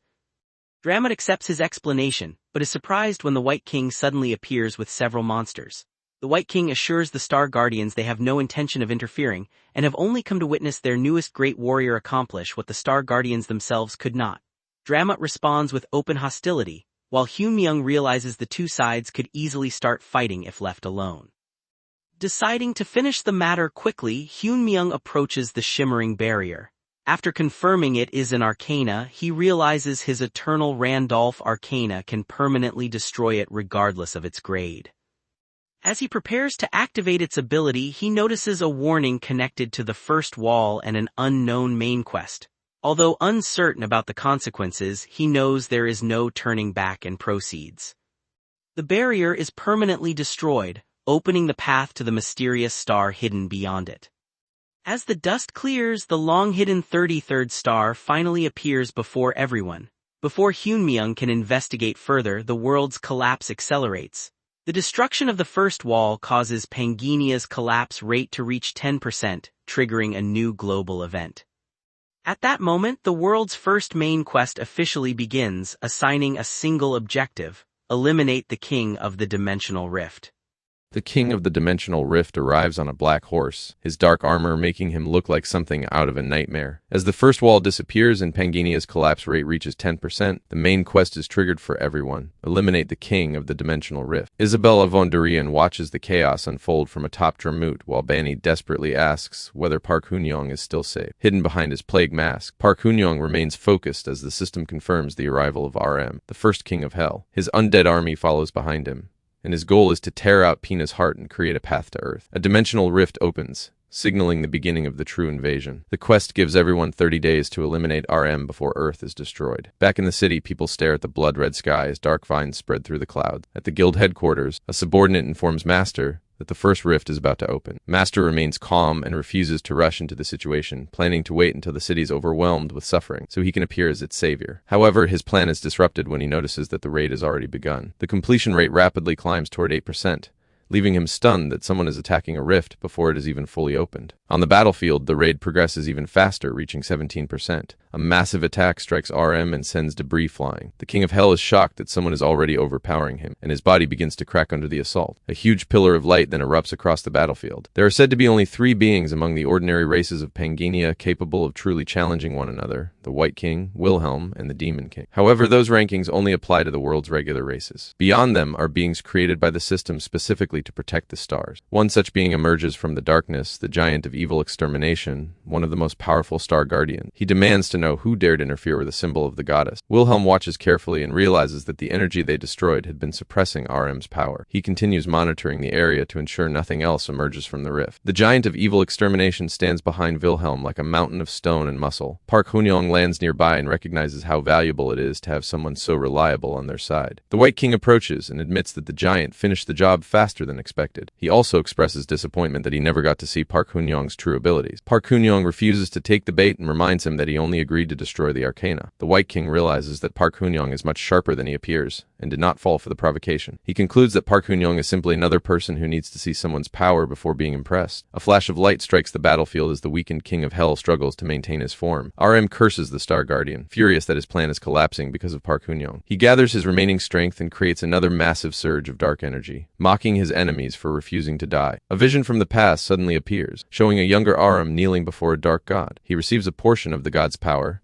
and is ordered to invade Earth. The figure on the throne points toward another dimension, revealing that the invasion is only the beginning of a larger plan to cross over and eliminate Earth's defenders. The vision disappears, and RM laments his misfortune at encountering such a powerful opponent. His invasion is already falling apart, but he refuses to surrender. Something crashes heavily to the ground, marking the end of his reign. The giant of evil extermination stands over the fallen King of Hell, but RM still has one final move. He gathers an enormous amount of mana and prepares to destroy everything around him. A purple vortex tears through space, threatening to swallow the entire battlefield. Bonnie struggles against the overwhelming gravitational pull, while Isabella von Dergen and the others are dragged toward the center. The White King immediately realizes that RM intends to self-destruct and take the entire dimension with him. He tells Park Hunyong that they need to evacuate immediately. Park Hunyong asks about the Star Guardians, but the White King considers them as good as dead. Although Park Hunyong knows the White King's instincts are usually reliable, he refuses to abandon them. Drummond is also pulled toward the vortex and cries out for help, unable to grab onto anything. The White King continues urging Park Hunyong to hurry as the vortex grows larger. Instead of retreating, Park Hunyong remains behind and searches for another solution. He suddenly remembers an unused reward from the constellations, obtained for clearing an S-rank quest. Among the legendary rewards is the Circlet of Constraint, an artifact designed to seal energy. Park Hunyong selects it and decides to stake everything on the artifact. Confused by his actions, the White King watches as Park Hunyong moves toward the danger instead of escaping. Park Hunyong tells him to watch closely because he intends to stop the explosion himself. He then flies directly into the center of the purple mana storm. Dramat watches in horror as his master enters the heart of the deadly vortex. Park Hunyong extends his hand, and a small golden light begins forming at his fingertips. Even as space tears apart around him, he remains steady and prepares to activate the artifact. The massive vortex continues to churn around him until the Circlet of Constraint activates. A brilliant light erupts from its center, and the giant of evil extermination watches as the enormous concentration of mana begins being drawn into a single point. The dark energy gradually disappears beneath the blinding white light. RM's silhouette remains visible inside it as his mana is stripped away. A golden circlet appears above the King of Hell and settles onto his head. RM is terrified by the unfamiliar power, but Park Hunyong calmly commands the circlet to shrink. The enormous king of the dimensional rift is instantly reduced to a tiny, powerless form. RM stares upward in disbelief as Park Hunyong's hand descends over him, confirming that he has finally captured his target. The main quest is immediately completed. High above the city, the dark clouds begin to clear and sunlight returns. People look toward the sky, wondering whether the monster threat has finally ended. Meanwhile, inside a quiet office, the sound of a man's footsteps echoes across the floor. Master watches the returning sunlight through the window and realizes that they were only one step away from reaching the world of warriors. He remembers the many fighters he carefully recruited in preparation for this moment. Now that the crisis has ended so suddenly, his men begin receiving orders to disband, leaving them furious over the abrupt end to the chaos. The master is equally frustrated that the conflict ends before he gets a chance to fight. He clenches his teeth, unable to accept that he has been denied the opportunity to prove himself. The quest contribution results then appear, placing Randolph, whose true identity is Park Hoon-young, firmly in first place. Back in his office, the master's frustration turns to anger as he demands an explanation for what happened. Meanwhile, the battlefield remains covered with countless monster corpses, showing the scale of the conflict. The giant of evil extermination is still processing how Park Hoon-young managed to stop an explosion of that magnitude. He acknowledges that Park Hoon-young's abilities are beyond doubt, and his initial curiosity has developed into genuine respect. The White King also watches Park Hoon-young with growing interest, now certain that he wants the masked man on his side. Isaac and Isabella von Dergen fly across the flooded battlefield toward Park Hoon-young, checking whether he is unharmed. Park Hoon-young ignores them and focuses on the massive amount of experience he has gained from clearing the quest. His status updates to level 6,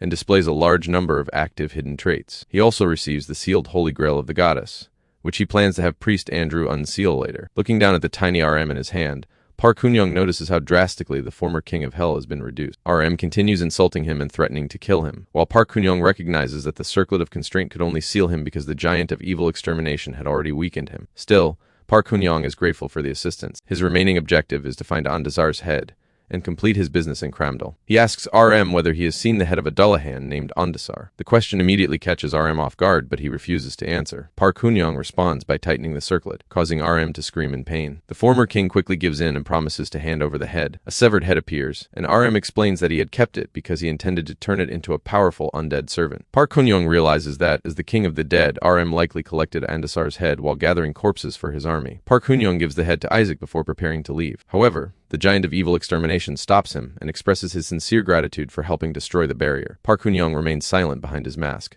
surprised by the sincerity of the gratitude. Internally, as the former Night King Wilhelm, he realizes that the giant could immediately become hostile if his true identity were exposed. He decides it is safer to keep his past hidden, since the giant is far more powerful and unpredictable than someone like Dramit. Park Hoon-young avoids creating unnecessary conflict. He casually suggests that if they truly want to thank him, they can simply hand over the star. The giant refuses to make that decision immediately, but acknowledges Park Hoon-young as a useful ally and compares him favorably to the fool who previously lost his star. As the Star Guardians leave, the giant promises to repay his debt someday while making it clear that the star's fate will be decided later. Park Hoon-young watches them depart and accepts that provoking the giants just to claim the star would be too dangerous. Suddenly, an unnatural light begins spreading across the battlefield. The brightness intensifies until everything is covered in white radiance, followed by a powerful lightning strike that tears through a nearby rock formation. Isabel and Isaac stare at the strange phenomenon while lightning continues flashing through the dark sky. Park Hoon-young freezes as the sudden change triggers a violent memory from his past. In the vision, a mysterious figure calls Wilhelm a monster, and marvels that a 5-star transcendent could push them so far without divine assistance. The figure explains that physical strength alone cannot destroy a true essence, and reveals that Wilhelm's victory was ultimately meaningless. Dark purple energy erupts as the figure declares an intention to take the Night King's body as a vessel. The shadowy vortex expands around Wilhelm, and he is ordered to sleep for eternity. Wilhelm falls into the depths of his own subconscious, where countless skeletal hands reach upward to drag him into darkness. As he sinks deeper, his golden eye opens, staring into a fate he never imagined. Another memory reveals Pina warning the Night King that he can continue growing even without her divine authority. She explains that if his body is stolen, the entire world and every connected dimension will eventually collapse. Pina then reaches out to the being connected to the Night King from beyond their dimension. As dark hands move toward her, she sacrifices herself to buy him a final moment and offers one last prayer. Blinding light erupts as Pina gives up her life to save the Night King. Wilhelm watches in shock and desperately calls her name, while another voice angrily accuses the goddess of sacrificing the Night King simply to preserve the star. Back in the human world, the master watches the news as players return for their own reason. Hudson continues caring for a patient, showing that some people return because of their bonds while others return for personal goals. Everyone has a different reason for coming back. Wilhelm is swallowed by the brilliant light. Park Hoon-young eventually returns to reality, gasping as Isabella and the others check on him. He clutches his head, overwhelmed by the memories Pina left behind, and begins to understand the significance of the star he now carries. The giant of evil extermination looks down at him and declares that Park Hoon-young has been chosen. The White King explains that the twin goddesses are connected as family in a broader sense, and warns Park Hoon-young not to cause trouble with the 5 great warriors. Dramit and the giant realize that because the star has recognized Park Hoon-young, he has officially become a star guardian. The great warriors stand over the group with overwhelming power. The White King makes it clear that he wants Park Hoon-young on his side, while Isabella prepares to leave, and Park Hoon-young calmly holds the shrunken King of Hell. A new arrival suddenly catches Park Hoon-young's attention. Bunny appears wearing a school uniform and excitedly calls out to him, asking him to stand with her before accidentally calling him master and correcting herself. Dramut also urges Park Hoon-young to move to safety. As the different factions face one another and rain begins to fall,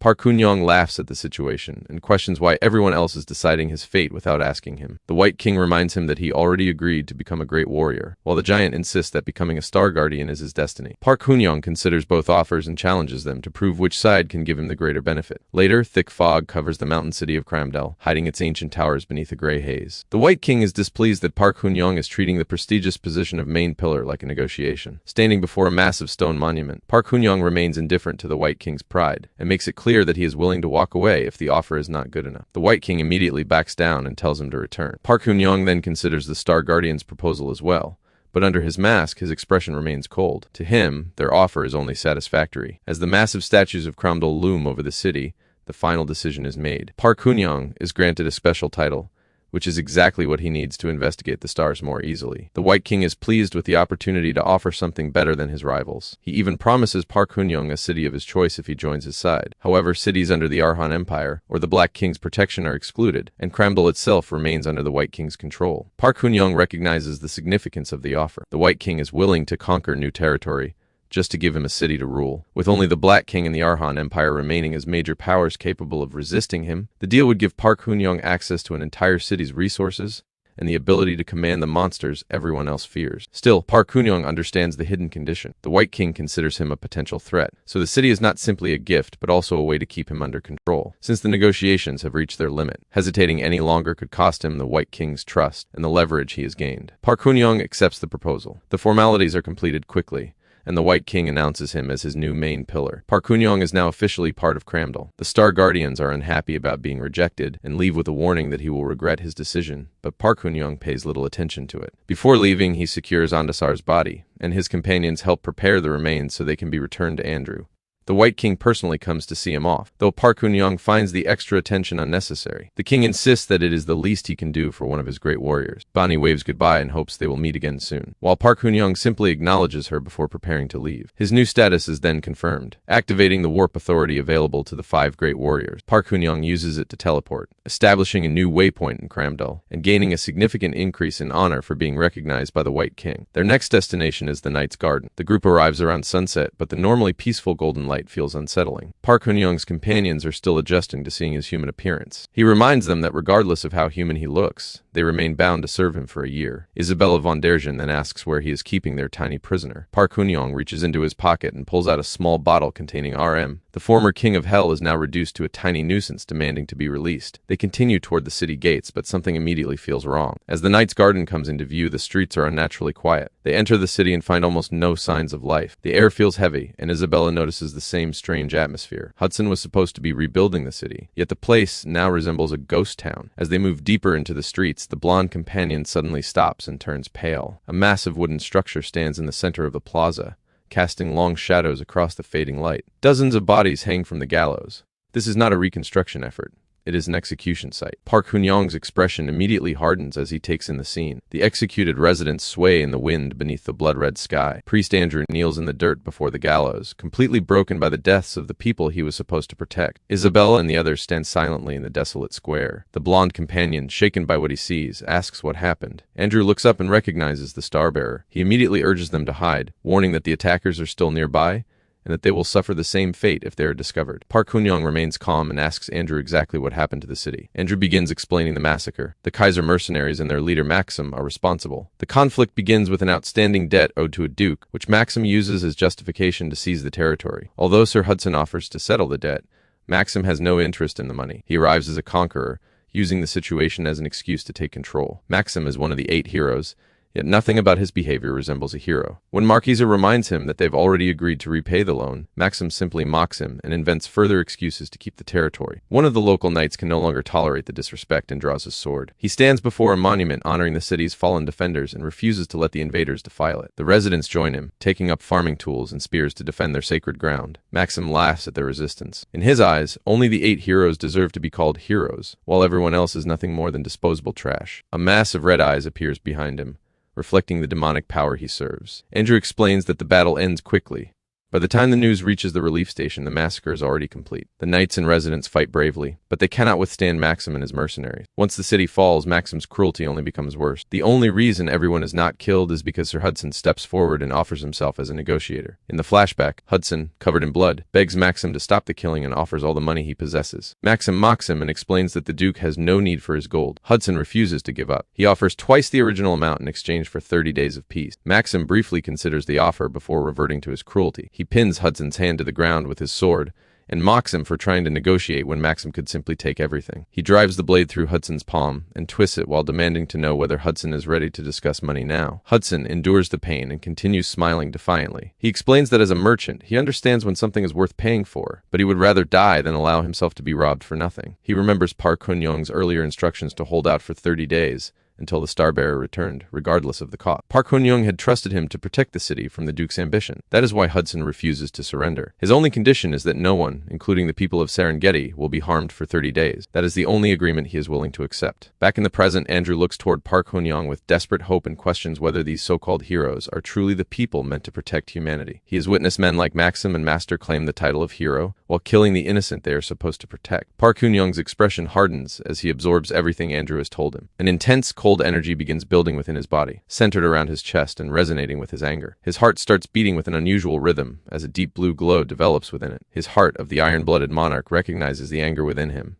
and a new hidden trait quest is triggered. The path of the iron-blooded monarch begins. Outside the main manor where the mercenaries have established their camp, the night remains quiet except for the distant wind. Two guards lean against the stone pillars, complaining about the boring month-long wait ahead, and looking forward to the rewards Maxim promised them, completely unaware of the danger approaching through the darkness. A lone figure emerges from the shadows, his silhouette standing out against the blood-red horizon. One of the guards straightens up as he notices the stranger in a long black coat. The guards intercept him at the entrance, mocking him for coming so close to their headquarters, and demanding to know why he is snooping around. Hun-young ignores their questions and simply asks where Maxim is. One guard laughs at him, assuming he is another fool looking for a fight. Before he can finish, Hun-young draws his sword and kills him in a single motion. Blood splashes across the cobblestones as the mercenary collapses. The second guard stumbles backward in terror, finally realizing who he is facing. Hun-young turns toward him and again demands to know where Maxim is. The sound of boots quickly echoes through the mansion as the alarm is raised. Inside, the mercenaries learn that the guards outside have been killed and rush toward the first floor. A large group of armed mercenaries charges down the grand staircase. Hun-young waits at the bottom, tightening his grip on his sword before moving into them. His blade cuts through the first wave before they can react. Another mercenary falls immediately, his armor unable to stop the attack. Hun-young continues forward with precise strikes, while his rage drives him deeper into the mansion. He drives a fist into one mercenary's jaw, shattering the man's bone and sending him backward. More guards continue pouring down the narrow staircase, only to be forced into Hun-young's range. He keeps advancing, stepping over the fallen bodies as he climbs the stairs.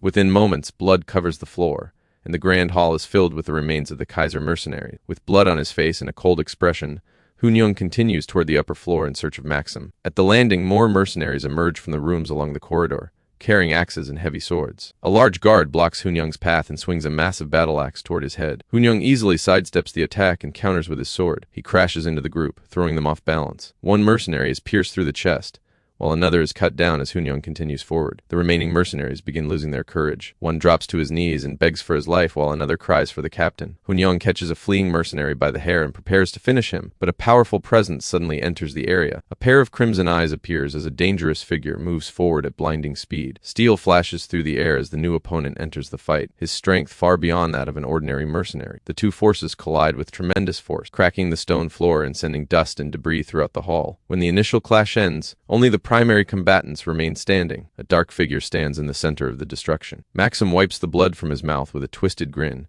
as his demon heart activates and restores his injuries. Hun-young watches the change in Maxim's energy as dark, oily power spreads through the air. The energy coils around him, followed by a surge of unholy power that reveals his monstrous transformation. Maxim briefly kneels and reflects on how Sir Hudson had been desperately buying time for some kind of backup plan. The dark energy gathers around his fist as one side of his face becomes covered by a red, multi-eyed demonic mass. He recognizes Hun-young as the backup Hudson had been waiting for. Hun-young remains calm and questions the reason behind Maxim's action, particularly the massacre of the innocent people living in the territory. Maxim finds the question meaningless and breaks into a manic laugh. He explains that he sees no reason to justify killing the weak. He points out the flowers placed beside a defaced monument, and mocks the people for believing they deserve monuments despite being weak. According to Maxim, only the 8 heroes have the right to stand above others. Hoon-young confronts him and makes it clear that Maxim has no right to call himself a hero. Maxim's expression changes. Only a few people know about his cowardice at the gates of the demon world, and as he examines Hoon-young more closely, he realizes who he is. He identifies Hoon-young as the legendary Phantom and immediately activates his appraisal skill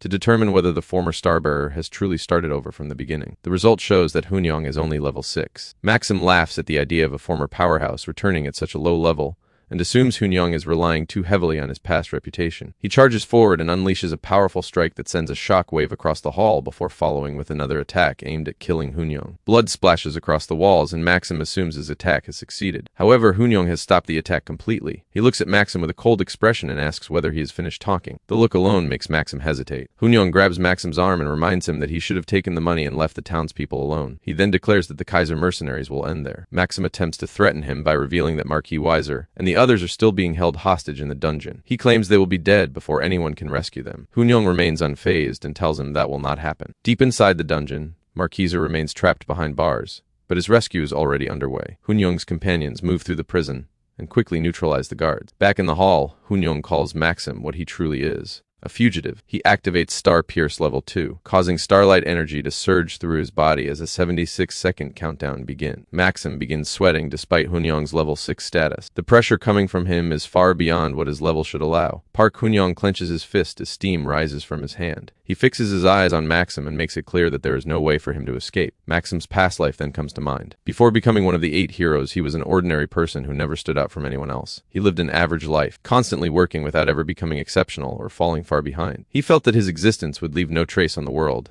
even if he suddenly disappeared. He spent his days focusing on insignificant things while fearing that he was just as disposable as an insect beneath someone's foot. Even after being pulled into the game, Maxim's mediocrity remains unchanged. He is stuck at rank 1033 until one day, in a quiet town square, his life takes a sudden turn. After becoming a player, Maxim feels no excitement. Someone who has never experienced a real fight is suddenly expected to survive against actual monsters. He cannot protect himself, and clearing the main quest seems impossible. With nowhere else to go, he hides in fear, waiting for the inevitable. Then demons appear before him, offering him a way out. A system prompt gives him the chance to change his class to Demon Worshipper, something unavailable to ordinary users. Seeing it as his only opportunity to become more than an insignificant person, Maxim accepts. From that moment, he abandons his humanity in exchange for power, beginning his transformation into a monster. Later, at the mercenary camp, Maxim's life changes again when Wilhelm, the highest-ranked player on the server, approaches him. Wilhelm wants Maxim for the Great Demon World Expedition and offers him 1,200 gold pieces. Maxim is stunned because that amount could hire an entire group of high-ranked players. However,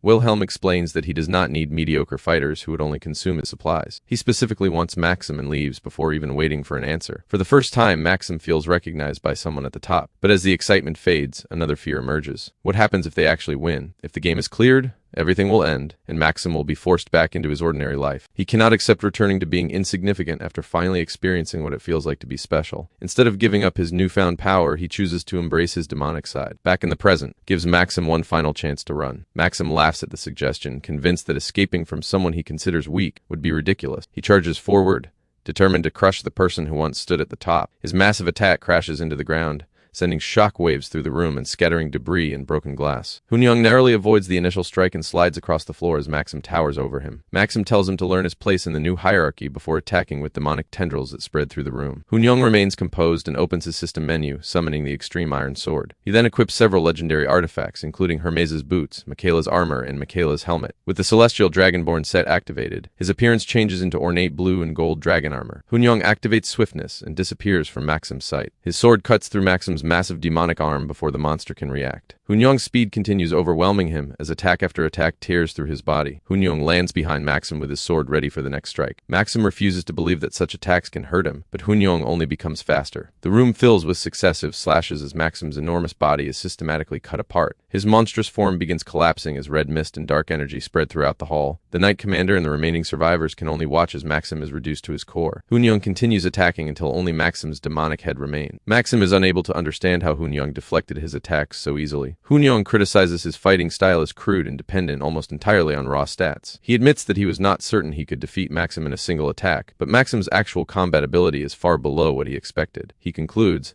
that Maxim has likely never fought anyone truly comparable to himself, and would struggle against the other 8 heroes. Maxim desperately clings to his demon heart, refusing to accept defeat. Hunyong simply calls him weak and delivers another devastating attack. The remaining physical body is destroyed, leaving only Maxim's true form, a small red multi-eyed slug-like core. Hunyong looks down at it and recognizes the demon heart. Maxim panics, realizing that his body has been destroyed and that he needs to restore it immediately. Hunyong pins the demon heart to the floor with his sword and questions whether this pathetic form was all Maxim gained by sacrificing his humanity. The demon heart immediately begs for mercy and surrenders. A system notification confirms that the demon heart has been damaged, restricting Maxim's abilities. Maxim apologizes and offers to return the money he received for the great expedition. He explains that he was terrified of losing his power and argues that Hunyong would understand if he had experienced the same meaningless life Maxim lived in the real world. Hunyong remains unmoved. Maxim has killed too many people to be forgiven. Maxim dismisses those deaths by claiming they were only NPCs rather than real players. Hunyong rejects that reasoning. To him, the people of this world are real, and so are the pain and suffering they experience. As players who are dragged into this world, both of them know these people are no longer simply lines of code. Hunyong prepares to destroy the demon heart. A final system warning confirms that destroying it will permanently remove all of Maxim's abilities. Maxim stares in horror as memories of his powerless former life return. He refuses to become that insignificant person again. Hunyong brings his foot down and crushes the multi-eyed core into the ground. Maxim's remaining glow fades, ending his existence. The system confirms the kill,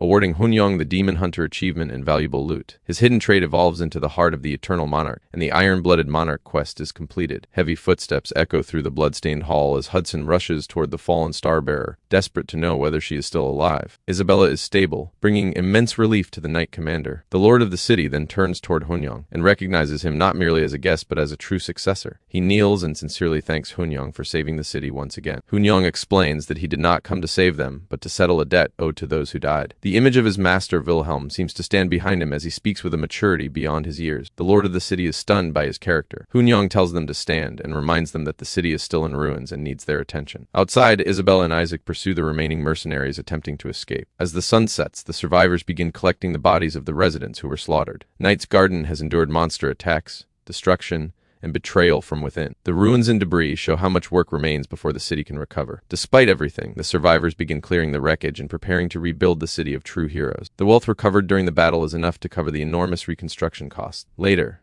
in a quiet chamber, Hudson and Hunyong sit together and discuss the next steps for rebuilding the city. Hudson's face is bruised and battered, but his only concern is Serengeti's condition. He explains that he was the only one who took serious injuries while holding his ground and considers it fortunate that Maxim did not interfere with Serengeti's treatment during his rampage. Maxim likely intended to hand her over to the Duke unharmed so she could remain a valuable bargaining chip. The Knight Commander acknowledges the danger they have just survived and tells Hunyong that he did well. Hudson also expresses his trust in the young man, who has fulfilled every promise he made. Hunyong approaches Serengeti to fulfill the final part of their agreement. He extends his hand, releasing a brilliant golden energy that fills the room. The system confirms that the blessing of the stars is being applied, temporarily suppressing the Demon King's curse. The divine light gradually pushes back the darkness consuming Serengeti. Her expression softens, and her eyes slowly open as she regains consciousness. She looks toward Hudson and gently reassures him that they will meet again. Hudson calls her name emotionally as he reaches toward her. Serengeti then looks at Randolph and nearly calls him by another name. Hunyong simply smiles knowingly and asks whether she slept well after everything she endured. Hudson repeatedly thanks Hunyong for saving Serengeti. Hunyong explains that the curse will only remain suppressed for 56 hours, but promises that she will eventually be freed from it. Hudson vows to repay the debt. Later, in the quiet bedroom, Hunyong observes the two of them